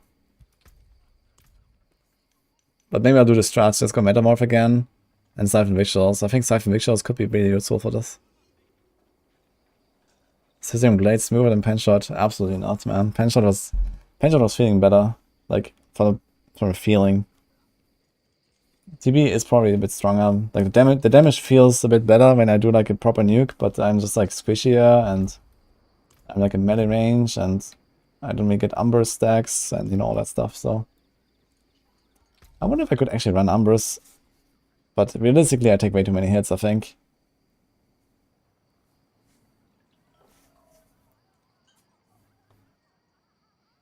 Hi Captain Jay, by the way. Why can you submit a video of tier 7? The link to Maxwell website does not work. What do you mean it doesn't work? It's on my Discord. Kalian, are you on my Discord? You put Andarius on the B and went way easier. Yeah, I guess you can have a lot of healing with Darius. That's gonna be nice too.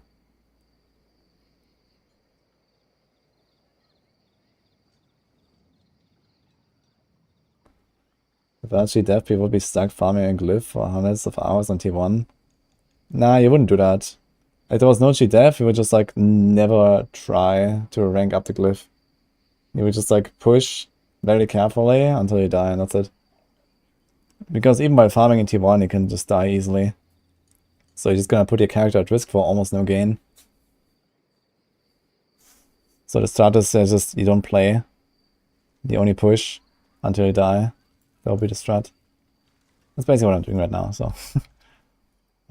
Just don't rank up the glyph. Oof.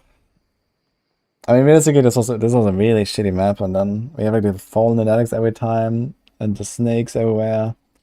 So that was pretty bad.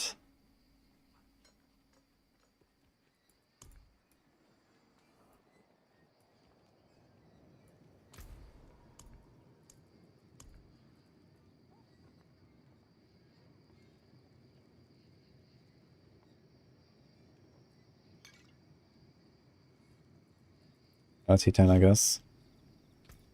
Ready. Do you feel it? That's the cliff. 0.02% increase per level go up at all? No, it doesn't. Well, that is not that we know.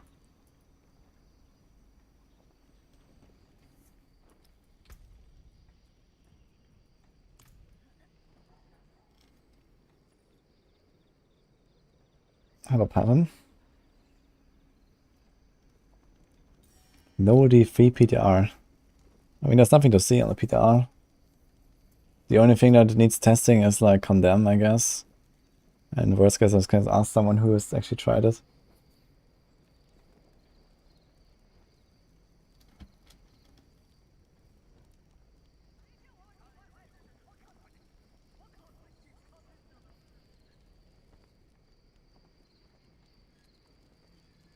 Soul shards return, yeah, I know. But soul shards don't need testing, so. Have I bought any of the microtransaction skins? No, I didn't buy anything. I do have this here, but I got this for free.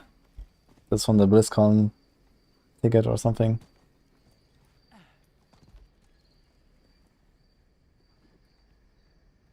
Where can you share? Okay, I'll show you.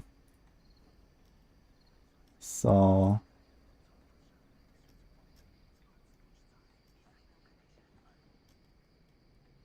in the D4 section. There's the clear channel here. If you go on my Discord, it's right here, basically under the general. There's the D4 discussion, there's the clears. You just like, you know, fill out this info. Give us a screenshot, and for, we have a new rule. For like tier 15 plus, we need video proof because people are exploiting as hell. So we decided to like demand video proof for like high clears, but for tier 7 I guess it doesn't really matter. But yeah, like fill out this stuff here, put a screenshot or a video link, and we're gonna add it basically. But keep in mind it's all done by hand, so this is not instantly updated on the leaderboard.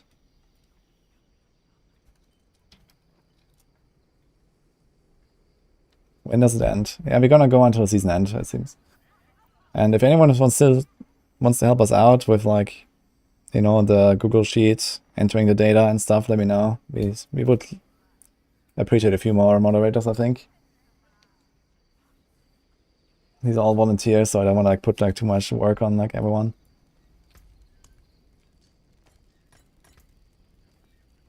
Okay, this is fine. Okay, we try again, T10.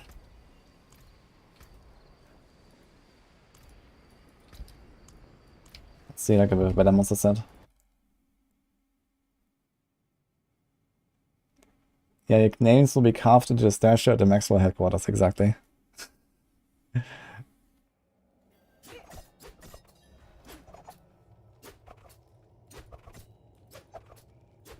Playing PoE tomorrow. I'll play some PoE tomorrow. So we're gonna start with D4 and then we're gonna do some PoE for the launch. Hashtag sponsored. And we'll see if I can keep going a bit more. On Saturday I might do like one session of like a bit of D3 PTR.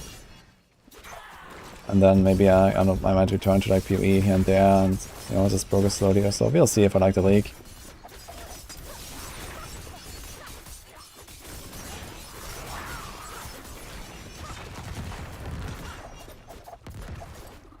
You cannot enter 4 questions, something is blocking. I'm not sure. Like you just join the Discord or what? And then you have like the onboarding? I'm not sure what's going on. I know for some people sometimes it bugs out, but we have like literally like, you know, hundreds of people sometimes joining daily, so I'm not sure why it bugs out for some people. It's like kind of rare. Unless we were banned in the past.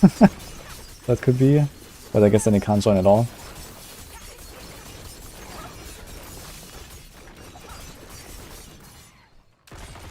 Hey, this is the same monster set again, like, I just realized that I just had in the keep.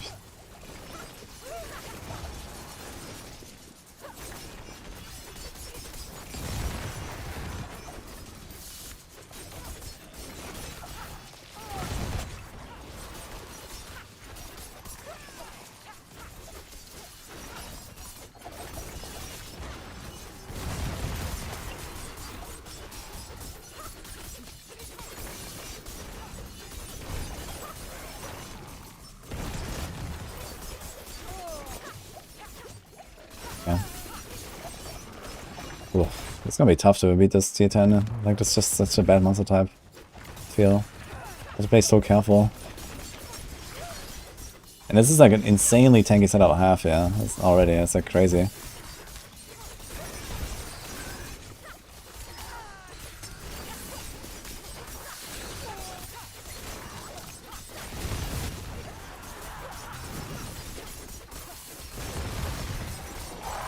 I guess one downside that this build actually has compared to Penshot is I have like very small AoE radius. And you know, you can make really large pulls. Like the good maps, you can make really large pulls.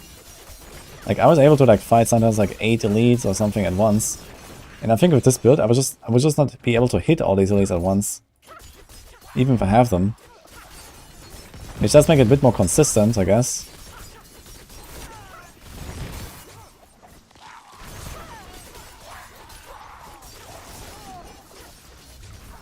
Whoa, whoa, whoa.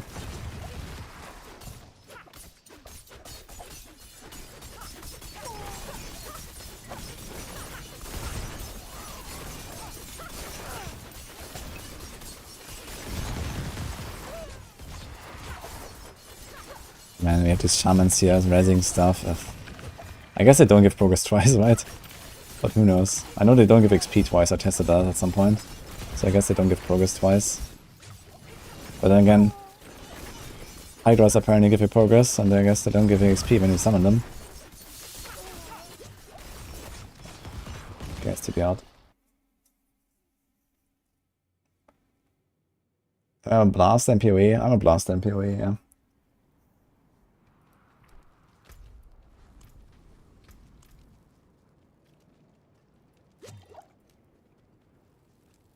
I just haven't really played it too much like lately. Basically since T4 is out, I have like not really much motivation to play PoE, to be honest.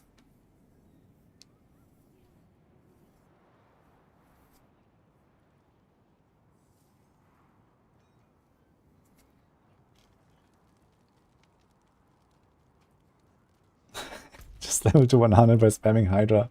Has anyone ever tried? You know, maybe it works. Who knows? What was the timer when I TP'd out, guys? Was I over 5 minutes? What does CACW mean as an emote?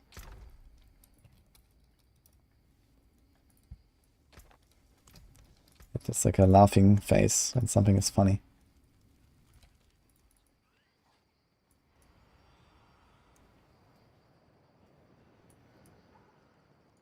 Here's a person Pez. Oh, you got something? Is that on Twitter?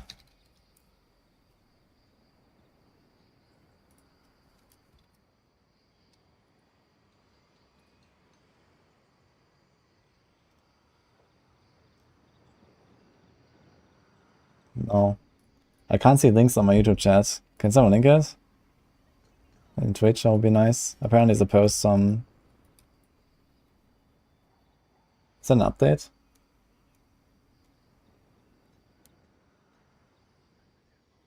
It was 6:22, okay. Let's wait it out then. Because we are about to... Okay. Dude, I gotta say, I really don't like pushing with TB. I just don't find it that much fun. Penshot was way more fun. I'm not even pushing that hard right now. It's like T10. I figured I would kind of go through this. I mean, I can, but it's just so risky as well. He just announced some changes. Okay, so we don't have like... What did change? Yeah, the post was like 14 hours ago. I just saw that.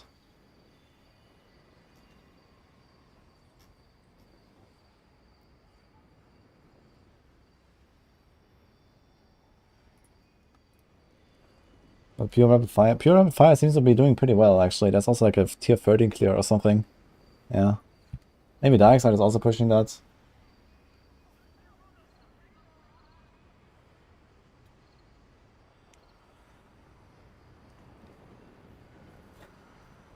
Unlucky Kalyon. Just do it later, it's fine. Yeah, I'm not gonna lift the 6-hour cooldown on the channel, sorry. It's actually the longest. I actually want to make it 24 hours. But 6 hours is the maximum you can put slow mode on Discord.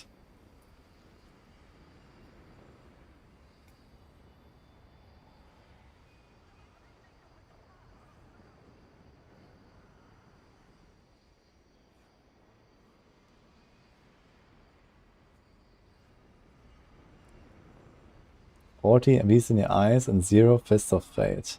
Whoa. I had the same with like Little Wall, man. I was farming this Lord Zir. That was horrible. Okay, do we pop like another incense? Let's do another round, I guess.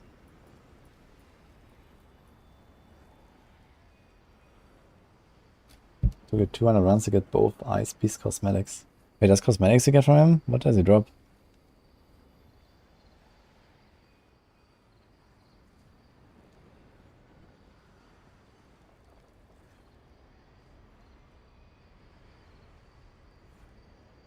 Two trophies or mounts. Okay. I'm not very too interested. Spanish Lord's Talisman good for Infinimist? No. It's like for blood builds. I was using it on Blood Surge and on Bloodlands for like the tier 100 dungeons.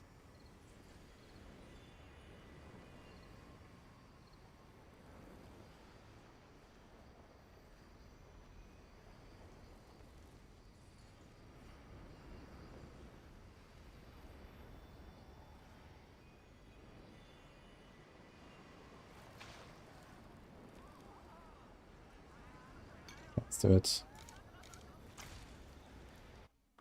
And then I'll try on T10. Maybe we don't get snakes this time, or vampires, or both. That would be great.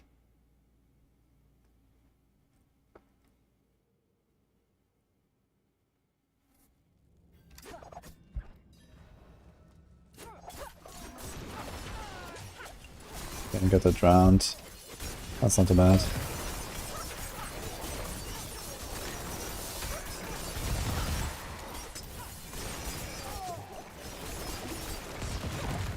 Maybe we can actually dot them up and spread them out.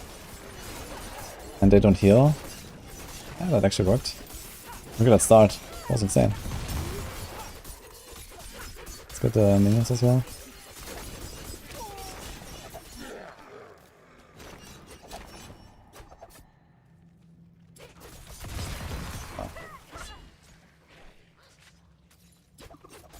Oh, maybe I should just do this real quick.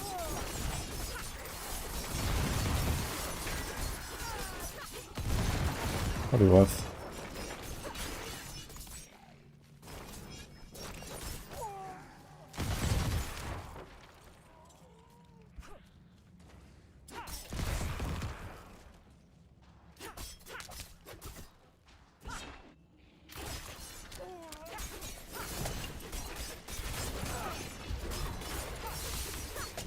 Oh my god, then. Suppressor champion. It's a wonderful combo every time.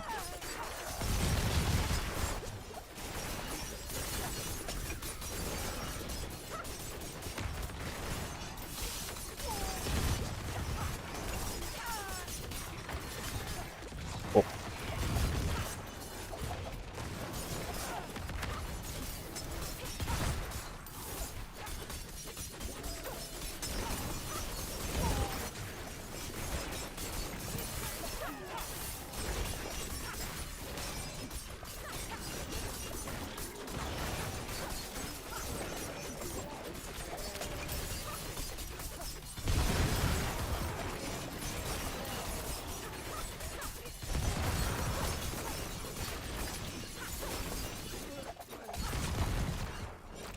Okay.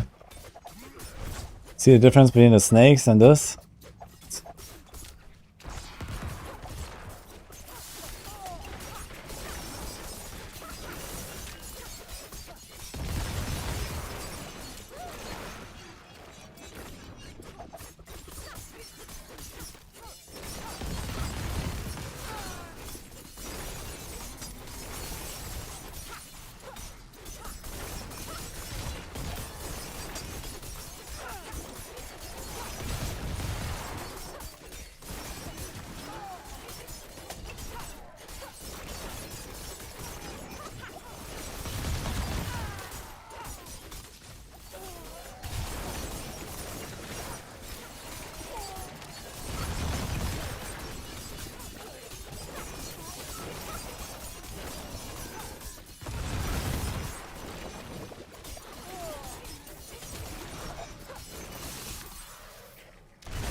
Pretty good nuke here. Actually dotted up these guys in like 5 seconds and they're dead. That was insane. For 3. Let's go.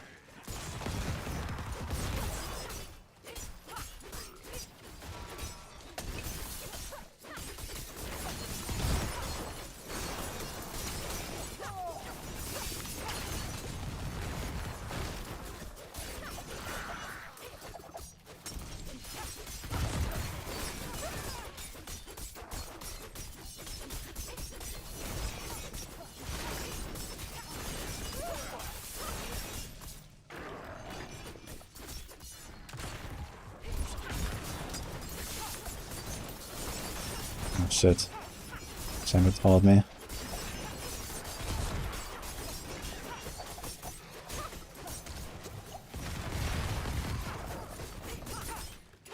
I don't see anything, man.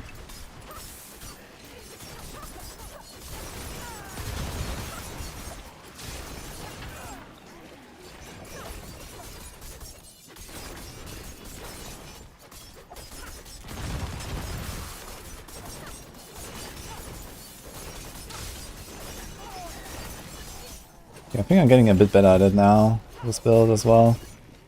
At least when I can kind of do my thing, I can play around stuff a bit better.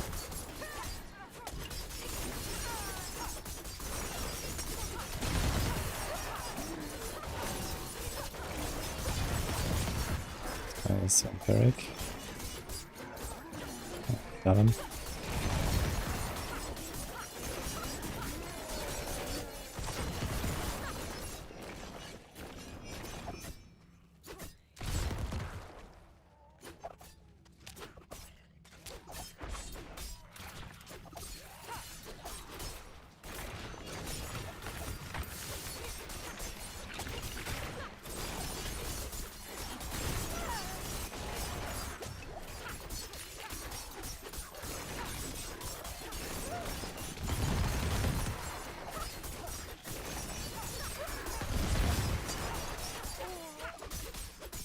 There's some venom procs, hello?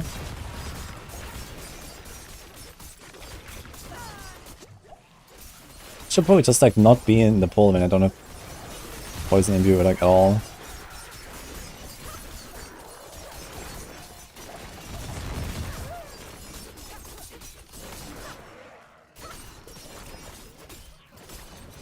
Equal shrine, huh?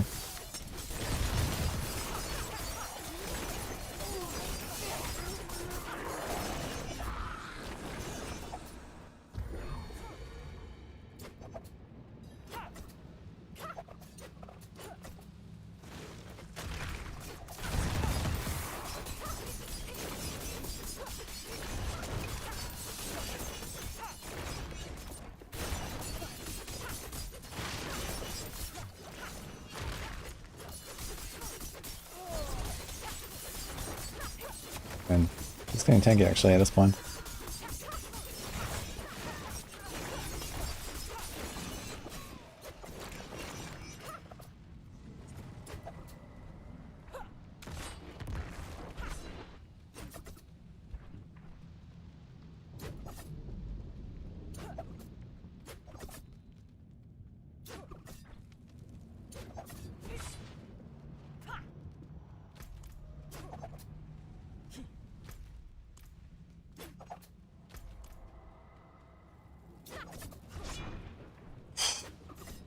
Stop.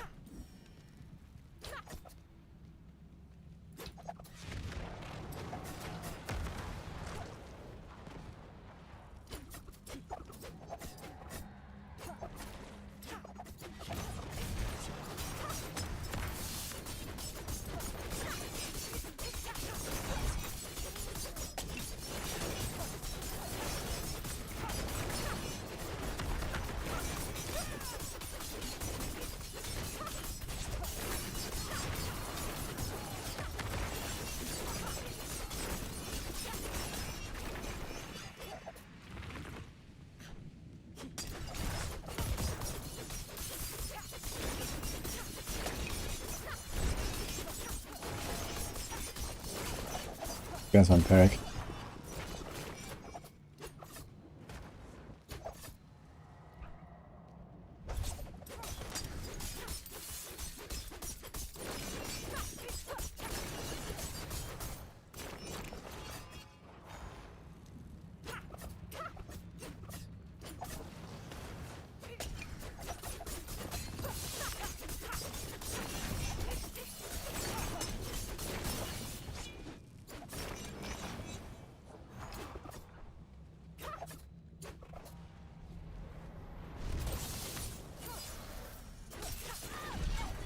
Okay.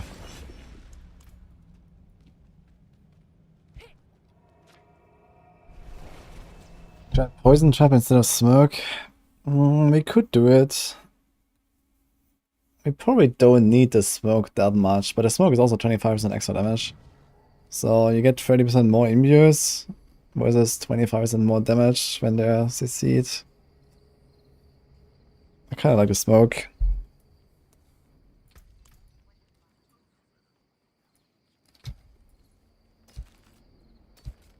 Yeah, I gotta be very careful when they have Empiric.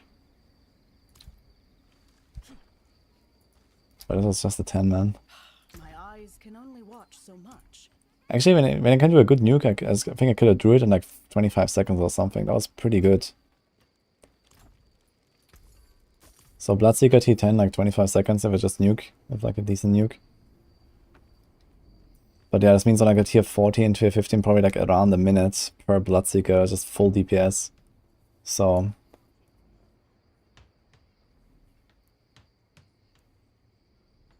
Do you have aspects related to smoke grenades? No.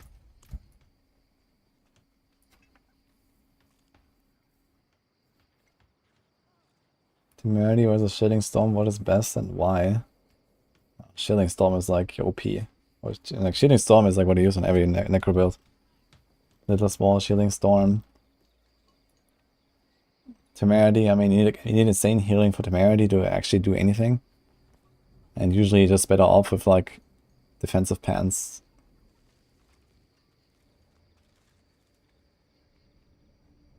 On a grind guy, it's going fine. Just cleared a tier 10 on tier blades. I guess we're gonna do 11 now.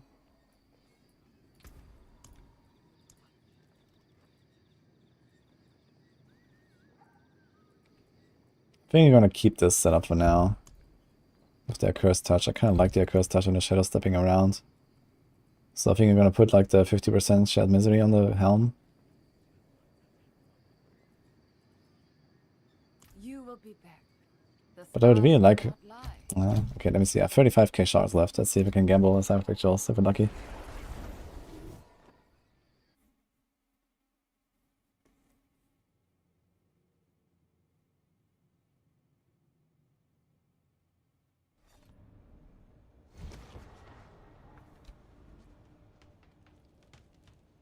How far does the guy go with Death Trap on AoZ? Yeah, Death Trap would actually work relatively well here if it wasn't so dangerous.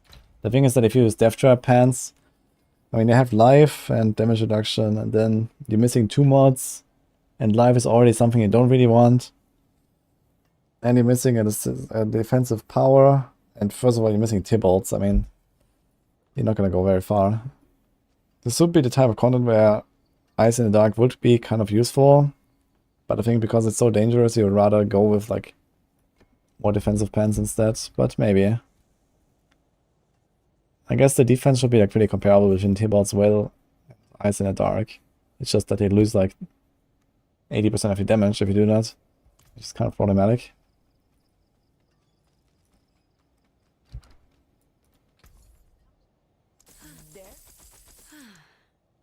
Just tell your friends where you got it.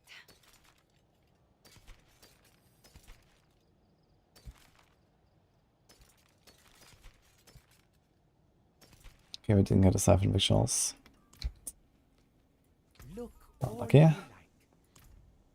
I'd really like to try it, man. I wonder how many potions I get. It's like 20% lucky hit chance, right, to trigger it. So let's do math. So 0.2 times, what do we have? Times like 1.1, let's say. Wait.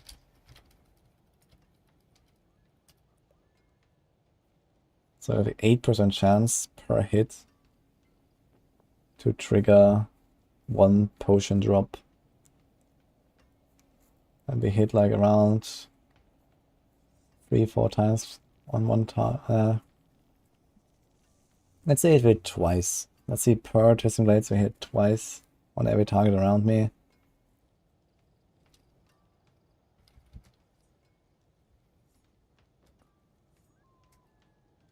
Wait.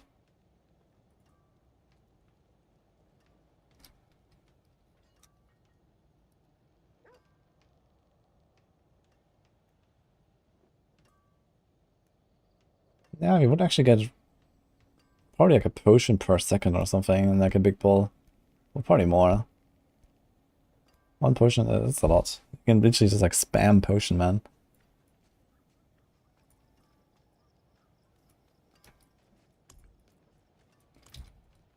But okay, let's do 11, guys.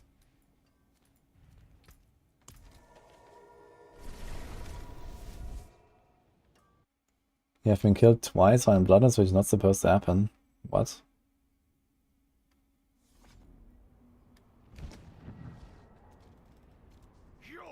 I have a planner for DB of Shako and no Doombringer.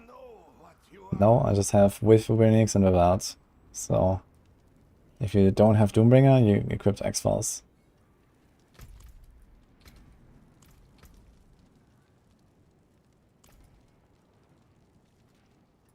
Where am I going? Cultist.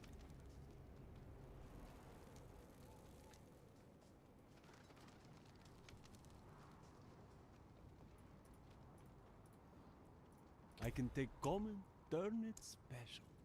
Let's do T11. And...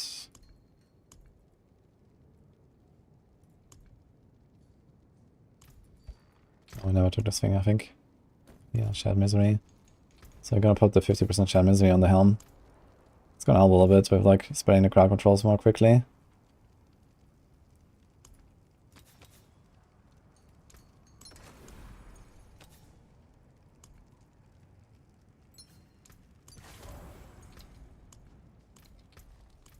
Okay.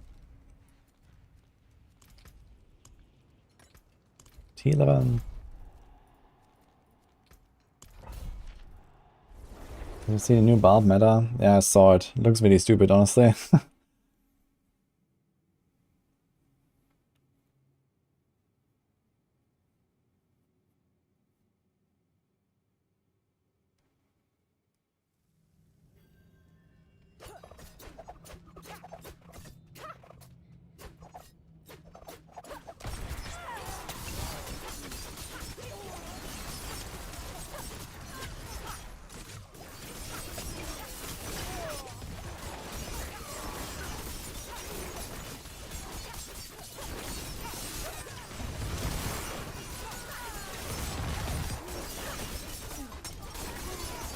This is Altus and what?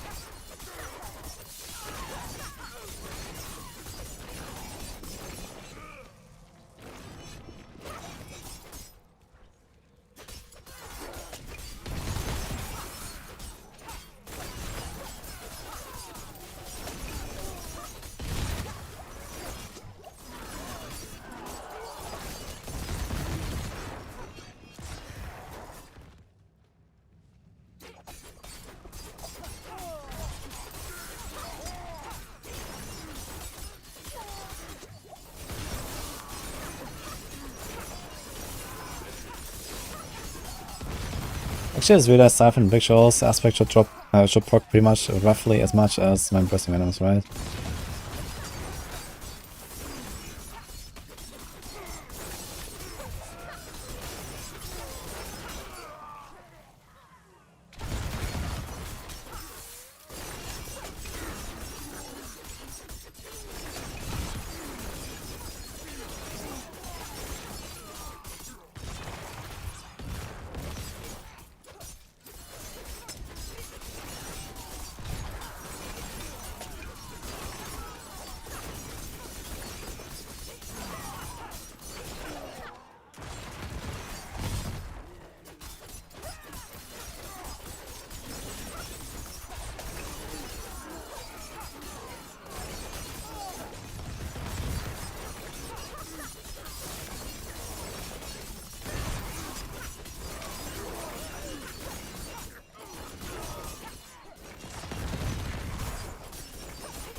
Let's ignore elites here at all.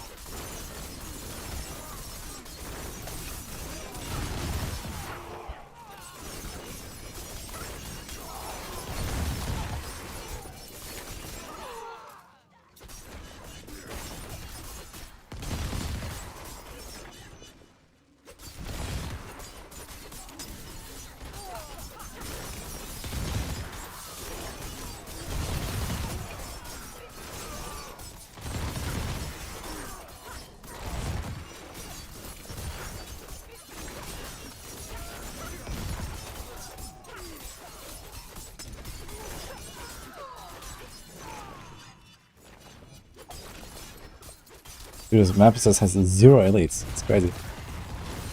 There's some.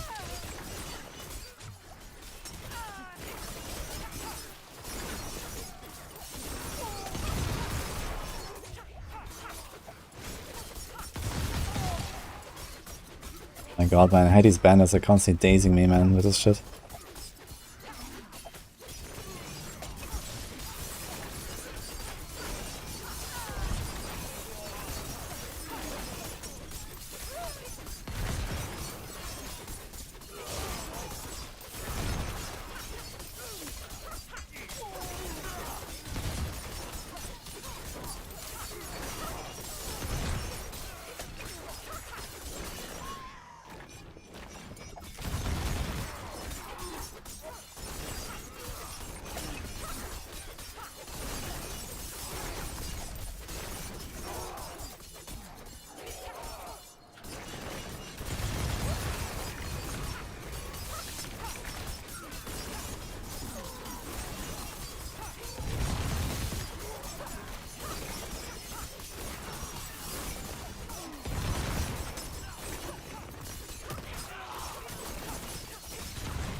Oh, Plague Bringers, man. It's kind of funny that they exist here. Like even these like normal minions that just explode randomly.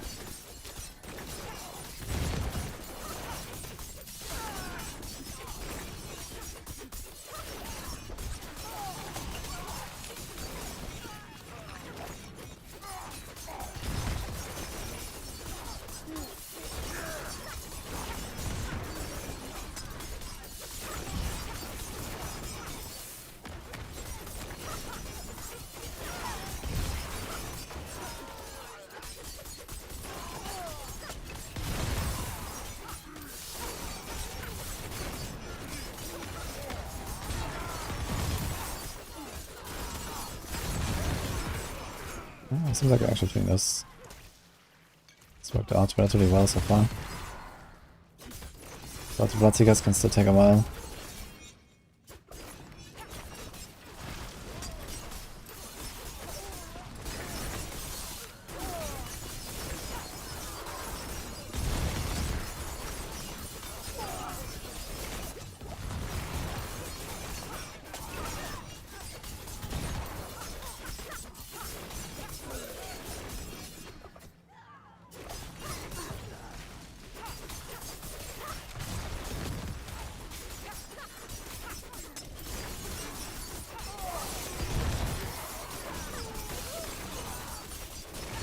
Damage is insane though on single target, man, with this Blade Dancer and everything. That's crazy when you do like a nice burst.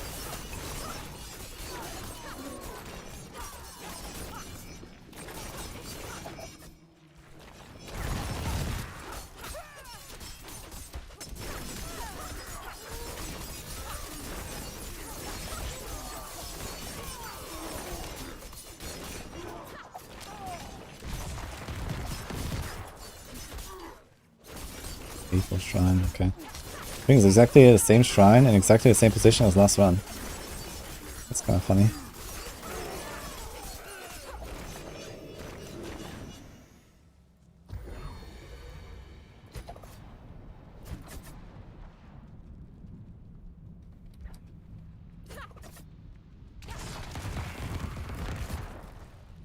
What? What? Okay, the third guy that was not aggro to me for a while just TP'd on me. That's crazy.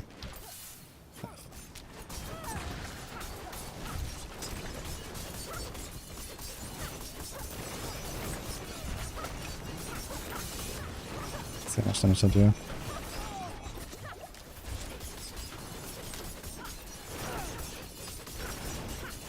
Pressing balance, please.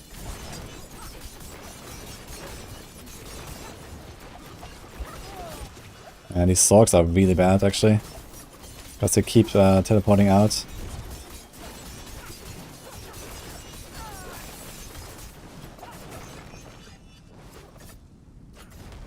It's gonna be pretty tight, I guess, if you have to split in now.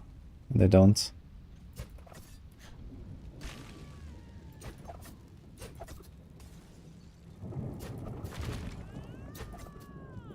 He's walling himself off, man. Poor guy.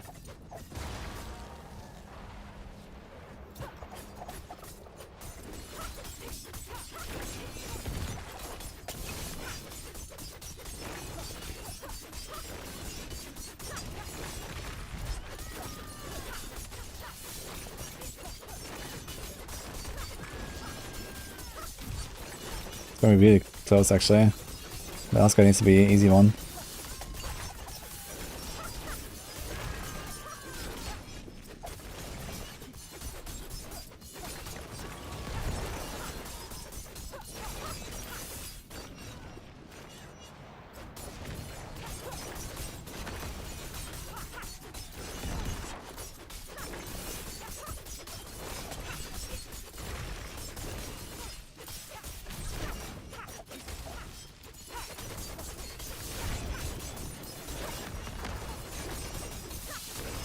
Against Necro.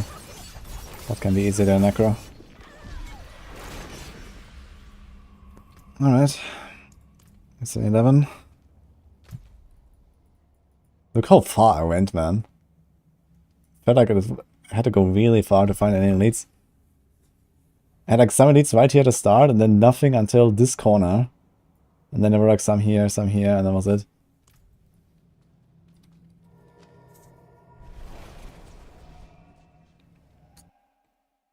Let's see Rax complain about these guys being too strong. I saw his feedback video.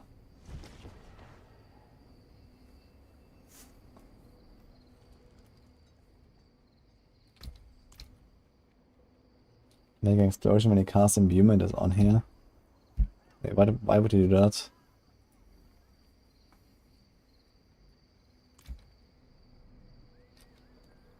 Is a pure pensioner build viable if you don't include pushing AoZ? A pure pensioner, I mean, single target is just bad, but I mean, with Tibbot's Willbug right now, it could feel pretty good, I think. In like T100s even.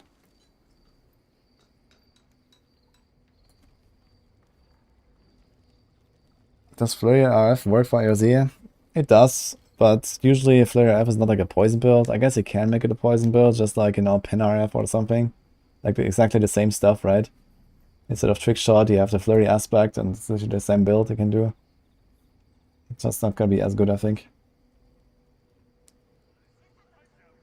Why am I not trying 15 right away? I did at the start, but you know, you kind of need to like warm up to the build a bit as well. I was like also changing my setup a bit and stuff.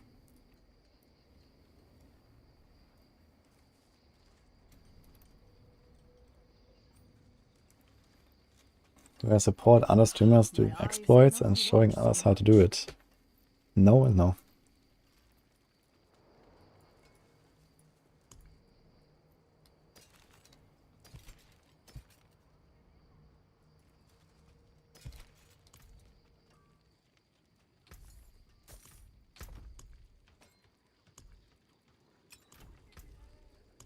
Okay, let's do a 12, I guess.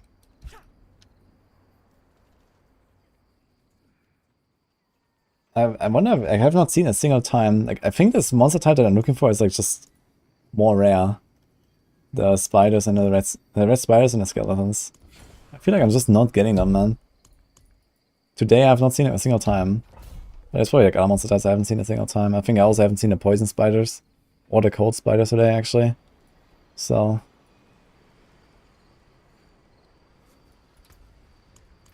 gonna pop another instance. Actually, do we have more? We don't.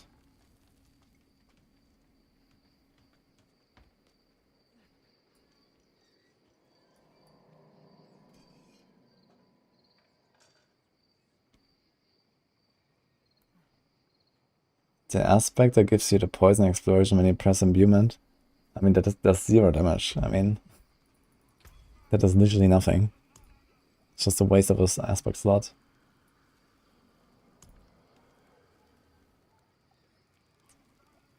I mean, yeah, maybe outside of this here, you can maybe press your poison imbuement and then something actually dies. Like normal monsters or something.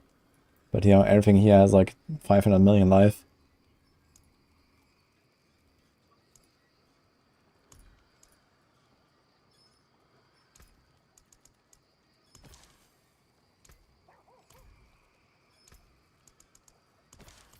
we cook again.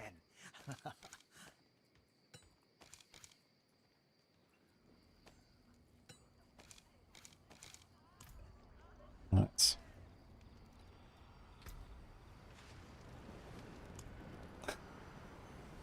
Been getting the cold spiders. Oh man. Unlucky you.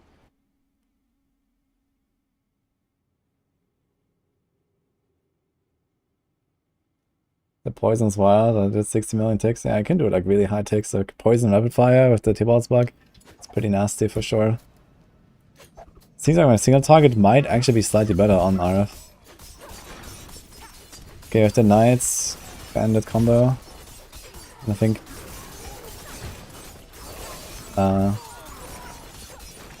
Knights, Bandits, Cultists or something? Or Cannibals, yeah, Cannibals. Gotta be careful with the Cannibals. And then the arrows. Okay, here we is. Dude, I just realized they protect the Fire Orb, man. The Fire Orb has the champion aura. I just noticed. Like, at least you cannot kill it. Even if I try.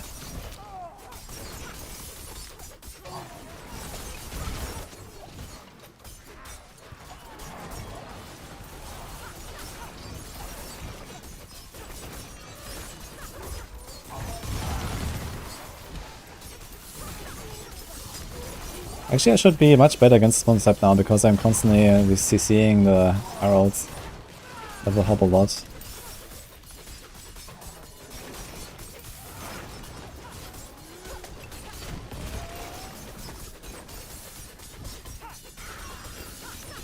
These were tanky though, holy.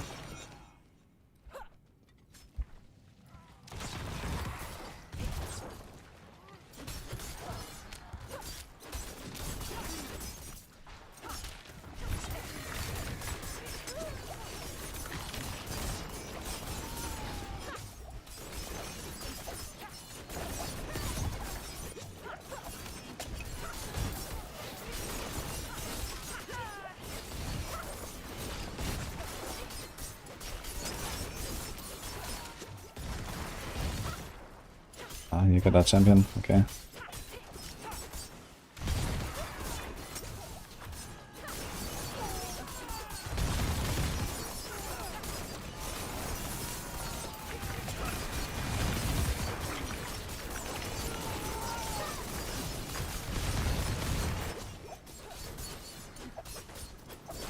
Man, this one step is so crazy, even with the CC I have. Like I interrupt the heralds and stuff and they still look so tanky. It's insane. Like these knights are ridiculous, man, of the heralds. And then they also have their own barriers here, like, you know, they put the shield. Like, it's just insane how this monster type scales on the higher tiers. Look at these big pulls I'm doing. You still have like no chance, man.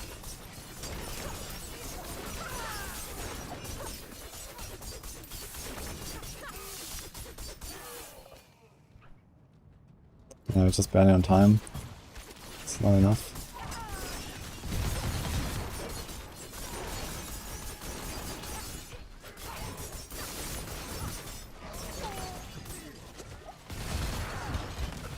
Yo.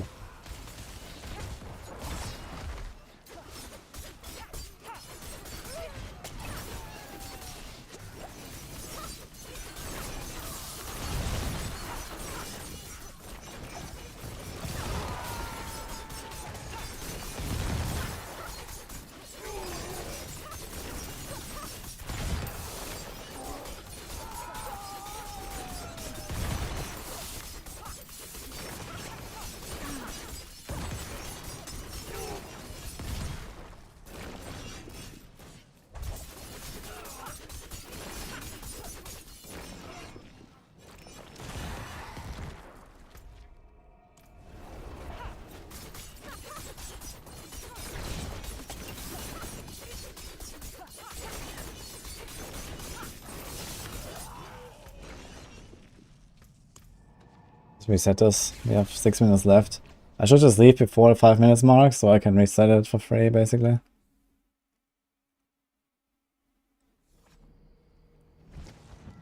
Which build do I like better than AoZ? I mean, I'm kind of warming up to DB now. I kind of made it feel good right now, but I did like Penshot more, I think. Like the switch from Penshot to DB was pretty horrible because I have to play very differently with this build compared to Penshot. Like I have to like watch out for a lot of different things suddenly. Like squishier and stuff.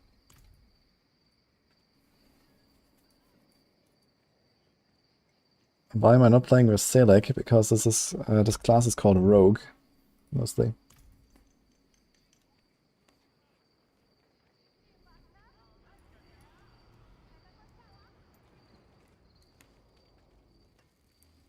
My eyes can only watch so much. Every time I get low, you die there because I don't have Doombringer. Yeah, Doombringer is important, man. At least for the consistency. I guess you can get through it without Doombringer and stuff, but the consistency with Doombringer is really helpful, I think. The extra life is so good.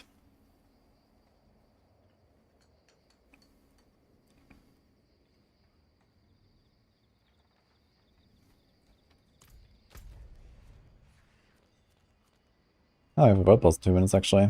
Let's go there. I wish my rogue could loot one. Oh no.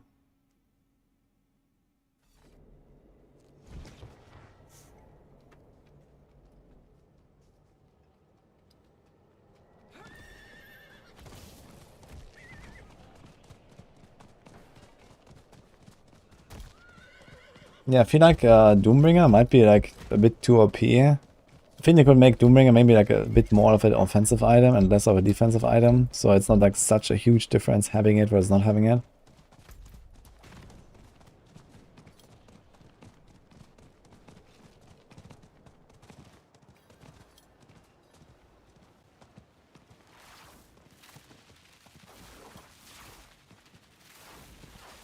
Hello.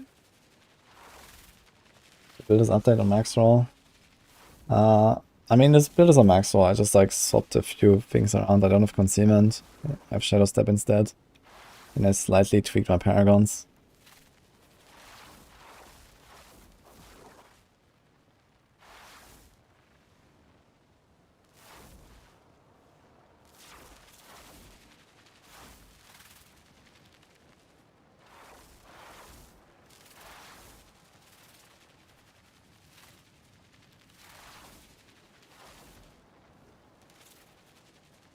$25 floors, 2 var plus 1 Zorg. Oh, they did it tier 25 with the Zorg exploit.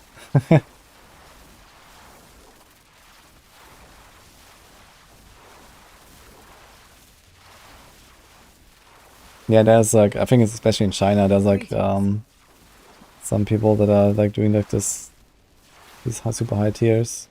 There's like a Zorg exploit right now where you can just spawn Hydras and you get progression. You just like spam Hydras.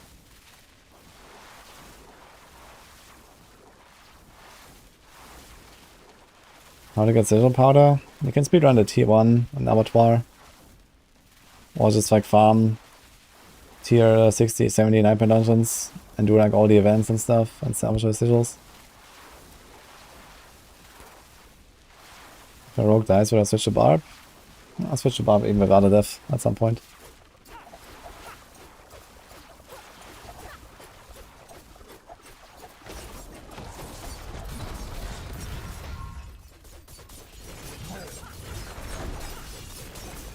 I'm happy. The authority exploits. I mean, I'm pretty sure they're well aware of this stuff, you know. It's all on YouTube and everywhere, so pretty sure someone must have reported it anyway. I didn't do it myself.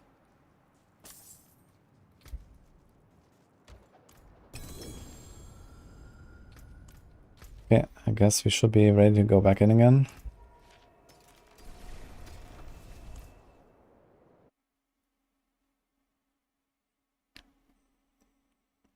Yeah, look at that comment.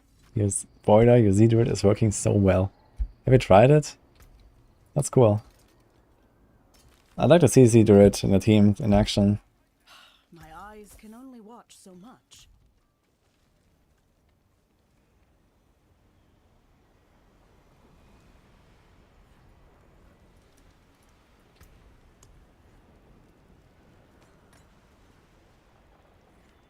Okay, we pop this just in case, and let's go.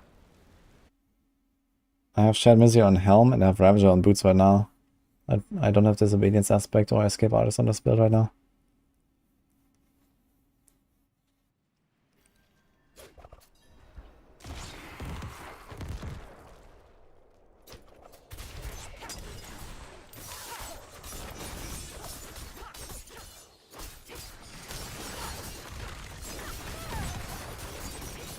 Lot of snakes.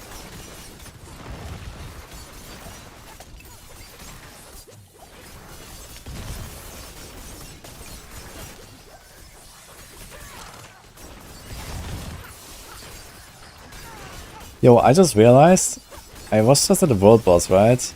And I'm a rogue. If there's like a buff shouting, I'm gonna get Fortify, and then I walk into one of these runs with my Fortify up, and then I get stunned and I die from the bug. That'll be kinda hilarious, actually. It doesn't clear the 45 when you go in, I guess, right?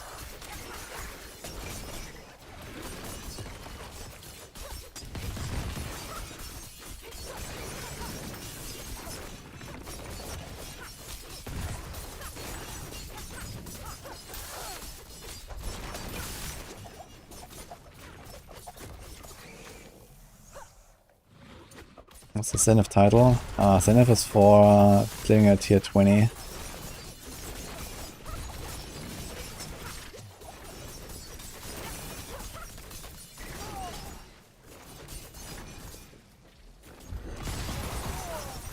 Actually, Venus is vampire snakes, man. It's like worst monster type.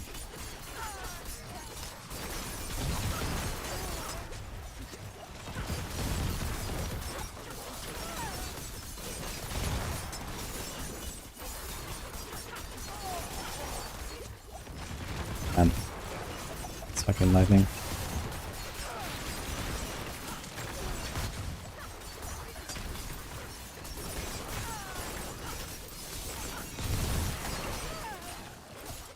It also turns so fast, man. It really turns after you so quickly.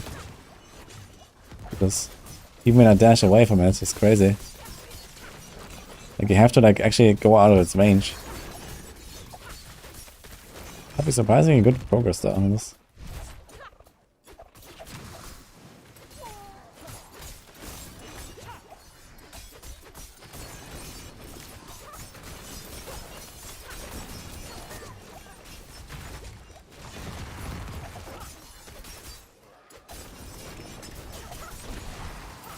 Actually really surprised how good my progress is, considering how defensive I have to play here right now, and this monster type. But one thing I noticed actually TB versus Penshot is, I think TB is just like more consistent actually. TB is not as fishy.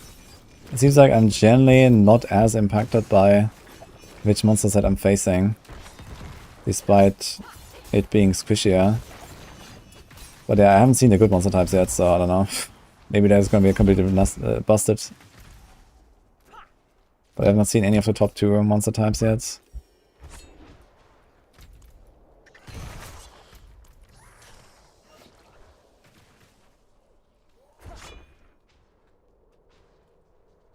the item power of your main weapon in a melee build important? I think so. Where's this? Which types do you consider top 2? Number 1 is skellies and red spiders, and number 2 is skellies and poison spiders.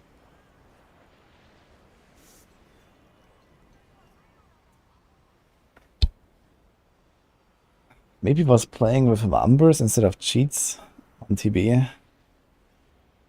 Yeah, I can get armor cap. If you like go really ham on the Paragon board, you can get armor cap with only 2 armor items on a rogue. But I think it's like... Yeah, I did it earlier as well. You actually don't have to go really ham. You can go Iron Skin like Sarah. But I think we were talking about it earlier, like, you know, the possibility of doing it without an Iron Skin. But I think realistically you have to do Iron Skin to not waste too much potential.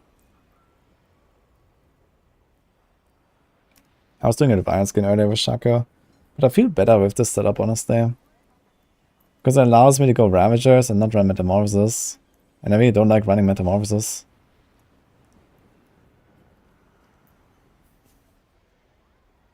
But maybe it will be fine anyway if I do this.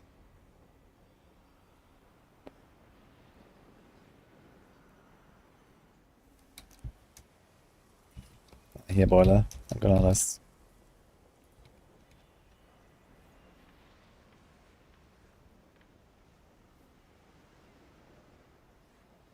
I think meta is good. I might try more metamorphosis. It just feels so clunky to play with it. Dashing, like, metamorphosis around all the time. And, like, metamorphosis, like, through the pack, and then, you know, like, before I even engage a pack, I have to spend, like, you know, just, like, 5 or 10 seconds just, like, dashing around inside the pack. So I get my metamorphosis up everywhere. It's, like, really annoying. And here I just walk in and I start DPSing. And that's actually pretty valuable, I think.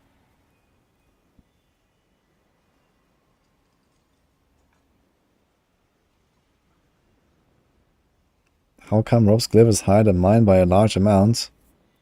Well, Rob is a better player.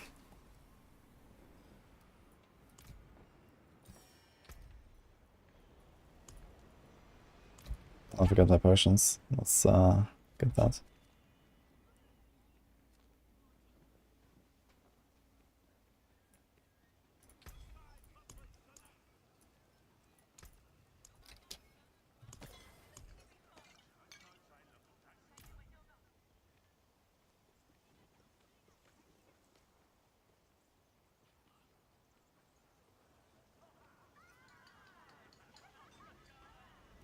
Rob is the goat. No, I mean, Rob is just like leeching XP from people, basically. And I don't care about the glyph at all. I'm not leveling the glyph even. I mean, if I wanted, my glyph could probably be like level 15 now or something. It was just like, you know, grinded out since Tuesday. But I don't give a fuck. So, that's simple as that.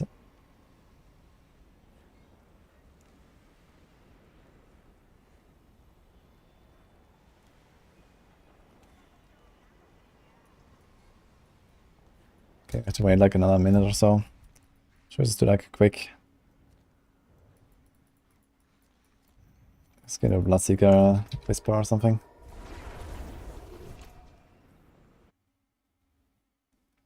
Main selling point of Metamorphosis is the Unstoppable. Yeah, the thing is that if Unstoppable is not really such a valuable thing, I believe. I mean, it's good for T-Balls, but as long as I Shadow Step enough, I have T-Balls anyway. And yeah, Shadow Step doesn't give me like a long-lasting Unstoppable buff compared to Metamorphosis.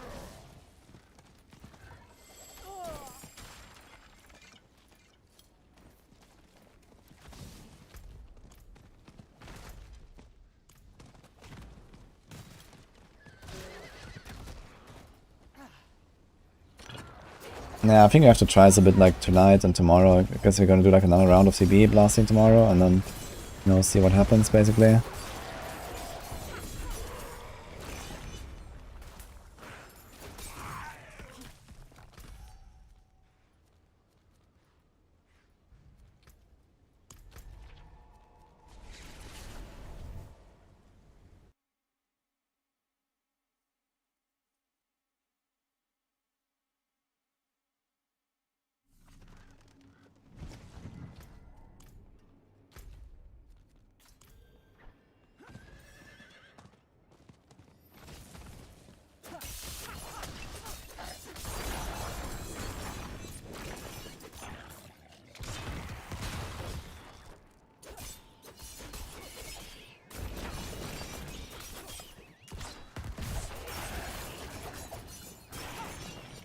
I think like 1 minute or so we go back in again. Forgot to start a timer actually for this round. So let's see.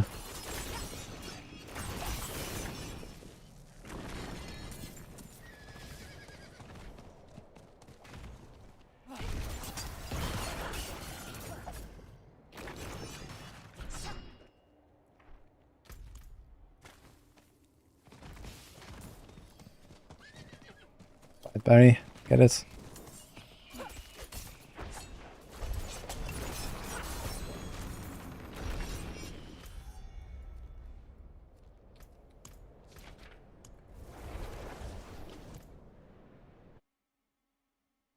No more punch shot. Yeah, for now we put a punch shot on hold.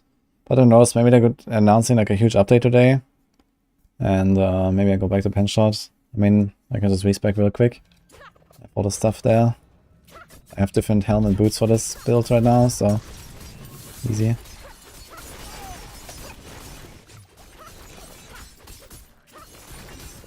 We get more snakes. We got cold spiders. What is this? Snakes and cold spiders, actually. And demons. This is a monster type I didn't put on the list yet. Wait, let me see that.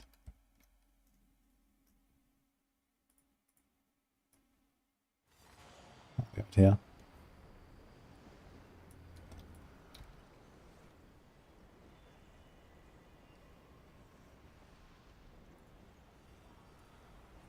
We have snakes here. Here I said fallen. I wonder if the spiders can just appear in any combination. I just realized. Here I wrote down poison spiders. Fallen snakes. But I just had, in this one I had cold spiders and fallen snakes. And it's kind of similar here. You have skellies and red spiders, and you have skellies and poison spiders. And then there's also like skellies and cold spiders. I wonder if the spiders can just like randomly be one of the three. But that goes straight into F tier. Anyway.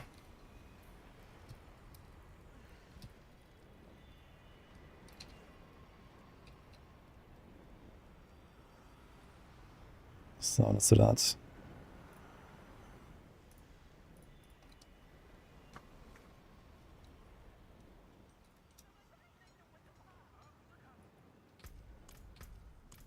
We have to wait for next reset, so let's just do some whispers again.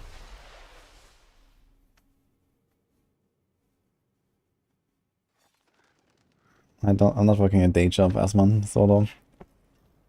Actually, I guess that is like, you know, the YouTube and Maxwell stuff, and then I stream.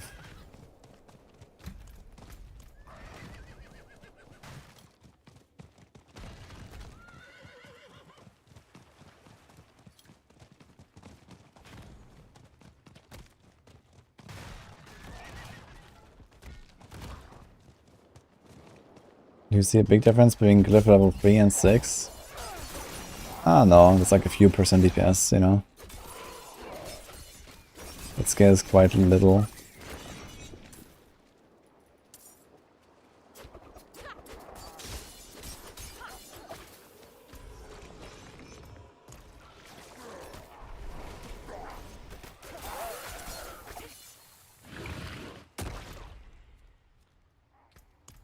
I wonder if I can just stand in all 5 of these explosions with my character. Probably could.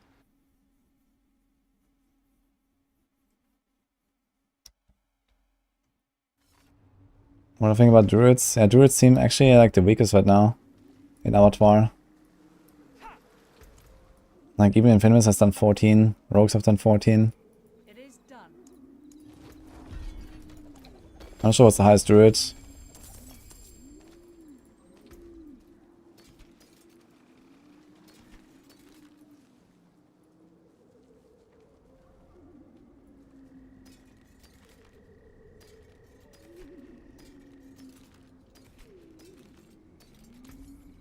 Fine. Another time then.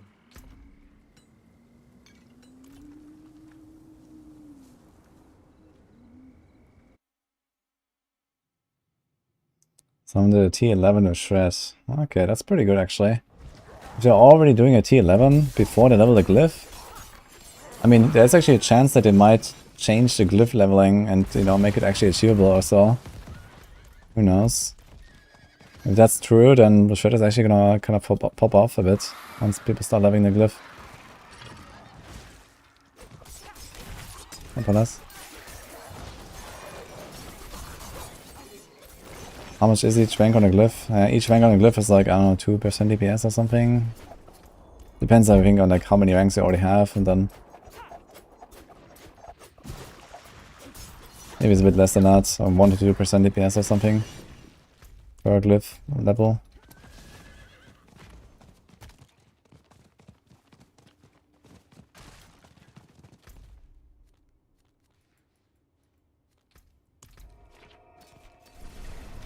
There's a BlizzCon horse.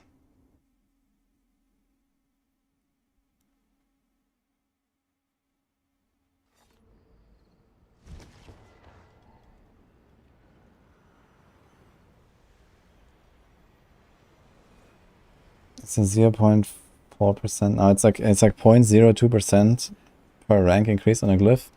But every single node is a multiplier. They made it so that every single node is a multiplier. So I ranked this glyph up. I think last time I made it from like 93 to 96 or something. And then, you know, it will just, you know, go to like 99, 102, whatever. So something like that.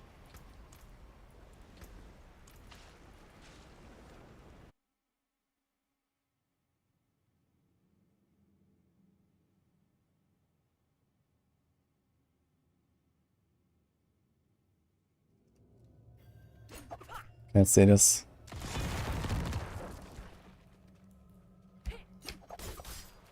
Here's cold spiders. Yuck. And fallen. What's this setup here?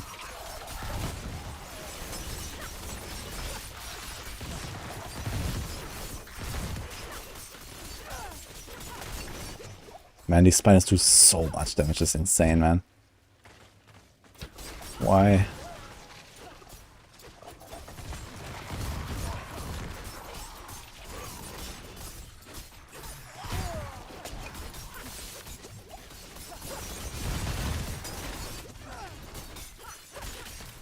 It's actually the same shit I just had. Snakes and cold spiders, I just realized, in the fallen.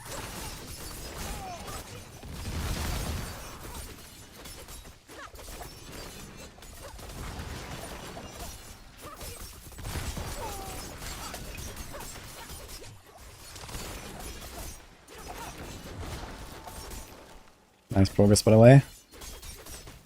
Pumping.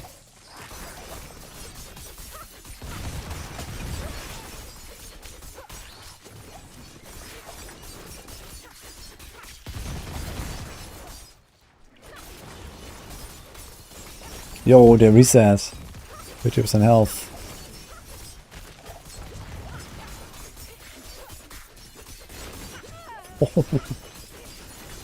Dude, 2 spiders. If I get hit by 2 spiders at once, I'm dead.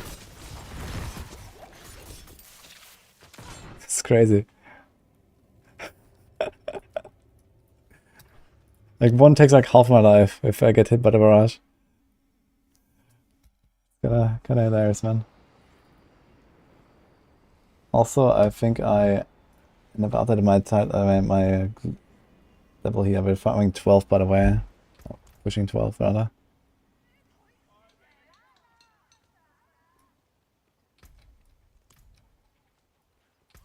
Yeah, I can't really kill anything there. Like, that's the thing. Like, I walk in, and when I finally, like, you know, I set up my pull and I CC stuff, and then there's, like, you know, 3 spiders, like, chilling somewhere in the corner, just shooting at me from, like, half a screen away.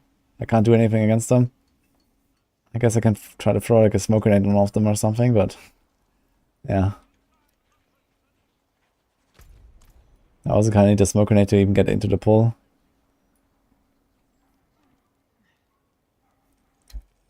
That was rough.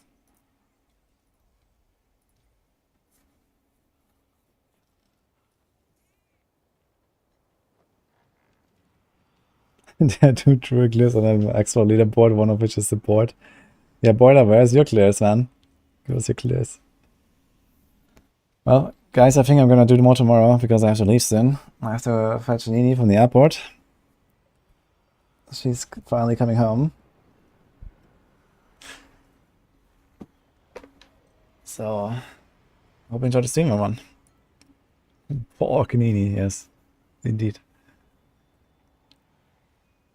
Yeah, she's arriving in like an hour, so I have to prepare and then go.